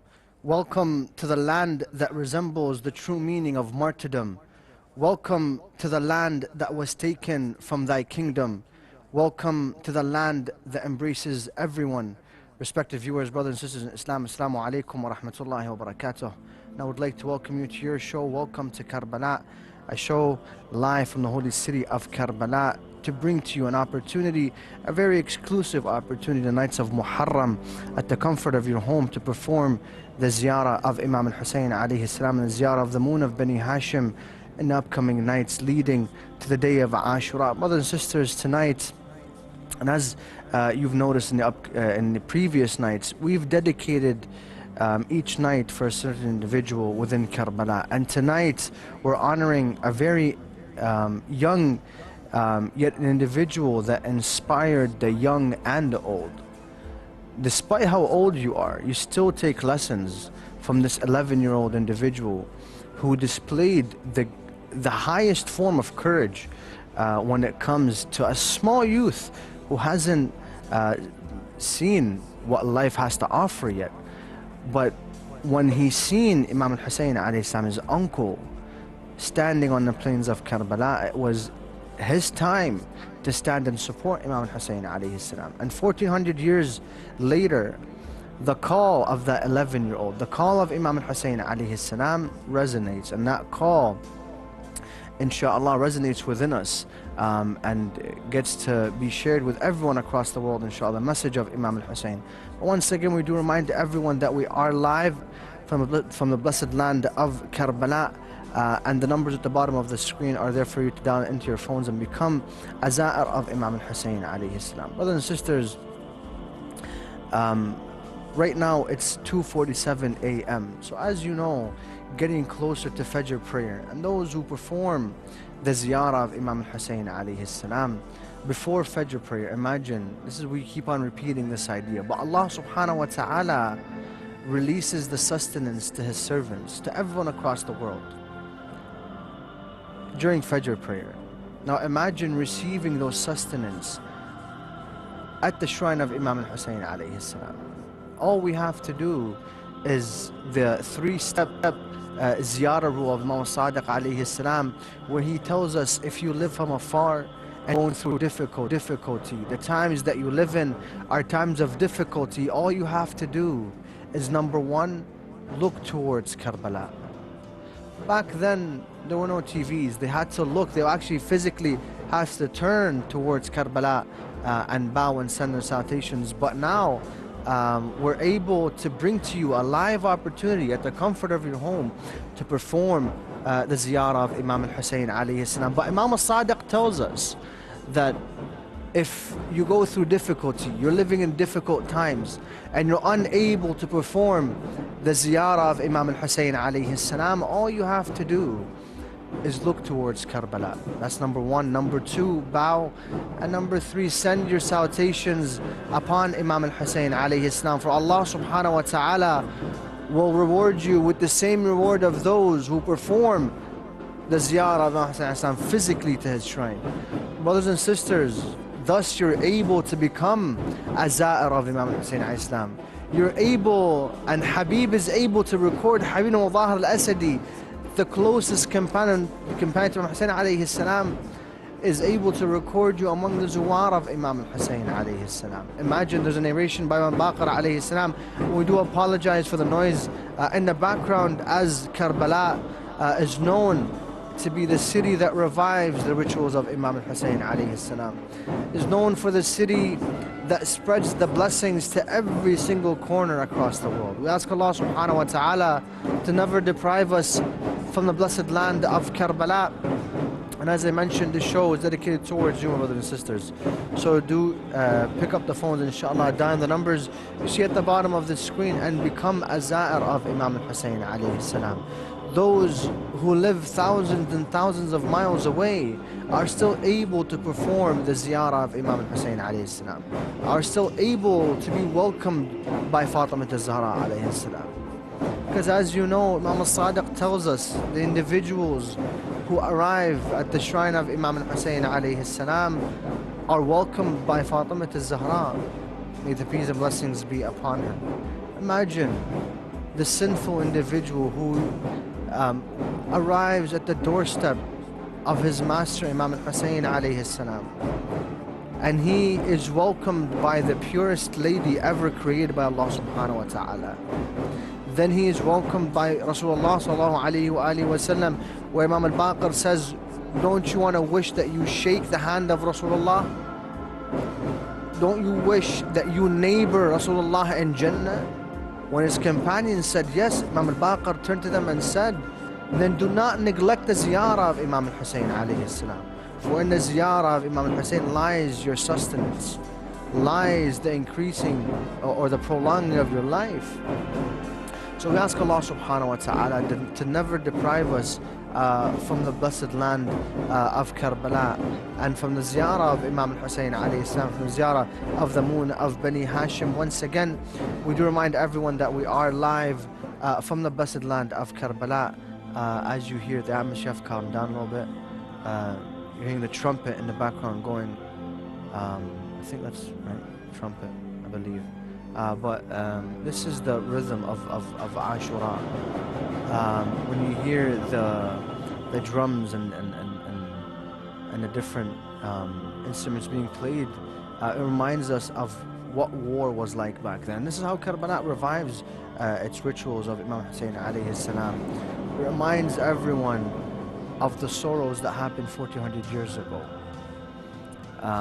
But we ask Allah subhanahu wa ta'ala to never deprive us from the atmosphere and from the blessings of Karbala. We have our first caller. Assalamu alaikum. The call was disconnected. We ask Allah subhanahu wa ta'ala to never deprive us all from the ziyarah of Imam al-Hussein alayhi salam. Brother Sajjad, if you can show us the mawqib passing by. So as I mentioned, tonight is the night of Al-Qasim. And the mawqib, the procession you see before you, is a reenactment of how they would welcome Al-Qasim if he was to enter Karbala. Al-Qasim, an 11-year-old, according to some narrations, 14-year-old individual who Imam Hussein alayhi salam in these nights recited his nikah for one of his daughters. So imagine a young individual who hasn't even, not married, hasn't properly seen life yet he was still steadfast and no hesitance when it came to serving Imam al-Hussein alayhi salam. And we have another call, another za'ar from Sayyidah Fatima from Bangladesh. Assalamu alaikum. Welcome to the blessed land of Karbala. Wa alaikum assalam, brother. I am Sayyidah Sadaf Fatima. I'm calling from Bangladesh. May Allah accept your ziyarah and bring closer to Karbala. Please begin your ziyarah to Mawla Abbas, the moon of Bani Hashim. Brother, before that, because it is the time of Fajr, can I recite Dua al-Fajr? Please, next to the dome of Imam al-Hussein alayhi salam. Brother Sajjad, if you can get us the dome of Imam al-Hussein alayhi salam. Thank you very much. Sister, please begin your ziyarah, inshallah, and your dua. May Allah accept, inshallah. Thank you so much. Ilahi Ameen. Allahumma salli ala Muhammadin wa ali Muhammad wa ajil farajahum. اللهم كن وليك الحجة ابن الحسن صلواتك عليه وقال عبائه في هذه الساعة وفي كل ساعة وليا وحافظا وقائدا وناصرا وذليلا وعين حتى تسكنه أرزك وتمته فيها طويلا برحمتك يا أرحم الراحمين. اللهم صل على محمد وآل محمد وأجل فرجهم. Reciting Ziyarat of Imam al-Hussein alayhi salam close to the Arabic from the body on behalf of every mu'min and mu'minat. Qurbatan ilallah. اللهم صل على محمد وآل محمد وأجل فرجهم. السلام عليك يا أبا عبد الله. السلام عليك يا ابن رسول الله. السلام عليك يا ابن خديجة الكبرى أم المؤمنين. السلام عليك يا ابن أمير المؤمنين إمام المتقين علي بن أبي طالب حيدر الكرام وابن سيد الحسين. السلام عليك يا ابن فاطمة الزهراء سيدة النساء العالمين. السلام عليك يا سيد الشباب أهل الجنة. السلام عليك يا حسين مظلوم شهيد بكربلاء. Now let's all together recite. السلام على الحسين عليه السلام وعلى علي ابن الحسين عليه السلام وعلى أولاد الحسين عليه السلام وعلى أصحاب الحسين عليه السلام. السلام عليك يا سقاء السكينة يا أبا الفضل العباس يا خاشف القلب وجه الحسين عليه السلام اكتب قلب بيتك الحسين عليه السلام السلام عليك يا زين العابدين يا سيد الساجدين يا ابن سيد الشهداء السلام عليك يا أسيران كربلاء وأسيران الشام السلام عليك يا أهل بيت النبوة ومعدن الرسالة السلام عليك يا مختلف الملائكة ورحمة الله وبركاته اللهم صل على محمد وآل محمد وأجل فرجهم. Allahumma salli ala Muhammad wa ali Muhammad. May Allah accept your ziyarah, sister. I'm moving closer to Karbala, inshallah. Thank you very much.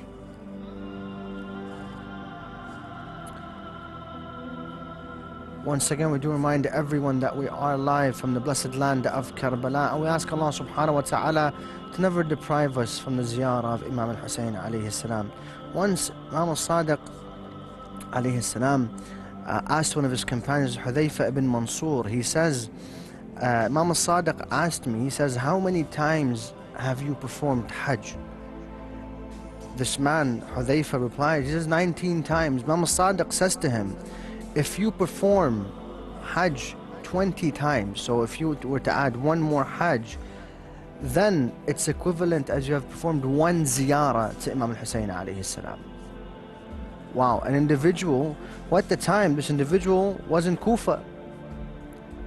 Imam al-Sadiq alayhi salam is telling him, this person visited or went to Hajj 19 times. Imam al-Sadiq alayhi salam is telling this individual, if you were to go to Hajj one more time to make them 20, that only equals to one ziyarah of Imam al-Hussein alayhi salam. And this is the greatness that lies within the ziyarah of Imam al-Hussein alayhi salam. Brothers and sisters, let us hold tight to the ziyarah of Imam Hussein. Because if we were to find, or if we were to understand the blessings that we were to get from Karbala, we would inshallah never leave, never neglect, according to Muhammad Baqir alayhi salam, never neglect the ziyarah of Imam al-Hussein alayhi salam. But we have a caller from Sayyid Hussein from Pakistan. Assalamu alaikum, brother. Welcome to the blessed land of Karbala. Okay. Brother, may Allah bless you, inshallah. Please begin your ziyarah to Imam al-Hussein and Mawla Abbas alayhi salam. May Allah accept, inshallah. बिस्मिल्लाहिर्रहमानिर्रहीम। मैं और मेरे तमाम अहले खाना की तरफ से मैं सलाम पेश करता हूँ तमाम अहले बैत को। मैं और मेरे तमाम दोस्तों की तरफ से मैं सलाम पेश करता हूँ अहले बैत को। मेरी दुआ है कि मेरे सलाम को कबूल फरमाया जाए। मेरी ये भी दुआ है कि मुझे और मेरे अहले खाना को करबला की ज़ियारत का मौका मिले। आमीन आमीन। Thank you brother, very very thanks.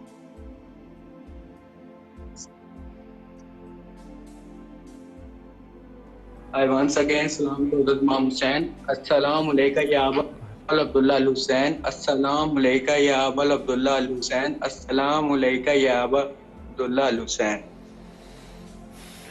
Allahumma salli ala Muhammad wa ali Muhammad. May Allah never deprive you from Karbala, brother.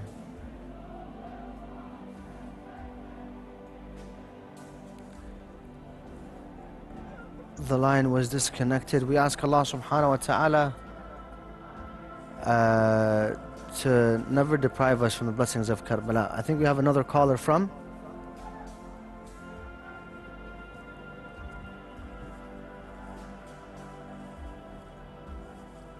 okay, so the line was disconnected. We ask everyone that to try again and to perform the ziyarah of Imam Hussein alayhi salam. Once again, we do remind everyone that we are live from the blessed land of Karbala, and it is exactly 3 a.m. Local time, just about less than an hour to Fajr time. And when you see the Zuwar of Imam Hussein alayhi salam in Karbala or in the streets of Karbala just now, you'll see many of them, or the majority of them, heading towards the shrines, as they would like to receive the blessings from Allah subhanahu wa ta'ala in increasing their sustenance, prolonging their life, the removal of the difficulties within their lives. Allah subhanahu wa ta'ala grants them their hajat, and inshallah removes any calamity, any difficulty that people are facing in the world today. We see a lot of oppression. We see a lot of injustice going on.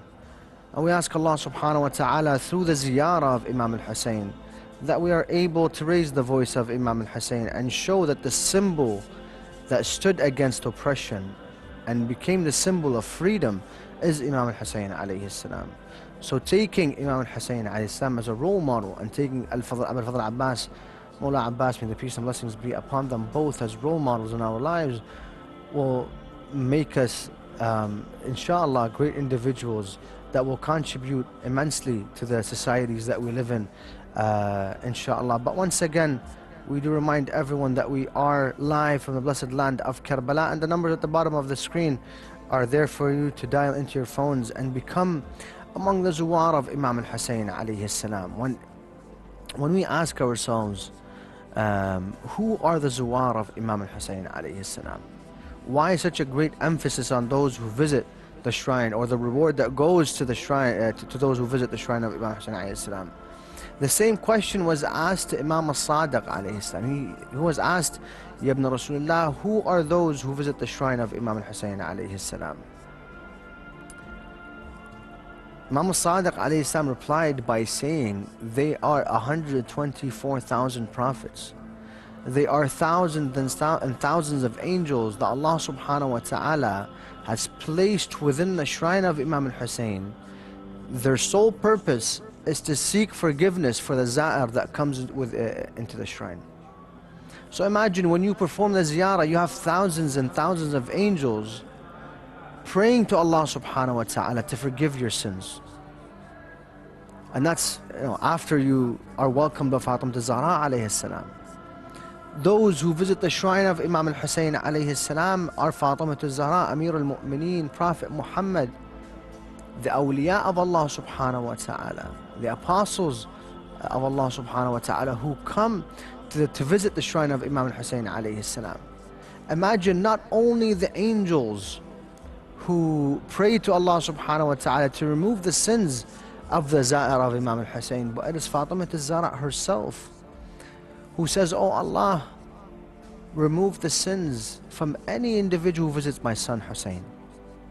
And this was promised by Allah subhanahu wa ta'ala. If we were to look at the famous story when Rasulullah sallallahu alayhi wa sallam gathered Fatima Zahra, Amir al-Mu'mineen, and Imam al-Hasan and Hussein alayhim salam, and he was telling them about the calamities that will happen after them, the tragedies that they will face after Prophet Muhammad. And when he got to Imam al-Hussein and to Karbala, of course anyone that would hear the story of Karbala would break down in tears. But imagine Fatima Zahra alayhi salam, Imam al-Hussein at that age was about 5 or 6. So hearing that her son is going to be beheaded in a land far away from where they live, Fatima Zahra alayhi salam asked her father, says, Ya Rasulullah, will there not be anyone to support him? Will there not be anyone to try and remove any difficulty that he faces? Prophet Muhammad sallallahu alayhi wa sallam said that Imam al-Hussein alayhi salam will be martyred in a land called Karbala, lonely as a stranger, no one to support him. Allahu Akbar. May Allah subhanahu wa ta'ala count us among the supporters of Imam al-Hussein alayhi salam. Fatima Zahra then looks at Rasulullah sallallahu alayhi wa sallam and says, O Abatah, O father, if he's going to die as a stranger, if he's going to be martyred as a stranger and lonely, then who's going to bury him? Who's going to weep over him? Who's going to remember his name? Who's going to chant his name? Rasulullah sallallahu alayhi wa sallam shocked Fatima Zahra alayhi salam, even when he said, the body of Imam al-Hussein alayhi salam will remain on the plains of Karbala for 3 consecutive days. For 3 consecutive days, the body of Imam al-Hussein, the body of Ahl Bayt are laying on the plains of Karbala 3 days later until they're buried. Fatima Zahra says, Ya Rasulullah, O Abatah, who will weep over Imam al-Hussein? Who's going to remember him? Who's going to call his name? Prophet Muhammad sallallahu alayhi wa sallam Says to Fatima al-Zahra, Allah subhanahu wa ta'ala has created Shia for Imam al-Hussein who will weep over him, who will lament him, who will revive his rituals, who will remember his name and hold his name up high so that everyone around the world knows who is the actual and who is the true meaning of freedom. Brothers and sisters, the last 20 to 15 minutes of the show, we have a guest who will inshallah get to recite and bring the atmosphere of Karbala closer to our hearts, and the story of Al-Qasim, the son of Imam Al-Hassan. May our lives be ransomed for him. So inshallah we'll take a very short break to show you what the atmosphere of Karbala has to offer to the dear Zawars, and we'll be back very shortly with our dear guest. So do stay tuned.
Once again, dear viewers, we do welcome you to your show. Welcome to Karbala, and we hope that you took advantage and sending your salams upon Imam Hussein alayhi salam during the break. But as we promised, the last 15 to 10 minutes of the show is dedicated towards the masa'ib of Ahlul Bayt alayhim salam for tonight. And we have Brother Saif who has joined us, who is a za'ir of Imam Hussein alayhi salam and has an amazing voice.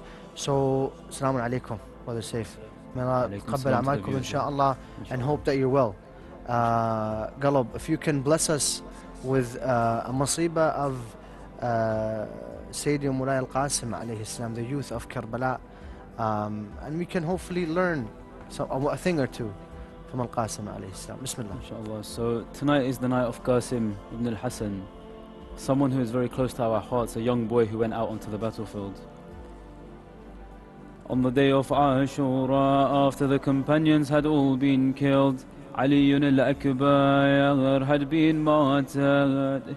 Imam Al Hussein is heard calling for help again.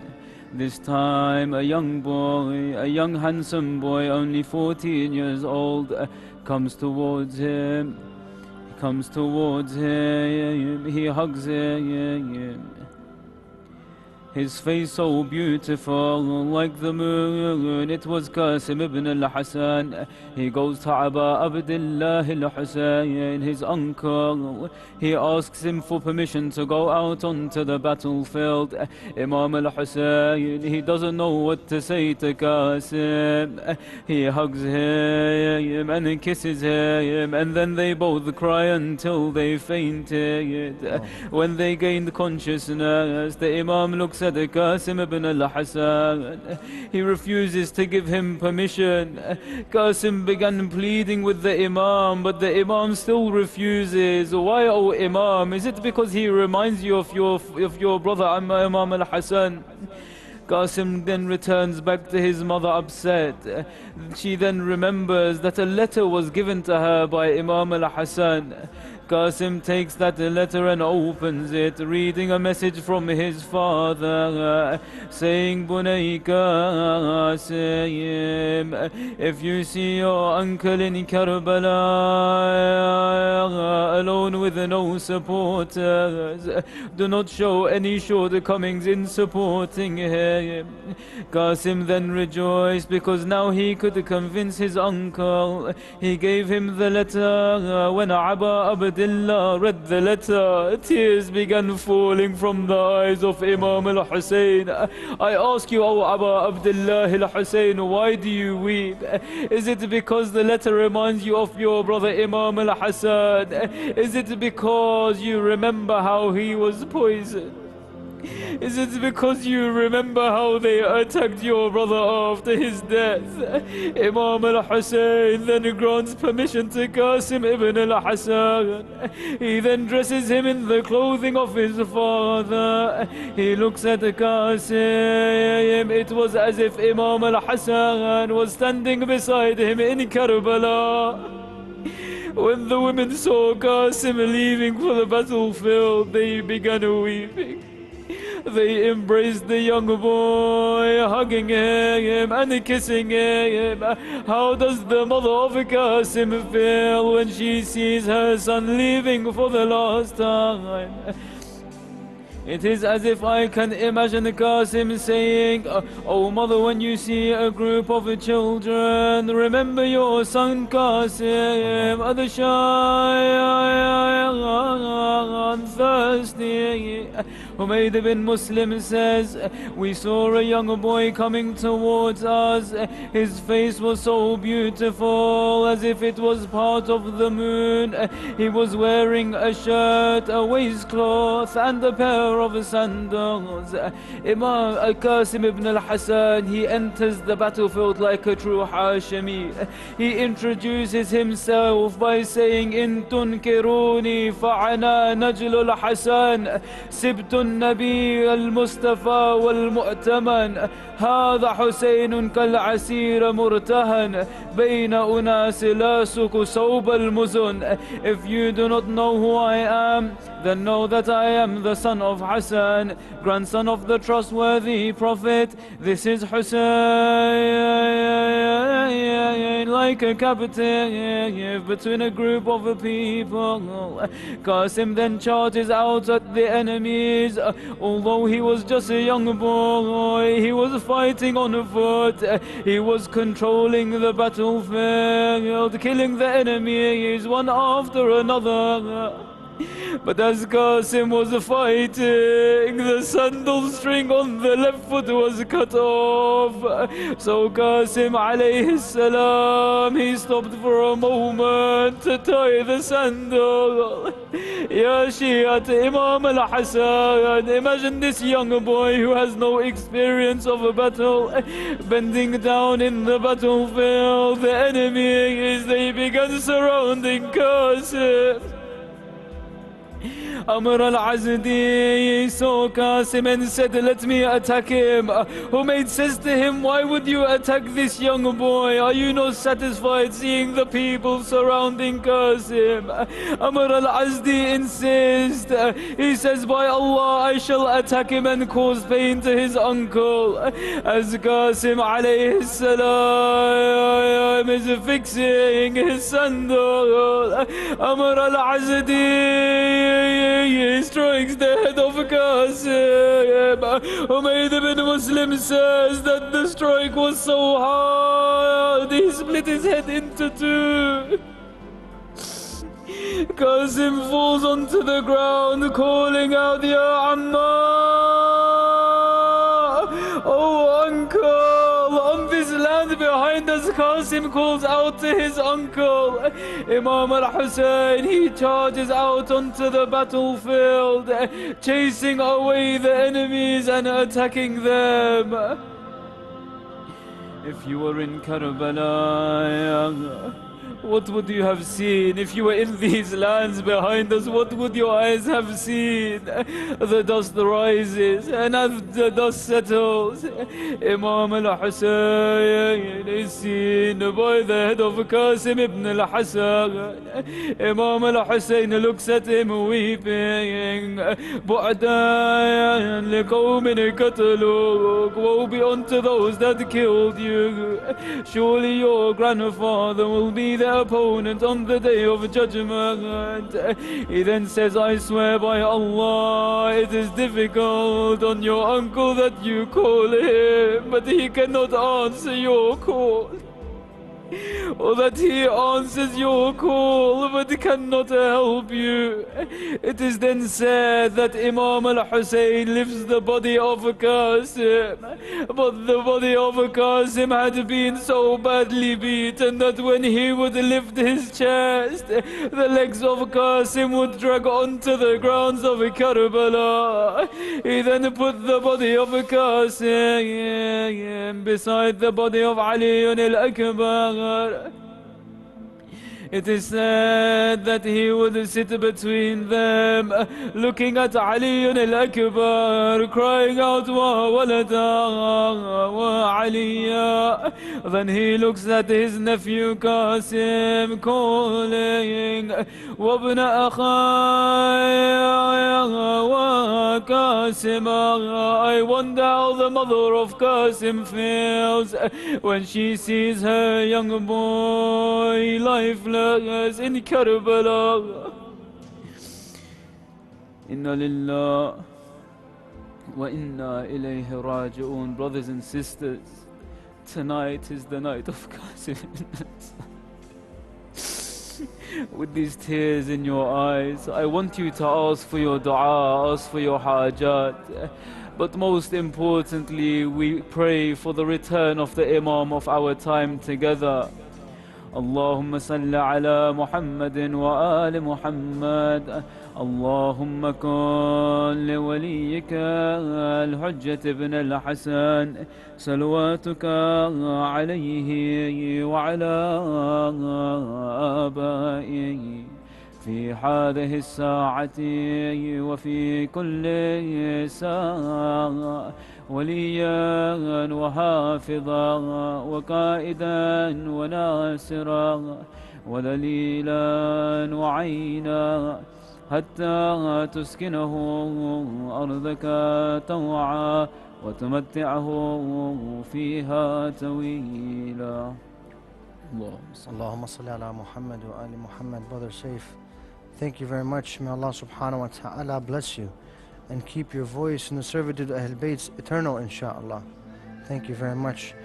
Once again, brothers and sisters, on behalf of you, I'd like to thank Brother Saif for blessing us with the musibah of the youth of Karbala. And one of the most tragic stories to hear is the story of Qasim. May Allah subhanahu wa ta'ala give us the ability to revive who Al-Qasim was. But we have a call from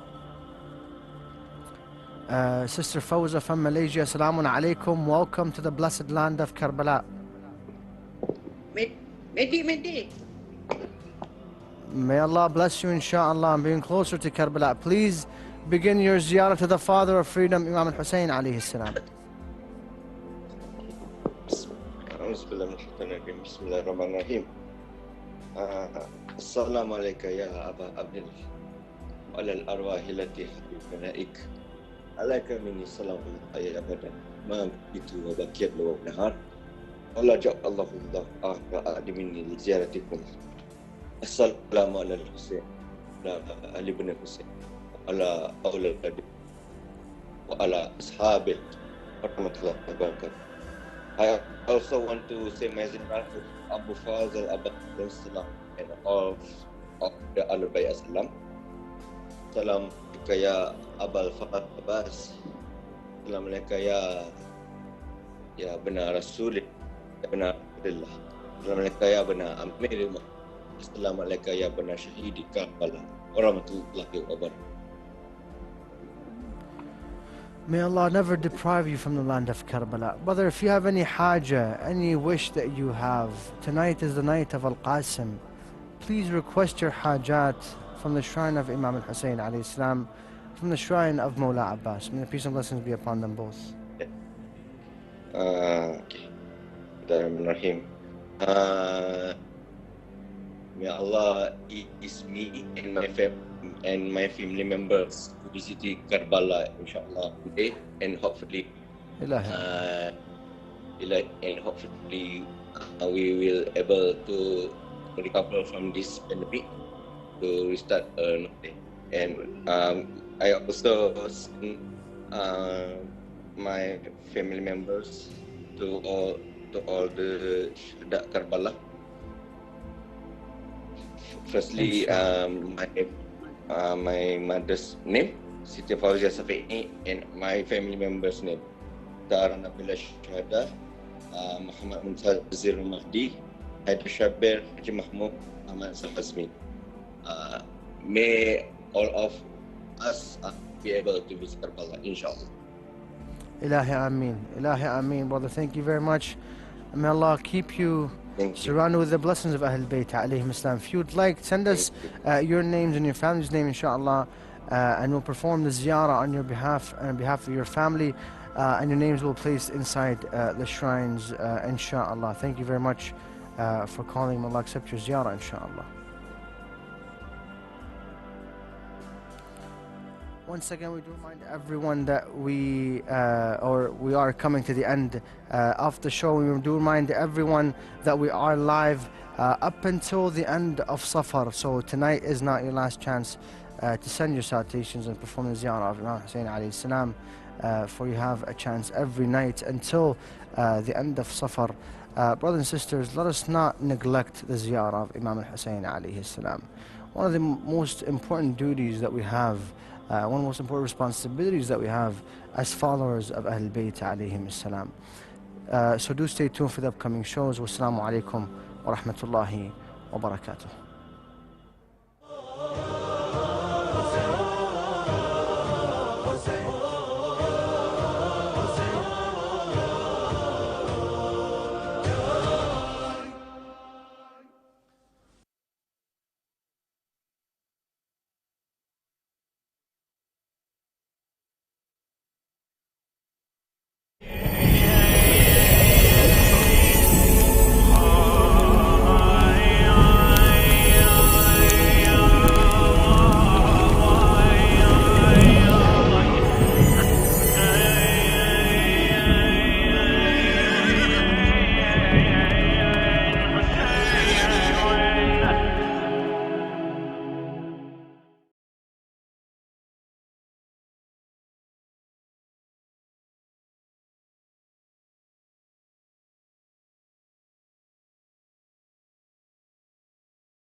العظيم.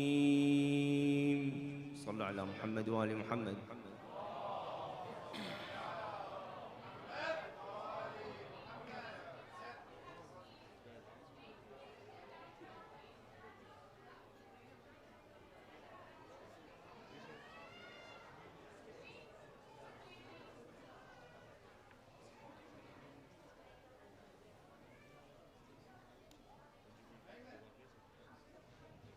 طيب وفاكم بذكر محمد وآل محمد.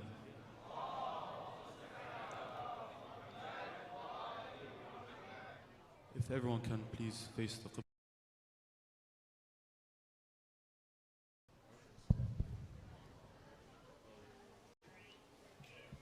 Just before we start ziyarah, can I ask the sisters to please stay quiet? There's a lot of noise coming from the sisters' side. Thank you very much. صلى على محمد وآل محمد.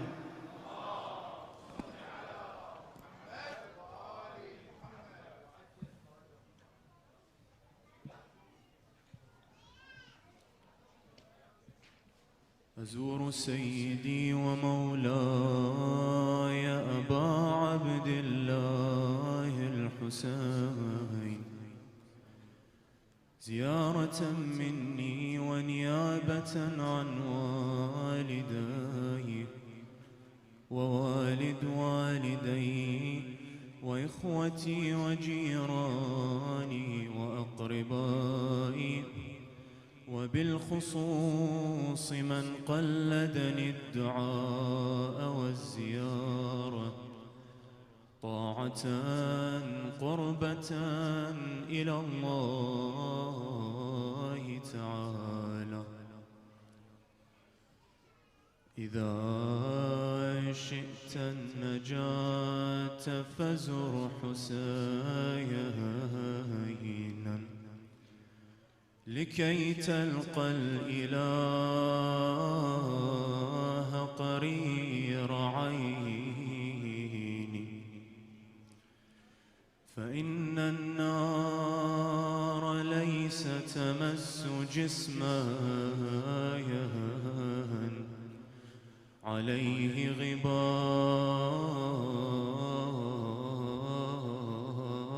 غبار زوار الحسين. السلام عليك يا أبا عبد الله، السلام عليك يا ابن رسول الله، السلام عليك يا خيرة الله وابن خيرته، السلام عليك يا ابن أمير المؤمنين وابن سيد الوصيين، السلام عليك يا ابن فاطمة سيدة نساء العالمين،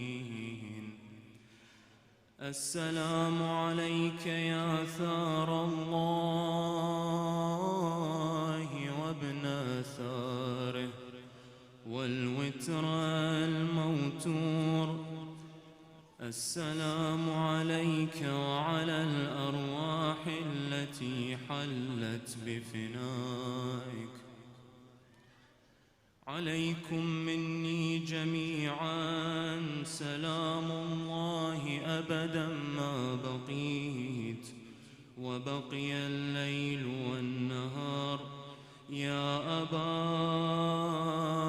عبد الله، لقد عظمت الرزية وجلت وعظمت المصيبة بك علينا وعلى جميع أهل الإسلام، وجلت وعظمت مصيبتك في السماوات على جميع أهل السماوات.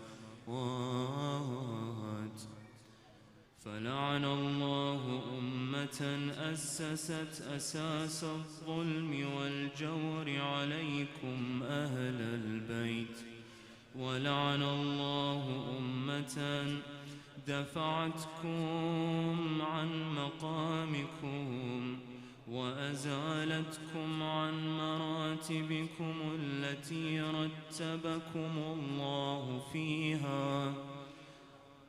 ولعن الله أمة قتلتكم، ولعن الله الممهدين لهم بالتمكين من قتالكم. برئت إلى الله وإليكم منهم ومن أشياعهم وأتباعهم وأوليائهم. يا أبا عبد الله إني سلم لمن سالمكم، وحرب لمن حاربكم إلى يوم القيامة. ولعن الله آل زياد وآل مروان، ولعن الله بني أمية قاطبا، ولعن الله ابن مرجان، ولعن الله عمر بن سعد، ولعن الله شمرا، ولعن الله أمة أسرجت وألجمت وتنقبت لقتالك. بأبي أنت وأمي لقد عظم مصابي بك، فأسأل الله الذي أكرم مقامك وأكرمني بك أن يرزقني طلب ثارك مع إمام منصور من أهل بيت محمد صلى الله عليه وآله. اللهم اجعلني عندك وجيها بالحسين عليه السلام في الدنيا والآخرة. يا أبا عبد الله إني أتقرب إلى الله وإلى رسوله وإلى أمير المؤمنين وإلى فاطمة وإلى الحسن وإليك بموالاتك وبالبراءة ممن قاتلك ونصب لك الحرب، وبالبراءة ممن أسس أساس الظلم والجور عليكم. وأبرأ إلى الله وإلى رسوله ممن أسس أساس ذلك وبنى عليه بنيانه وجرى في ظلمه وجوره عليكم وعلى أشياعكم. برئت إلى الله وإليكم منهم وأتقرب إلى الله ثم إليكم بموالاتكم وموالاة وليكم وبالبراءة من أعدائكم والناصبين لكم الحرب وبالبراءة من أشياعهم وأتباعهم جميعا. إني سلم لمن سالمكم وحرب لمن حاربكم وولي لمن والاكم وعدو لمن عاداكم.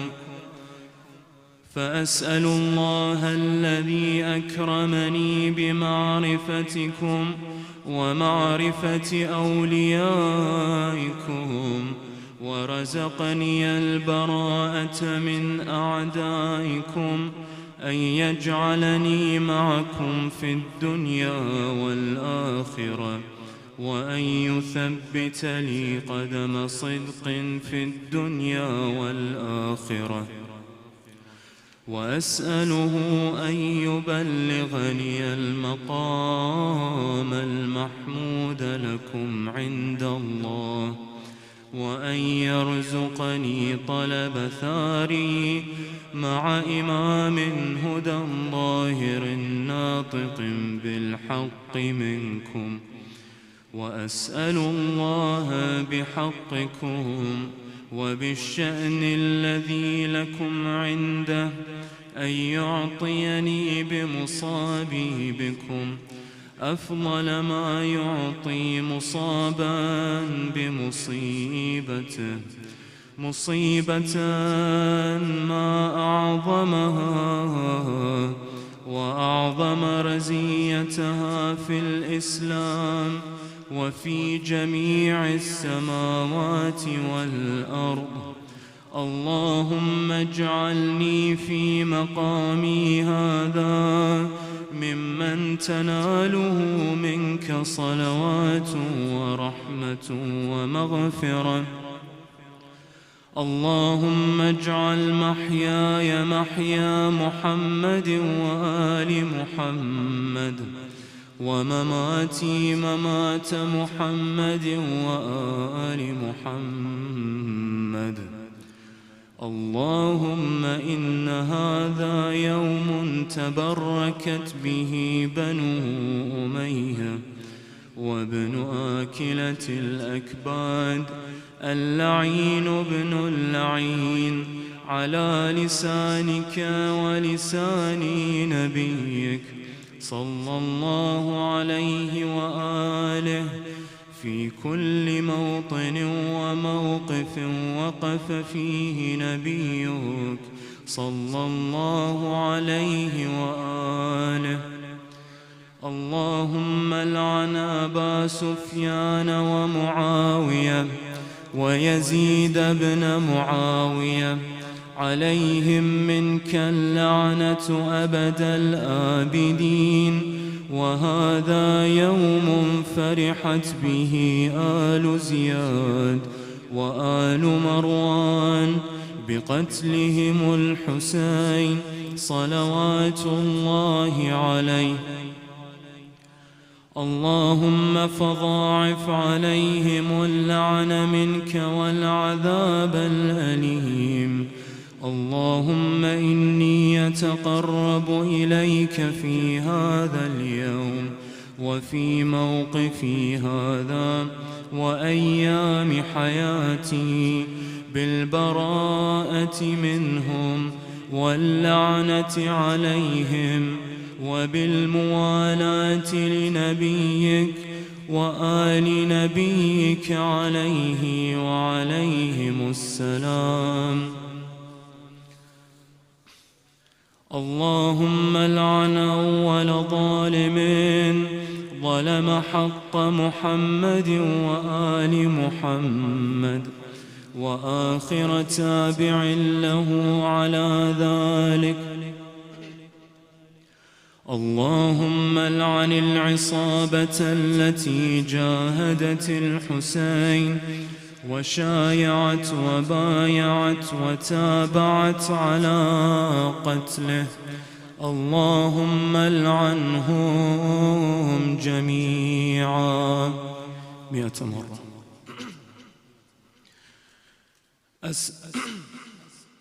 السلام عليك يا أبا عبد الله وعلى الأرواح التي حلت بفنائك. عليك مني سلام الله أبدا ما بقيت وبقي الليل والنهار، ولا جعله الله آخر العهد مني لزيارتكم جميعا بأعلى الأصوات. السلام على الحسين وعلى علي بن الحسين وعلى أولاد الحسين وعلى أصحاب الحسين. اللهم قص أنت أول ظالم باللعن مني وابدأ به أولا ثم العن الثاني والثالث والرابع. اللهم العن يزيد خامسا والعن عبيد الله بن زياد وابن مرجان وعمر بن سعد وشمرا وآل أبي سفيان وآل زياد وآل مروان إلى يوم القيامة. سجود.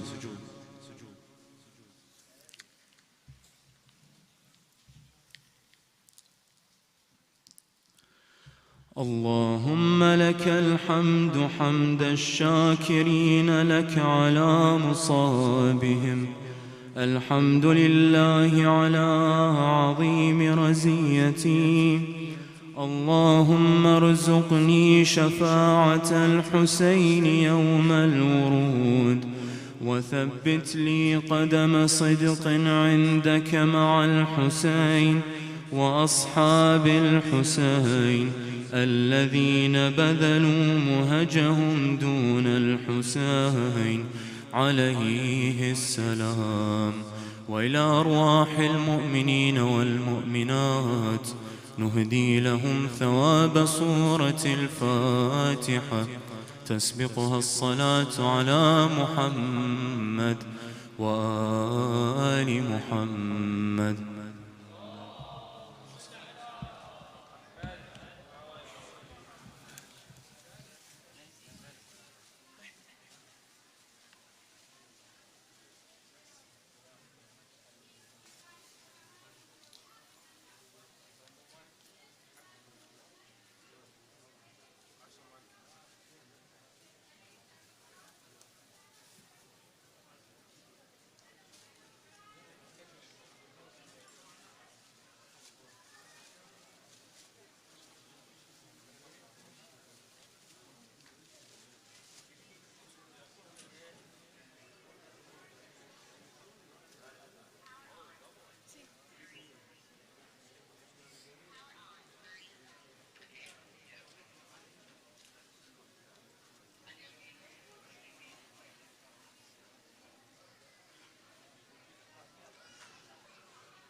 صلوا على محمد وآل محمد.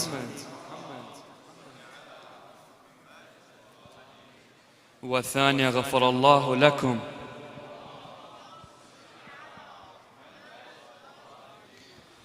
والثالثة على حب الحسن والحسين بأعلى أصواتكم.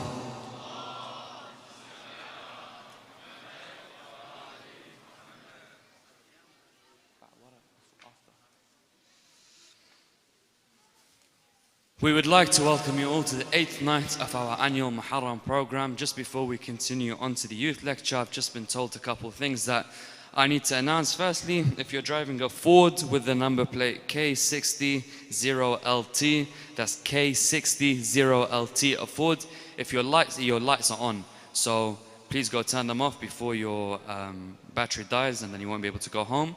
Also, with the cars, if you have parked in front of a garage or you've parked in a place where you're not allowed to, we will not be announcing it anymore because it disturbs the majlis way too much. So please make sure that you park somewhere that is allowed so that your car doesn't get towed away. We've had so many complaints to the neighbors and so many instances where our cars have nearly been taken away. So if you don't want your car towed, please go move it if you've parked it somewhere where you're not allowed to park. We won't be announcing it anymore as we can't cause more disturbances to the majlis. Before we continue on to the main lecture, I would like to welcome on our youth lecturer for tonight, Al-Akh Yasir Mansour. نستقبله بالصلاة على محمد وآل محمد.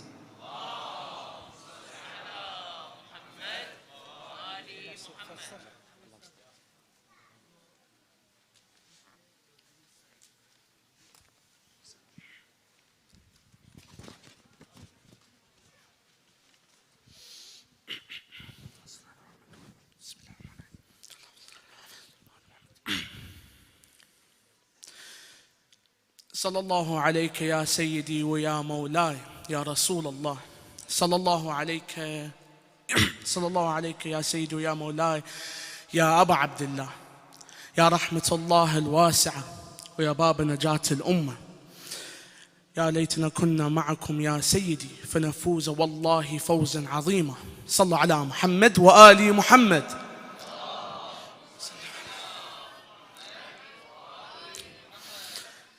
A line that always strikes me is that Aba Abdillah al-Hussein alayhi salam in his last moments turns to his sister Sayyidah Zainab salamullah alayha and says the famous lines, "Oh my sister Zainab, do not weep for me, for our brother Hassan has left the world and he is better than me." These lines are of a huge significance as it shows us that we sometimes have undermined Imam Hassan alayhi salam. Have we not heard Rasulullah sallallahu alayhi wa alihi wa sallam say, Al-Hassan and Al-Hussein, Sayyid al-Shabab Ahl al-Jannah, that Al-Hassan and Al-Hussein are the masters of the youth of paradise? Have we not also heard him say, Al-Hassan and Al-Hussein are the imams whether they are sitting or standing, which meant they are the imams whether they have been given the political power or not. We see that because of these lines that we sometimes honor Imam al-Hussein alayhi salam with, we don't honor it to Imam al-Hassan alayhi salam, even though Rasulullah sallallahu alayhi wa sallam gave it to both of them, which shows that we have undermined sometimes the imams of the Ahl al-Bayt. Tonight, as many know, is the 8th night of Muharram, where we will honor Al-Qasim ibn al-Hassan alayhi salam. But I leave that upon the esteemed Sheikh and upon the team of Ali Al Akbar. I would like to focus on Al-Qasim's father, Imam al-Hassan alayhi salam. And I'd like to do it in the following 3 stages. What was the peace treaty that Imam al-Hassan alayhi salam signed with Muawiya, la'natullah alayhi? And how did that peace treaty then create the last pathway, the last lead up that led to Ashura? And how was Imam Hassan alayhi salam present in Karbala? Yes, how was Imam Hassan alayhi salam present in Karbala, even though he died 10 years prior to the battle? Imam Hassan alayhi salam attained the political caliphate and imamah at the age of 37. And his political caliphate was on the period of 6 months, but his imamah was for 10 years. And we see that characters such as Muawiya la'natullah alayhi would always try to find that one small opportunity to take it away from Imam Hassan alayhi salam. And we find when we read the narrations that Muawiya just had a war with Imam Hassan's father, Imam Ali alayhi salam, known as the Battle of Siffin, where Imam Ali won the battle, of course, and Muawiya lost. However, we see Muawiya was still in charge and still in control of Sham. And Sham at that time was very different to today's Sham. Today's Sham is just a very small bit in Syria. But Sham at that time was 4 countries. It was Syria, Lebanon, Jordan, and Palestine. And indeed, Muawiya was in control of all of it and would send spies after spies after spies to find that opportunity.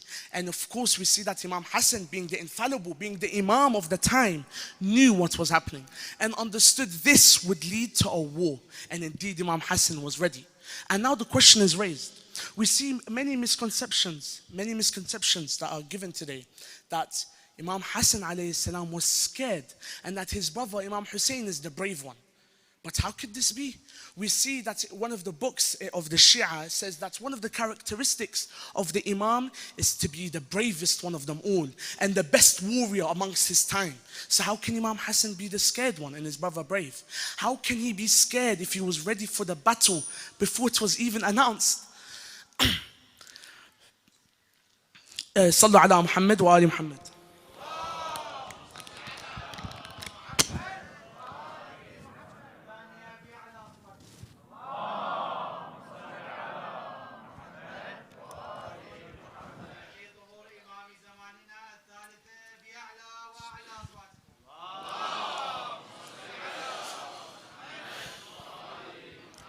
So how could he be scared before the battle was even announced?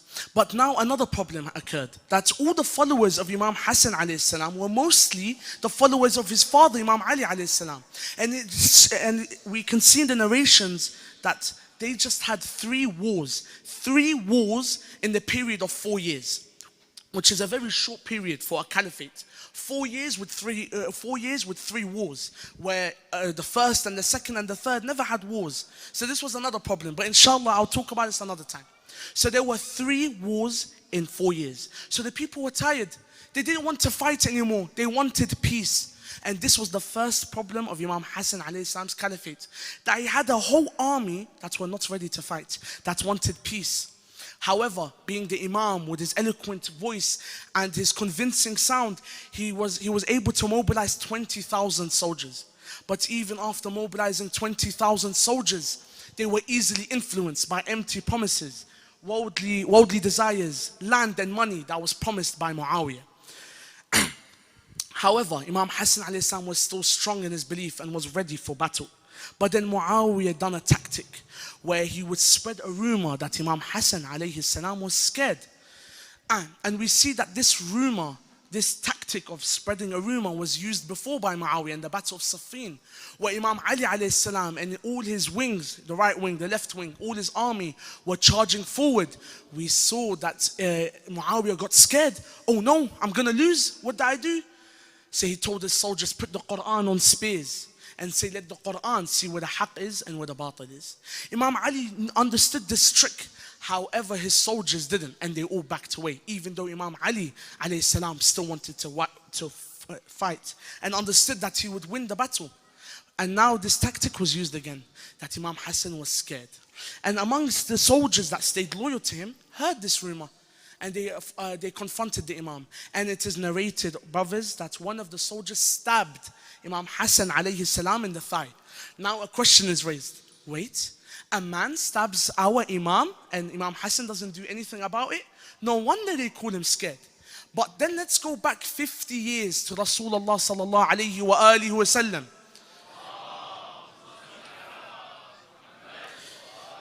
When he was walking amongst the streets of Mecca, and where women and men would be throwing animal feces on him, would be throwing stones at him, and Rasulullah ignored everything and walked and done all his worldly things and didn't care about anything that was happening to him. Imagine someone today throws animal feces on you. What would you do? Wouldn't you fight back? But that was not our Prophet, and that was not our Imam. He got stabbed but understood, oh my follower, you got tricked. I forgive you. You got tricked. Muawiya tricked you and you stabbed me, but I forgive you. So now what has happened? We see that there were 76,000 soldiers ready to kill Imam Hassan at any moment. And Imam Hassan got stabbed in the back. So what does he do? He understood that he should leave the tactic of war and join the tactic of peace treaty. Now another question is raised. How could Imam Hassan alayhi salam sign a peace treaty with Muawiya, a person who oppresses the people, a person that we today curse because of the things he's done to the Ahl al-Bayt? Well, again, let's go back to the Holy Prophet, peace be upon him, and his family, where him and his followers would be making the journey to Hajj, and they were intercepted by who? By the Quraysh. And of course, these were the Kuffar Quraysh at that time. And we see that they intercepted them and said, you will not be allowed to do Hajj this year. Most of the army waited and didn't want to fight. And didn't want to fight. But some, when I say some, I mean maybe 20% of the army, 10% were ready for bloodshed, were ready to fight. They are new Muslims. They want to have a war. They want to show the people the truth that we will win. But Rasulullah sallallahu alayhi wa sallam told them to relax, calm down. I know what to do. And what did he do? He signed a peace treaty. And that treaty is known today as the Treaty of Hudaybiyah. A very famous story that most of you know. That he would be going, he was walking to Hajj, he was intercepted. So what did the Prophet do? He met up with the leader of the Quraysh by the name of Suhail ibn Amr. And he called Imam Ali alayhi salam. Imam Ali was the one to write the peace treaty.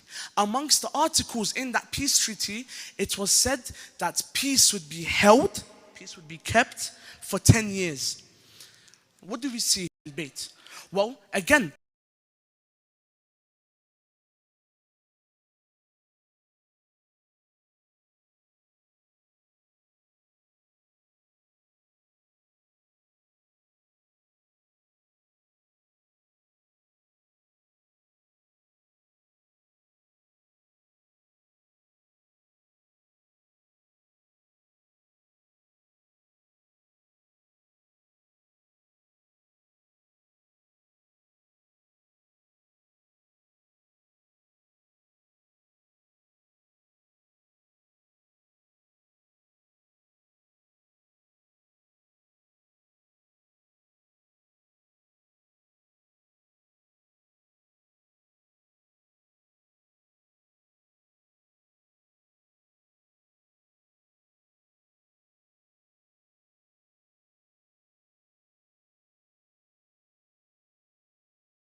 Let's go back to the Holy Prophet, peace be upon him, and his family, where him and his followers would be making the journey to Hajj, and they were intercepted by who? By the Quraysh.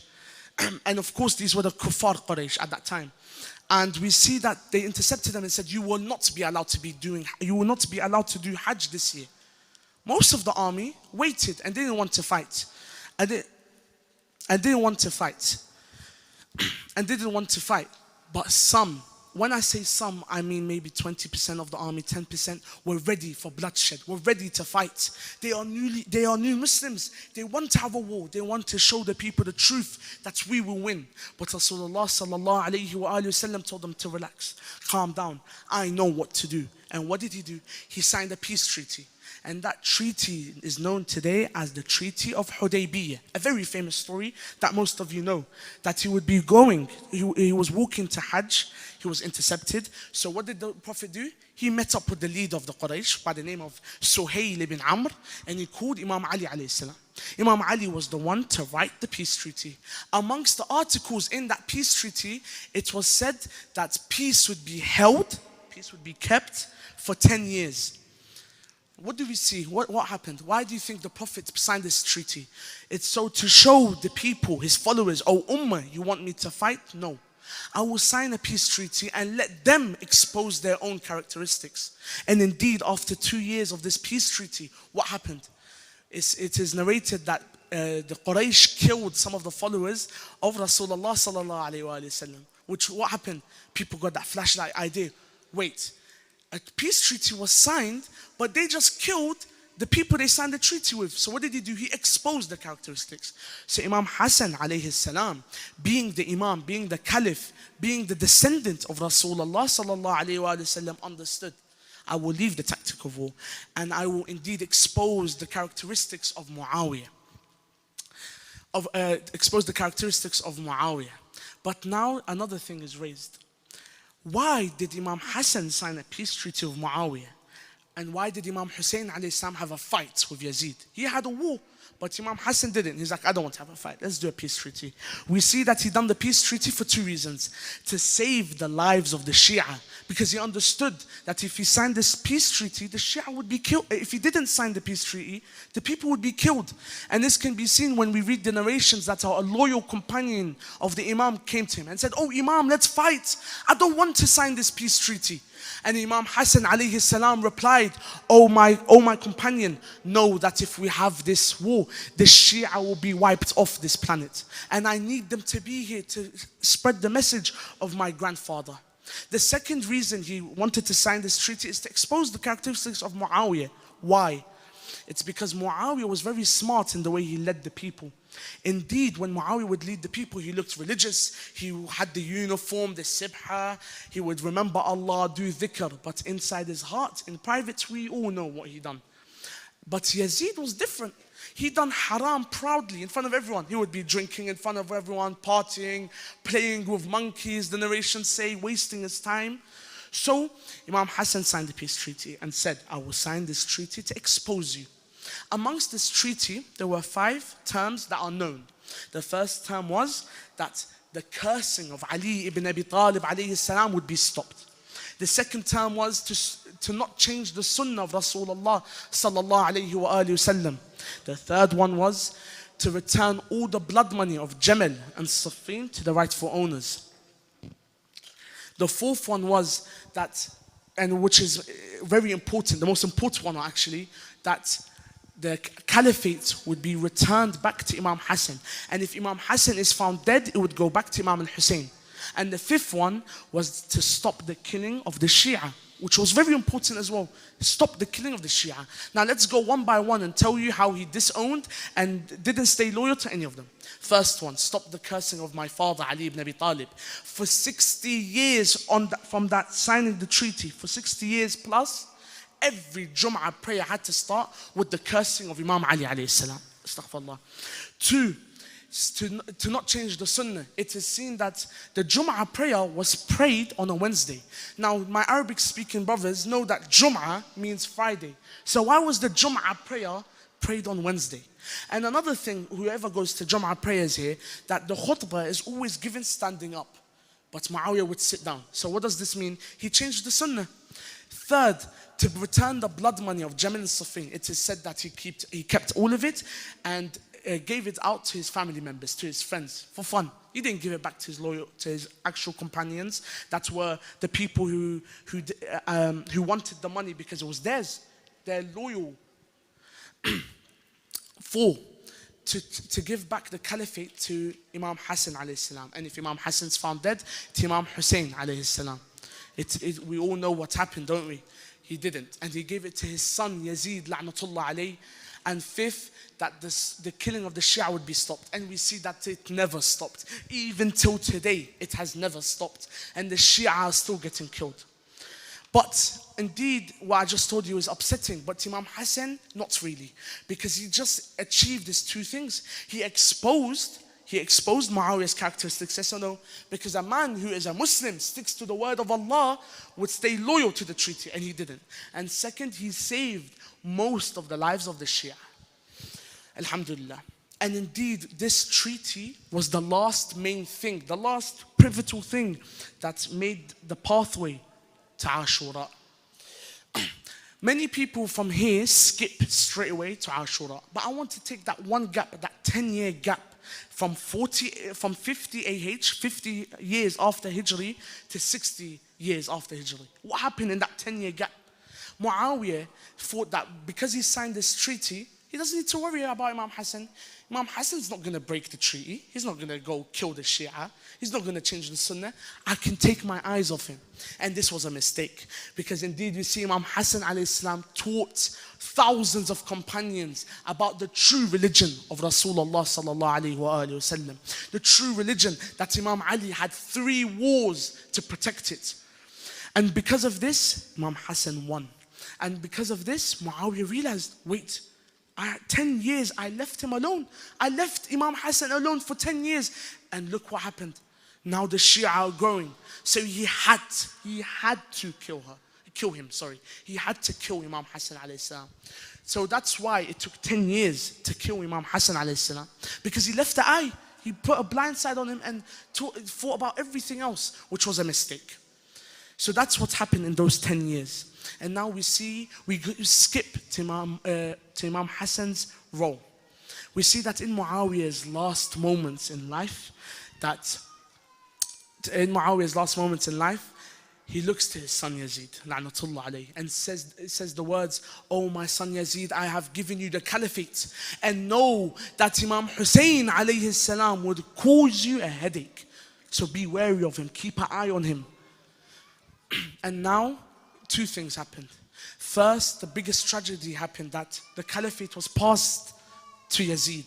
But a good thing was happened, which was on that day, Muawiyah was fully exposed. He broke the last thing of the treaty, and he gave it to Yazid. Sallu ala Muhammad wa ali Muhammad.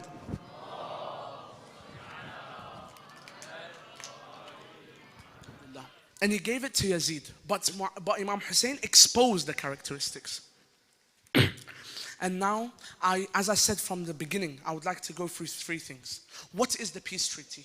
How was it the last thing that led up to Ashura? And how was Imam Hassan alayhi salam present in Karbala if he died 10 years prior to Ashura?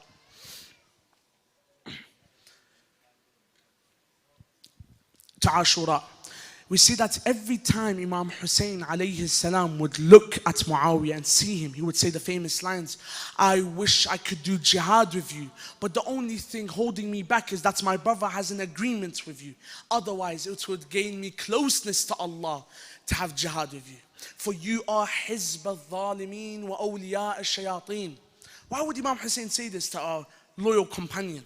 How does this make sense? It is because he saw every time Muawiyah, the 6th caliph, people say radiyallahu anhum, anna, and then they also go to the 4th caliph and say radiyallahu an. But both of them, the 6th curses the 4th. So both of them are radiyallahu an. If one of them curses the other one, how does that make sense? Going to Ashura, we see that Al-Qasim ibn Hassan alayhi salam went to Imam Hussein's camp many times and would always say, "Oh my uncle, let me fight for you. Let me attain martyrdom." But Imam Hussein alayhi salam would say, "Oh my son Qasim, you are too young, go back. But Qasim got really energetic and really a lot of motivation when he saw his cousins Aoun and Muhammad, the sons of Sayyidah Zainab salamullah alayha, attain martyrdom. So he went again and said, oh my uncle, let me fight for you, let me defend you. And Imam Hussein repeated himself, no, oh my young Qasim, you are still young and your mother's only child, go back to the camp. And indeed, Al-Qasim went back to the camp. He was very upset and disappointed. And then Al-Qasim's mother, known by Al-Qasim's mother, known as Ramla, saw the disappointment in his face and remembered something, remembered the last moments of Imam Hassan's life, where he said, oh Ramla, if you ever see our son disappointed, in difficulty, give him this letter. So she took out the letter, gave it to Al-Qasim. Al-Qasim opened it and read the message. Indeed, the message said, oh my son Qasim, a day will come when my brother Hussein will be facing an army, tens of thousands. That is the day when Islam will need to be saved by a sacrifice. You, O Qasim, shall represent me on that day. Al-Qasim smiled, ran to his uncle Hussein alayhi salam, showed him the letter. Imam Hussein read the letter and sighed and said, oh my brother's son, how can I stop you doing turban? He got the armor, he got Imam Hassan's horse, Imam Hassan's sword, and gave it all to Al-Qasim. And when he looked at Al-Qasim dressed in his father's attire, he remembered something. He remembered all those memories in Jamal and Safin, looking at his brother fight. He remembered the moments when they were getting trained by their father, Imam Ali alayhi salam. And indeed, he mounted his horse and he said, oh my uncle Hussein, do not weep for me. Do not be upset for death, because I see death for your cause sweeter than honey. And he left and he went into the battlefield and attained true martyrdom. And when Al-Qasim attained martyrdom, he realized something. He was brought back to the memories of Al-Qasim's grave showered with arrows, and now Al-Qasim's body showered with arrows. And indeed, when Al-Qasim attained that martyrdom, Imam Hassan alayhi salam was present in Karbala. We pray to Allah subhanahu wa ta'ala that we are all able to help and serve our Imam the same way Al-Qasim served Imam Hussein alayhi salam. وصلوا على محمد وآل محمد.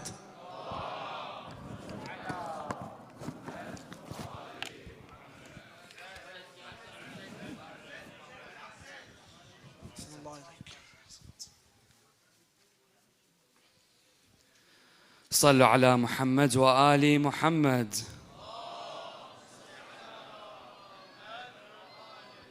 والثانية غفر الله لكم.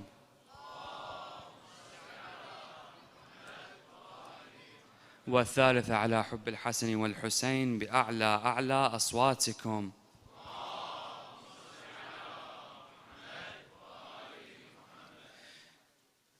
Before we continue on with the majlis, I'm sure many of you can see that the numbers, the hudur in this majlis are absolutely incredible for both the brothers and the sisters. If I can ask both sides to please stand up and get as close towards the minbar as possible so that anybody else can come in outside. رحم الله من ذكر القائم من آل محمد. Put your bags in your lap so that we can create more space, please, especially the sister side. I've been told that it's very, very busy, so please put your shoes in your laps and come towards the minbar as close as possible.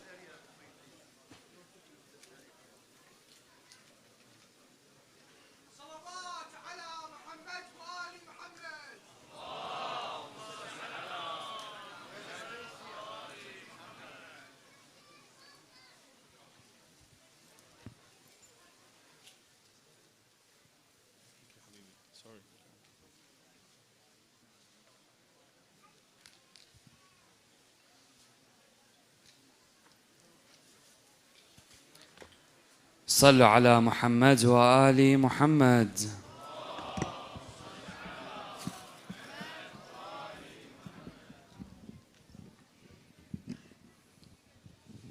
Just a few of our regular announcements. I would like to welcome you all to the 8th night of our annual Muharram program.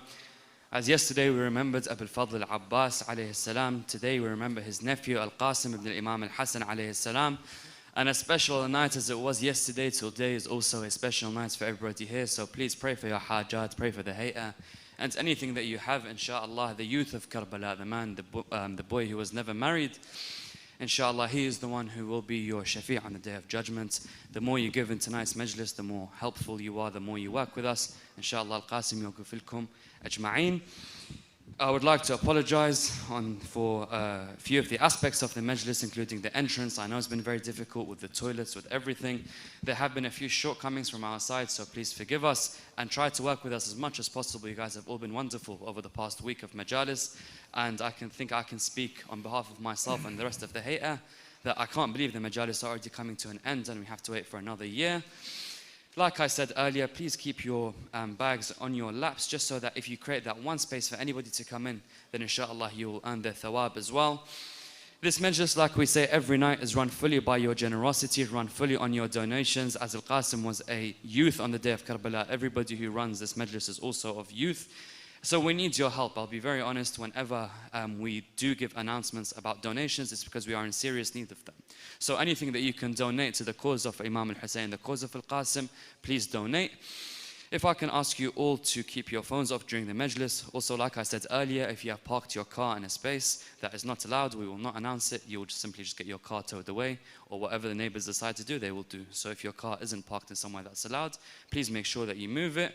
And without further ado, I'd like to welcome on our esteemed guest and our esteemed scholar, Sheikh Muhammad Al-Kadhimi. نستقبله بالصلاة على محمد وآل محمد.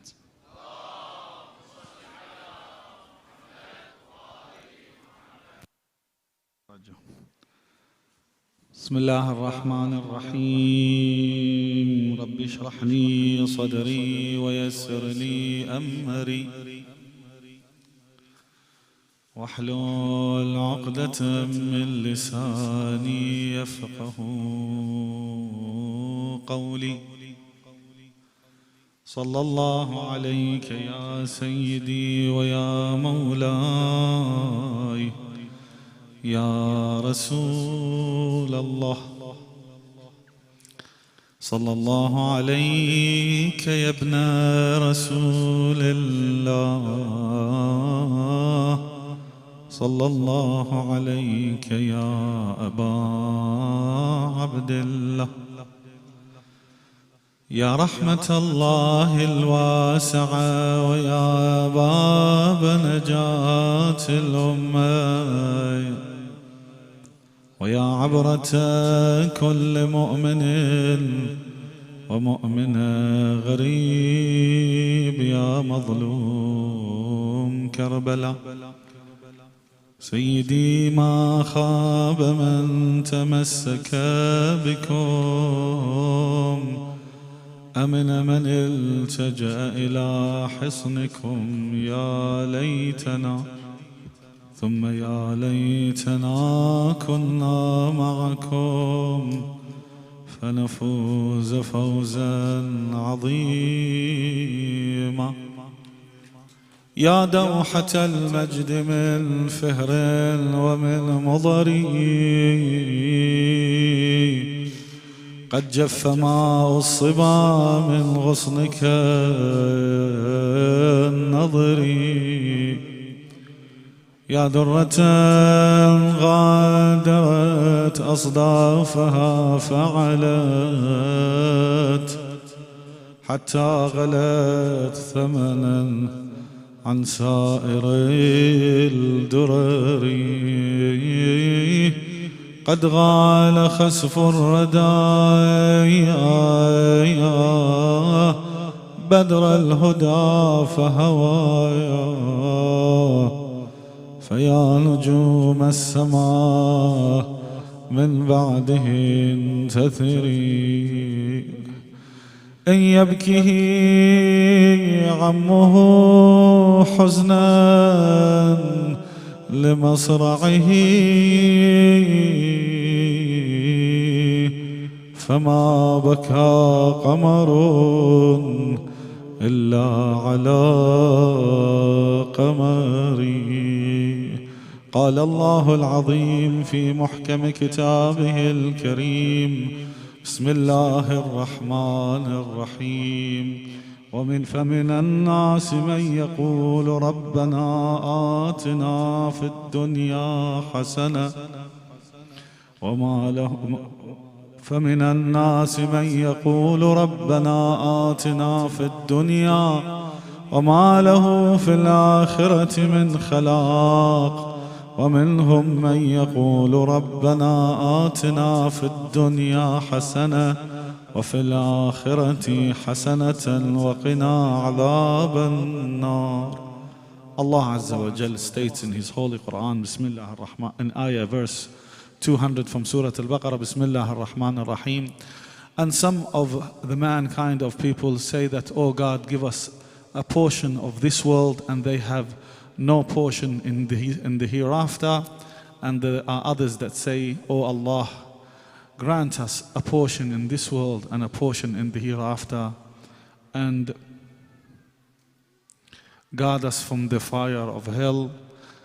صدق الله العلي العظيم. عطروا مجالسكم بذكر محمد وآل محمد.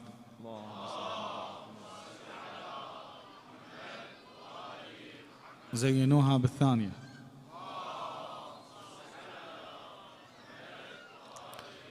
نوروها بالثالثة.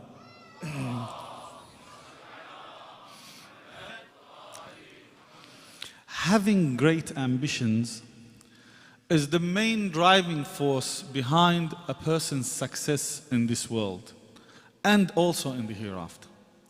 The more high your ambitions are, the more you try to reach further, to have further success, either in this world or in the hereafter. If we didn't have ambitions, if people didn't care to go and acquire a better life, you would see everyone being poor, technology wouldn't advance, people wouldn't care less what to wear, where to live, what to eat. These ambitions are what drives the advancements of the human race, having great ambitions. Yes, mostly there are lots of people in this world that don't have ambitions.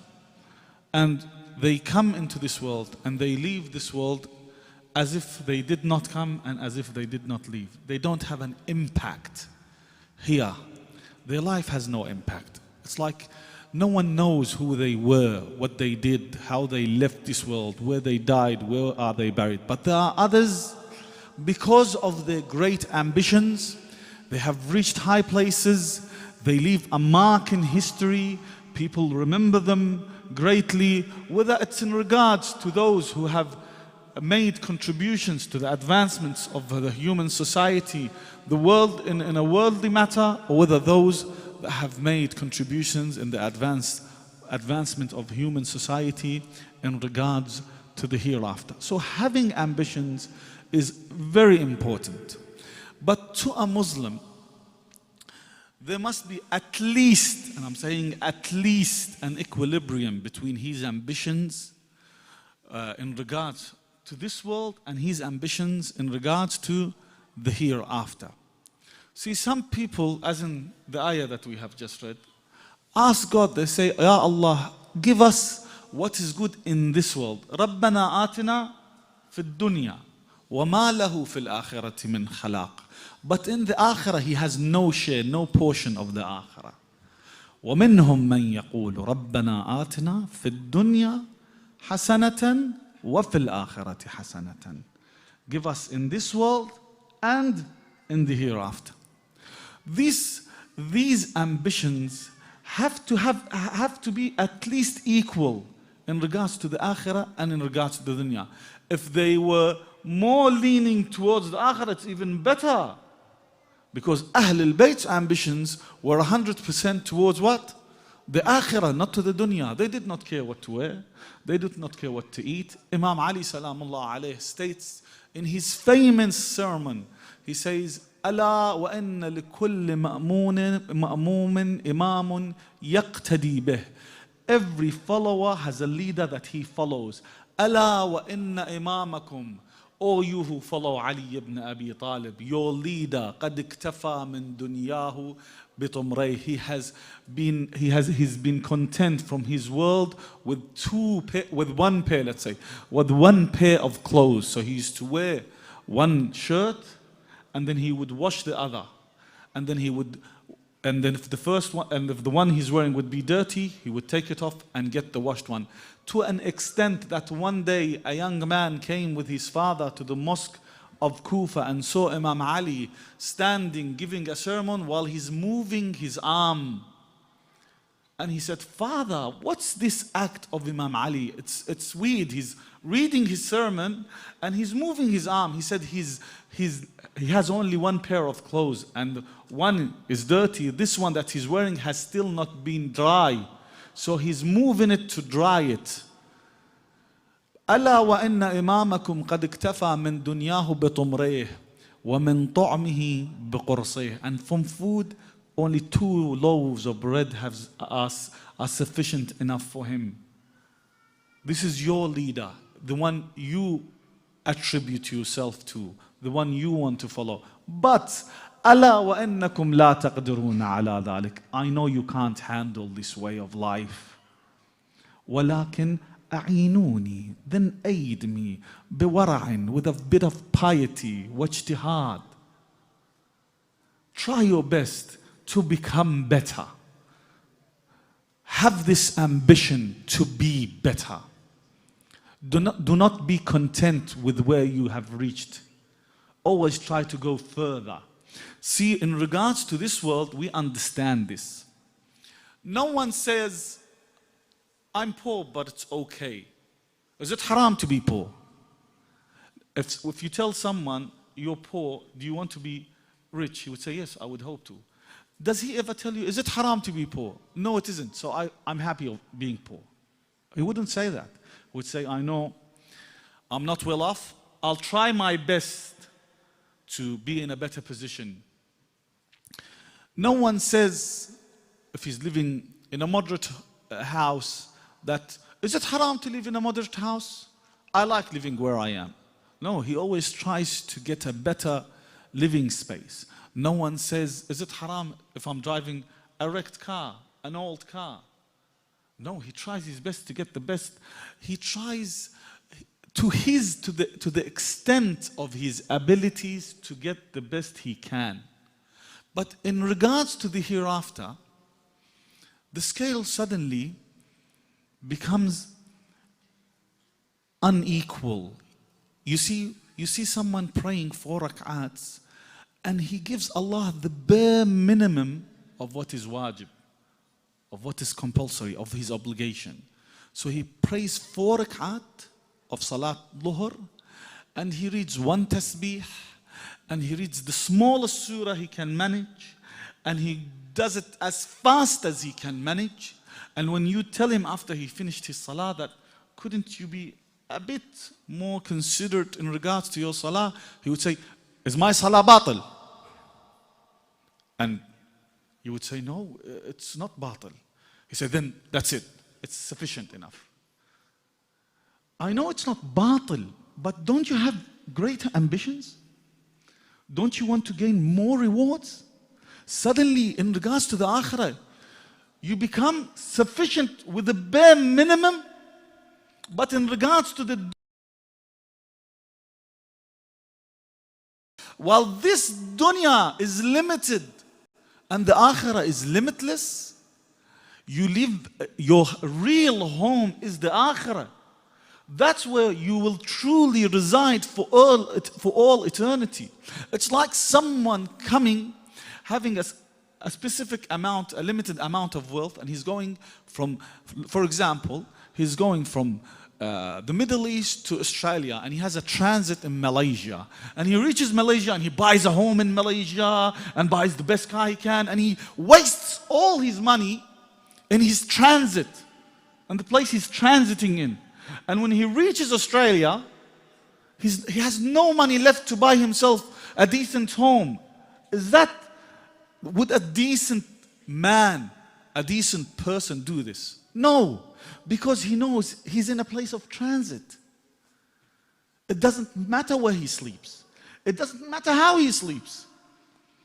It's only 4 hours. This dunya compared to the akhirah is nothing, because anything that is limited compared to infinity is what? Zero. You're comparing something that's limited with infinite years and infinite joys and infinite happiness. And the problem with the akhirah is the least that you do to God, you get great rewards. You know, we hear this hadith so many times, but we don't realize the magnitude of this hadith. Rasulullah sallallahu alayhi wa alihi wa sallam says, sallallahu ala Muhammad wa ala Muhammad.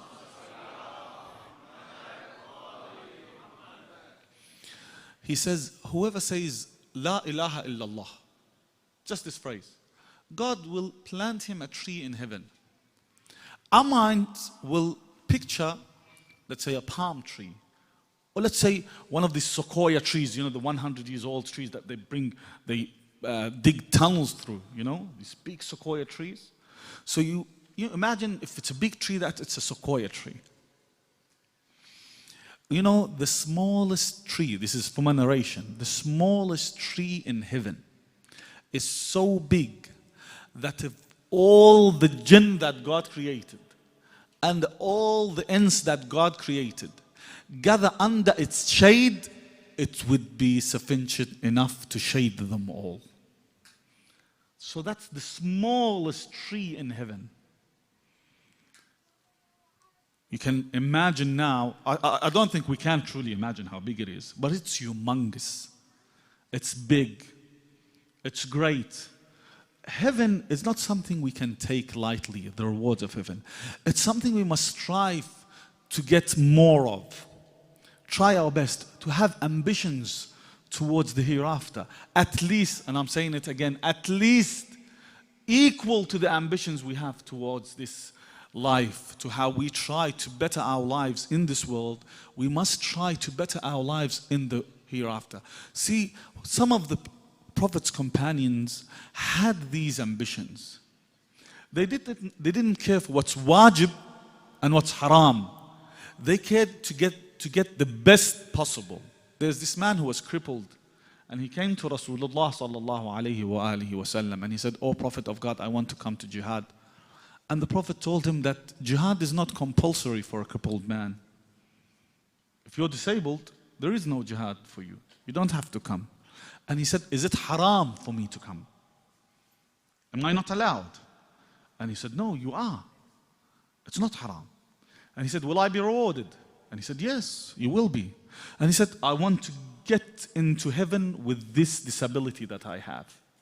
I want to be the crippled that goes to heaven through the door of jihad. Then please allow me to do so." He didn't say that. You know, some people used to come to the Prophet and they used to make excuses. They used to say, "Ya Rasulullah, buyutuna awra.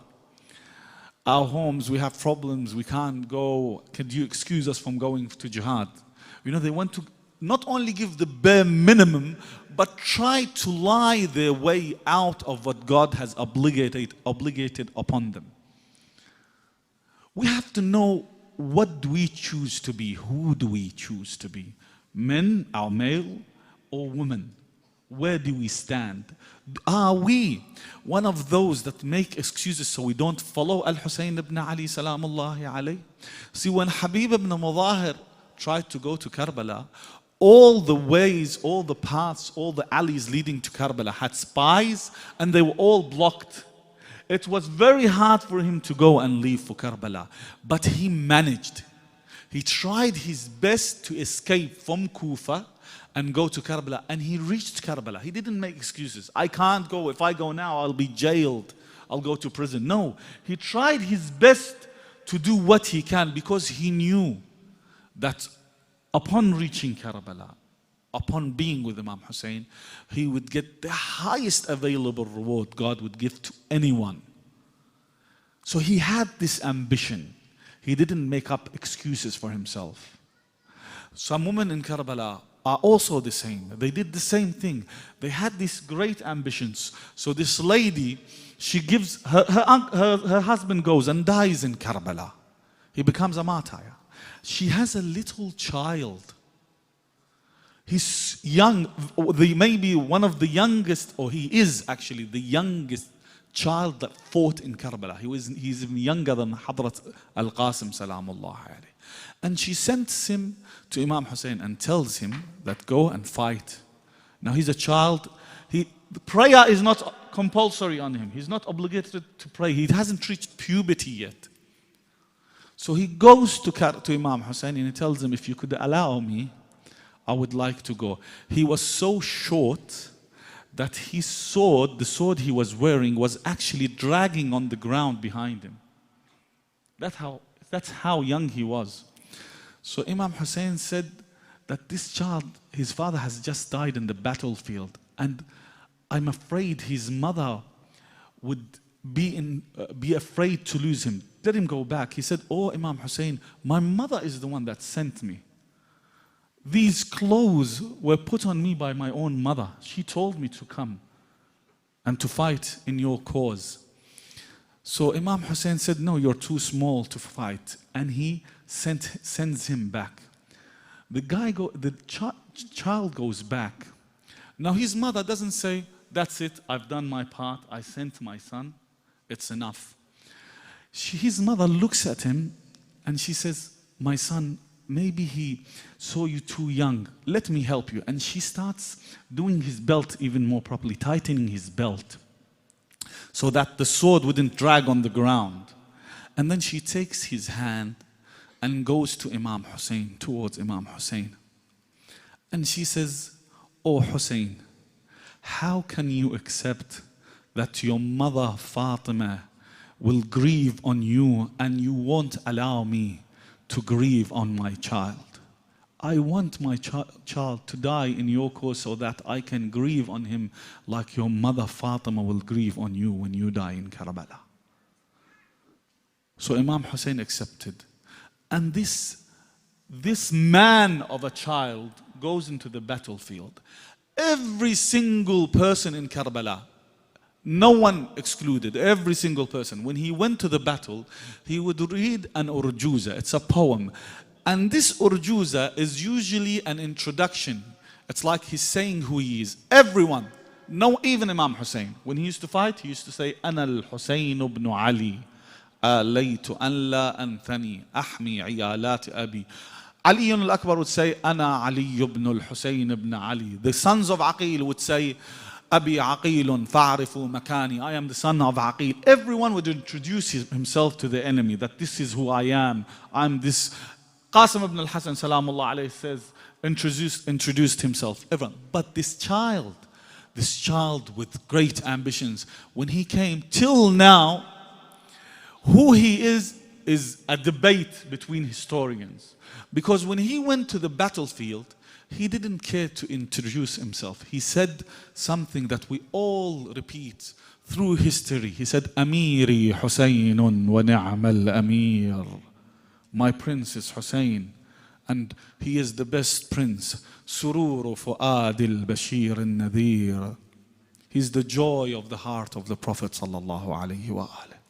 Having this great ambition is what made this small child one of the martyrs of Karbala. And we have a hadith that no martyrs throughout history will ever reach the status of the martyrs of Karbala. This is the amount of ambitions we should seek to have. In the time of the Prophet, I'll give you two stories that are in contrast so you can understand what's the difference between having ambitions and what's the difference between not having ambitions towards the hereafter. There was a merchant who would often visit Mecca, come to pilgrimage, come to Umrah to Mecca at the time of Imam Sadiq salamullahi alayhi. And he came once and he was tired of trying to find a place to reside in Medina, where to put his wealth, where to put his stuff, and then go to Umrah. So he came to Imam Sadiq and he says, this is 10,000 dirhams. I will give it to you, please. I'll go to Umrah. come back, just buy me a place wherever you see fit in your neighborhood so I can have a home here. So he goes to Umrah and then he comes back. And he asks Imam Sadiq, did you find me a suitable home? And Imam Sadiq salamullah alayhi says, yes, I did. I bought you a place, a house. On one side, it's your neighbor is the Prophet. On the other side, your neighbor is Ali ibn Abi Talib salamullah alayhi. On the other side, so there's 4 sides, it's like a square. It's a square plot. So he says, on the other side, there's my grandfather Imam Hassan. And on the other side, and the last side, my grandfather Imam Hussein. See, all the Imam after Imam al-Baqir are actually the grandsons of Imam Hassan and Imam Hussein, because Imam Zain al-Abidin married his cousin, the daughter of Imam Hassan, Fatima bint al-Hassan salamullahi alayha. So he says, this is the plot I bought for you. Do you accept this purchase? And he said, yes, why not? I do. And he says, I gave the money you gave me, I spread it around, I gave it to the grandsons of Imam Hassan and Imam Hussein, the poor people of Bani Hashim. So he says, I accept. It's a very good deal, but please write me the title deed. I want you to write the title deed. And so Imam Sadiq says, this is like a contract between such and such with Ja'far ibn Muhammad al-Sadiq salamullahi alayh, that I have sold for 10,000 dirhams a block of land to him that has on one side it's the Prophet, the other Imam Ali, the other Imam Hassan, the other Imam Hussein, and he takes this title deed and goes back home. And then nearing his death, on his deathbed, nearing his death, he gathers all his family around and he tells them, if I die, I want you to swear an oath that you will bury this title deed with me in my grave. So they do. They bury this title deed with him in his grave after he dies. They come the next day to his grave and then they see the title deed. It was buried with him. They see it on his grave. They take it on the opposite side. They see this لقد وفى لي جعفر ولي الله جعفر ابن محمد, that Ja'far ibn Muhammad, the servant of God, had honored my deal with him. He gave me the land that I have purchased in the hereafter.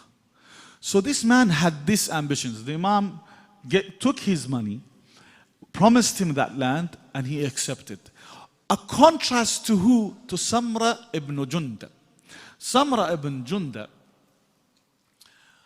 in the time of the Prophet, he sold a piece of land he had to one of the Ansar, excluding one palm tree. So he said, all this land is yours, but this palm tree will remain mine. And the guy saw it may be a good deal, he bought it. He bought the land. Every day, for the excuse of him having a palm tree, he would enter the house of this mu'min without even asking for permission, without allowing the woman to wear the head coverings. He would just barge in the house. So this mu'min grew weary of what he's doing, and he said, why don't you ask permission? He said, I want to check upon my palm tree. He said, okay, it's not time to harvest. It's not time to do anything. Why do you bother me with this? So he went to the Prophet ﷺ and he complained that this Samra ibn Jundab is doing this. He's always making up an excuse, coming, barging in, not allowing my wife to cover up, my daughters. Can you find a solution? So the Prophet called Samra and he says, Samra, sell me your palm tree and I'll give you one instead of it in heaven. And Samra says, no. And he says, okay, I'll give you 2. And he says, no. 3, 4, 5, 6, 7, 8, 9, 10. And Samra says, no. Why should I sell something that I can see?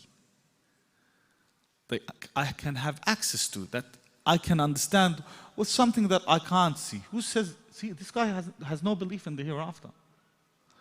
Why should I do that? I don't want to buy it. I don't want this exchange. So Rasulullah sallallahu alaihi wasallam tells the man, dig up his palm tree, throw it in his face outside. La darar wa la dirar in Islam. You know, just take the palm trees. They don't have like roots like other trees. If you just dig it up and then you get the like the main root under it. You can plant it anywhere else. So he gets, just take the palm tree, throw it, and let him plant it anywhere else.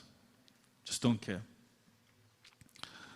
So this is a contrast between those who believe in the Akhirah and those who don't believe. Those who believe in the Akhirah actually want the rewards that God promised them. They seek it. They find ways to gain more. Whether they are men who try their best to become the best husbands, to become the chivalrous, modest, afif men, not to look at other women, to become really gentlemen when they go outside, put their eyes down when they try to walk. If they see a sight they shouldn't see, they look sideways, they look elsewhere.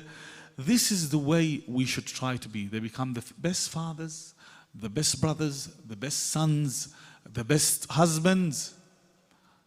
And regarding the men with their wives, how they treat their wives, they don't shout on them. They try their best to understand them. If your wife, we have a hadith, if you every day forgive your wife for 70 sins. 70 sins, not sins that they do yani haram. Yani 70 things that you don't like. If they perform 70 acts that you don't like, that aren't haram, just forgive them. And I don't know of a woman that could perform 70 acts that would make her husband angry, except if she really wants divorce. Then she would, do it 70 times, just so that you would divorce her. But usually they don't. They want to live in harmony. You should practice patience. That's in regards to the husband. In regards to the woman, to our sisters, they should also be patient. See, in any conflict, if two are grown-ups, the conflict would be resolved quickly. But if there was a big baby in one side and like a grown-up on the other, then the grown-up can fix and can take and handle the baby. But if there were two babies fighting with each other, there must be a third grown-up that comes and resolve this conflict. See, sometimes one partner says, my husband is a big baby. He doesn't know what he's doing. He acts childish. He plays so much PlayStation. Doesn't give us time, which is wrong, by the way. But he's a big baby. I know he's a big baby. Treat him like a baby. How do you convince a baby not to do something? So treat him like a baby. Also, you be the grown-up in this partnership. Also, in regards to the husbands, if you feel the other is being irrational, you become the rational one. Try your best to understand. Regarding hijab, if my sisters would allow me, all the hijab I've seen has been modest. There's no problem. But a modest hijab is not the perfect hijab.